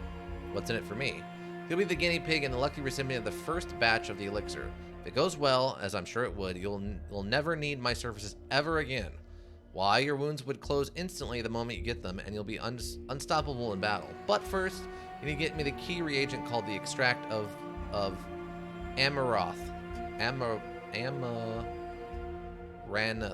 Amaranthus, of course. So we have a deal. Sign me up. And that saves you money, yeah. I heard an interesting story of hidden village up in the mountains. The man who told it to me swore up and down that there are chambers filled with ancient vats going deep into the mountains. He claims that monastery added the map. Claims that it was given a few drops of that very extract I seek. It's an elixir so rare that it was thought to be a myth. You see, there are more than 70 species of amaranths, and most are common as dirt, yet there are always rumors of a rare species of this plant, the most magical properties, and now we finally have proof that it exists. I'll take a look, now fix me up. So whom do you expect me to fight? The villagers? The man who sold me the exact location of the village ended up dead a few days ago. I admit that I was skeptical when I first heard the story, but like someone took him seriously and shut him up for good, so expect competition. Okay. I mean, I'll take a look. Let me see. This is the healer that cuts stitching before the wounds go bad. 40 impels will cover it. Wow! 40 for 2 hit points. No thank you. Another time. Way to cheat this quest and get double SP from it. Okay. Well, I guess technically this isn't much of a cheat, but a way to complete the quest twice. Really? Okay, well, good for you, Ika. We just found something else for you. There's something we all learned. I remember Tuesday we didn't do what did we learn because unfortunately I was having some medical stomach issues, but... Oh, wait, is that my higher damage one? I guess it's 4 to 7, so yeah. I guess because of the strength negatives. Alright, I guess we just go to the abyss now? Let's see, what's in my inventory? I have a bunch of this stuff I can't use. I could probably sell.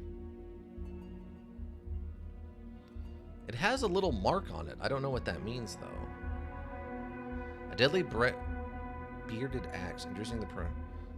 This is the former empire by skirmish raiders. Huh. Okay. The method for completing the quest the second time is killing everyone, so that's not much of an option for you. No.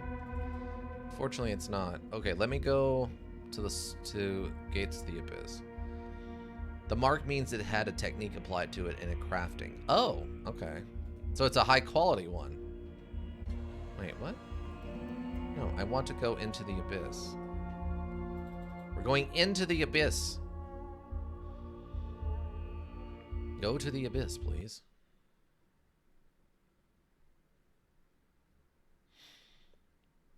A slightly higher quality one. Yeah.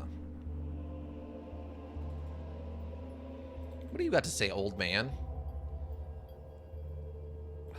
I'm not worried about your stupid amulet. You could sell it or scrap it. Would probably be best to see which would make you more money. Well, scrapping seems like it's pretty inefficient. It's iron? I don't know. Okay, go to the abyss. Venture into the abyss? Yes. Okay, cool. We can just teleport back here. Awesome. Use the console.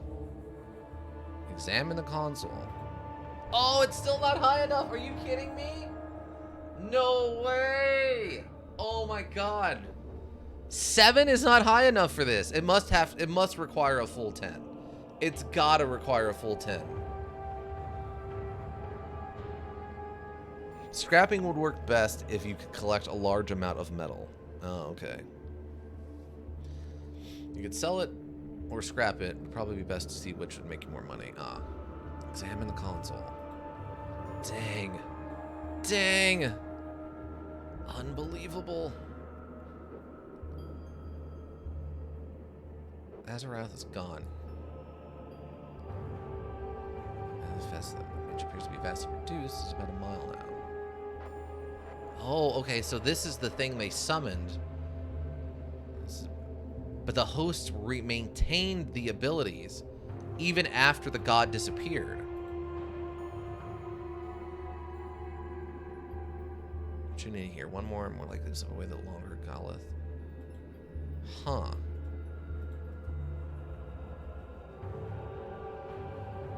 You need one more, so it's got to be an 8? Dang, I need 20... I need 26 more points! Oh, God. Ugh. Oh, unless everything goes right in every place we go to and I don't have to, like, fight anybody. Oh, my God. Alright, well... map? Apparently the map does not work here.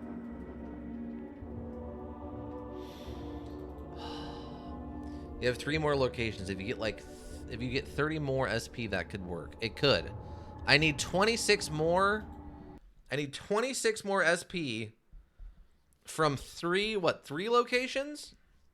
Because we have the monastery, we have the arch, and we have Inferi. Oh my god. Unbelievable. Right?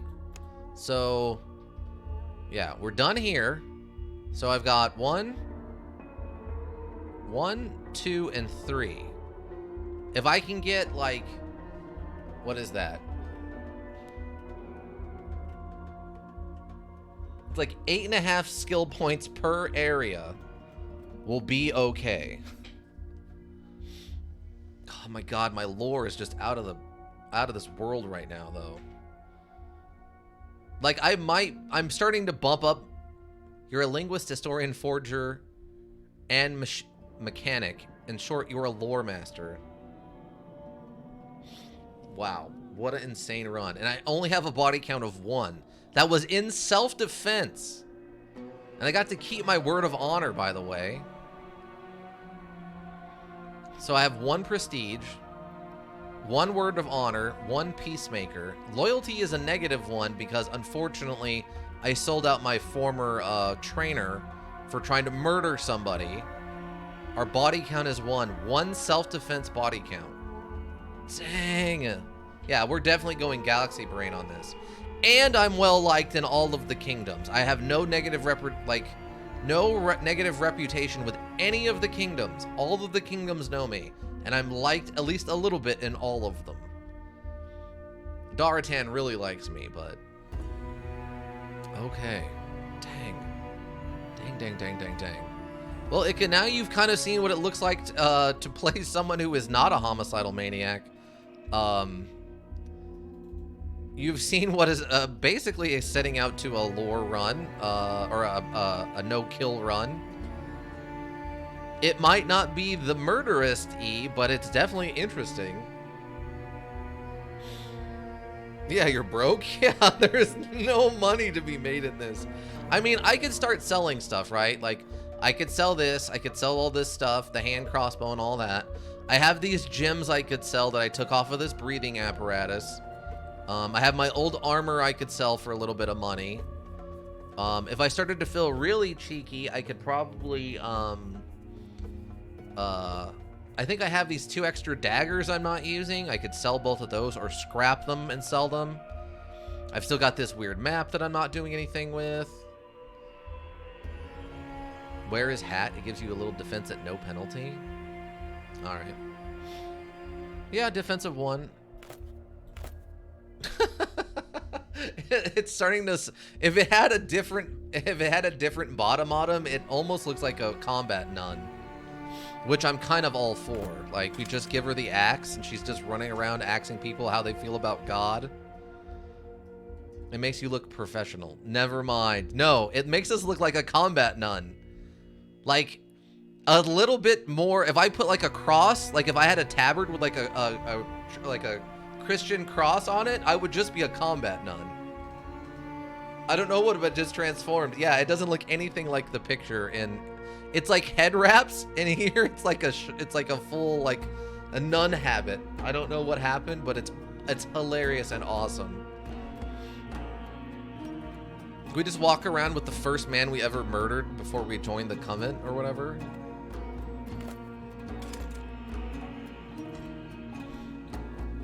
I guess it does that on a woman, apparently so, and I love it. I absolutely love it. Oh God, we are going to be a combat nun for the second run. We're going to be bringing the power of Jesus, and we are going to be smiting all the bad people.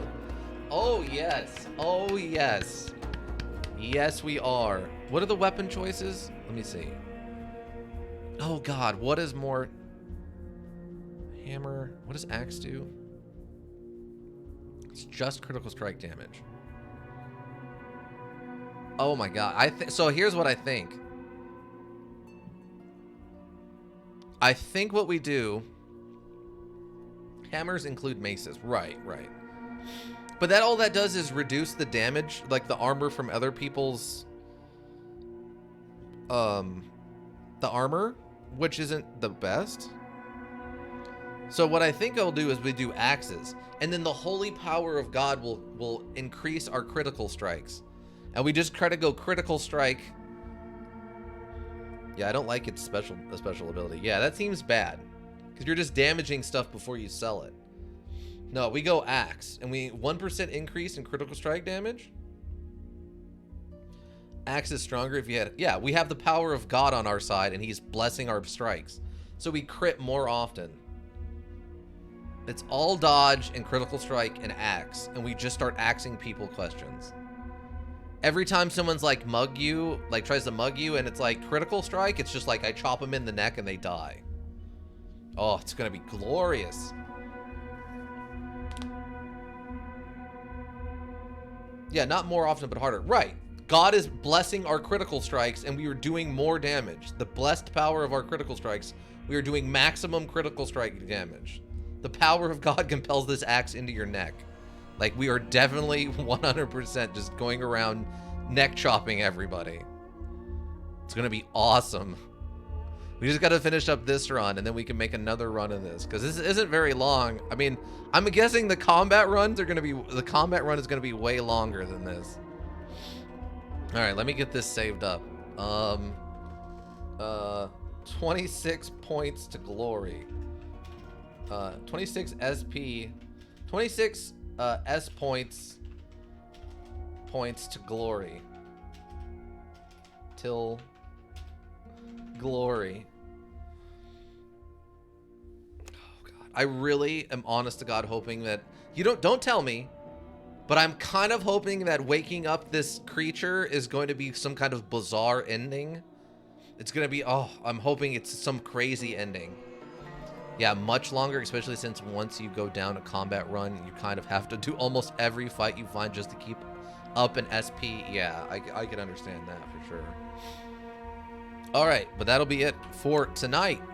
Are you sure you want to quit? Yes. Oh my God. This has been glorious. Let's see. What do we got? Oh, okay, here we go. Let's see. Gaze into the abyss. Explore the very heart of the abyss. 11% of players have that achievement. Take heed and bear witness. Discover and read the ancient tablets. The warning of the Magi. 11.4% of people have that one. Find a way into Mataron sewers, 20.0%. Visit the Library of Sorrows. 23.1% of players have that one. Isn't this module great? Yeah, it's so all over the place. It's amazing in the strangest ways. There's 109 achievements? What? Why on God's green earth do you need 109 achievements? The nameless one. Die 100 times and live again. What? It's like restart. Like, so there's... Sure, Feldy Aurelian. Join the Imperial Guard to be all you can be. Get promoted the rank of Centurion. You can get ranks in the Imperial Guard? Yeah, apparently there's a bajillion things to do in this module. Oh my god. Complete the Imperial Guard's quest line in Ganzar with the help of Commander... Oh my god. Fire in the hole. Destroy all Aki. Oh my god. Burn it. Burn it! Some men just want to watch the world burn. Sleeping dogs. Let sleeping dogs lie. Kill. Okay. Bring a new world order. Oh my god. Bring king... Oh my god. Desperate times. You know what you have to do. Is that drop a nuke? The one god ascend. Oh my god. I'm pretty sure there's at least a dozen endings. Probably 20. Yeah. There's at least 1, 2, 3, 4, 5, 6, 7, 8. Visit. Oh my. Okay, I gotta stop reading this. It's all full of spoilers. No. I can't keep reading that. It's full of spoilers. Well, endings at the end of the module. There's also special endings that, like the bad ending I told you about, killing Gallius's guards. Yeah, how is that? That's so weird that you get a bad ending for that. That's so strange. All right, so here's what we learned. Here's what we learned. Let's see. The no body count. Body count makes you poor.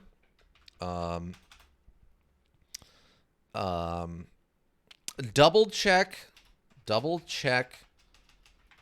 skill requirement or skill checks as you level, as sometimes you gain more insight. It's cool though. You don't need to be healed by the healer for the quest. You just need to talk to her a lot. Yes. Talking to the healer while injured is enough to trigger the healer's quest if done 3 times. Does not require healing. Does not require paying to be healed. That's one for you, Ika. And then see, what's the last thing we learned?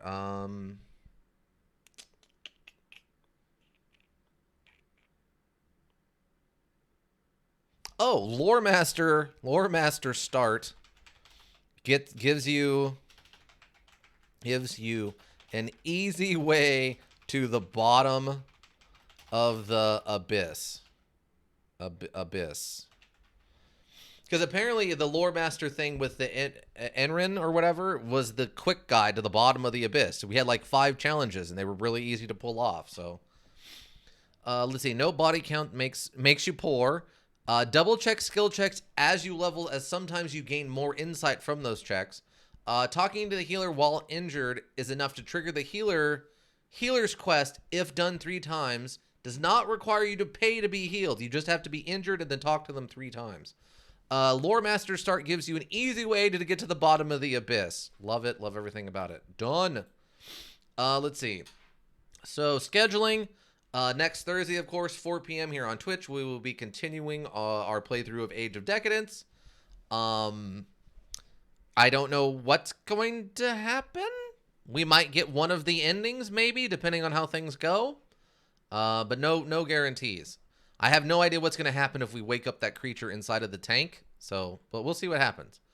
Um, the so then did you see that the module going this way at the start of the stream? No, I had no idea what I had no idea what to expect with this. Honestly, the way that the description reads and the way you talked about it, I'm excited to see Zamidi. Okay, but the way you described it, the way you talked about it, and the description, and the constant Roman themes everywhere, this is not what I expected at all. What I expected from this was something more along the lines of, like, you go around, you're like a legendary soldier, or like a legendary person from the war, basically, depending on how you kind of choose to do your leveling up. And you're basically going around trying to solve problems as like a hero type. I didn't think it was going to be this vague, that you're literally just a lady who trained in ancient lore a lot and also got really good at talking like streetwise, like being able to think on your feet and outsmart people. I would have never guessed this was an option. I figured it was both genders and mostly very combat heavy focused, like Dead State was, where basically everywhere you went, you were either fighting zombies or people. I did not expect this to be so not combat heavy.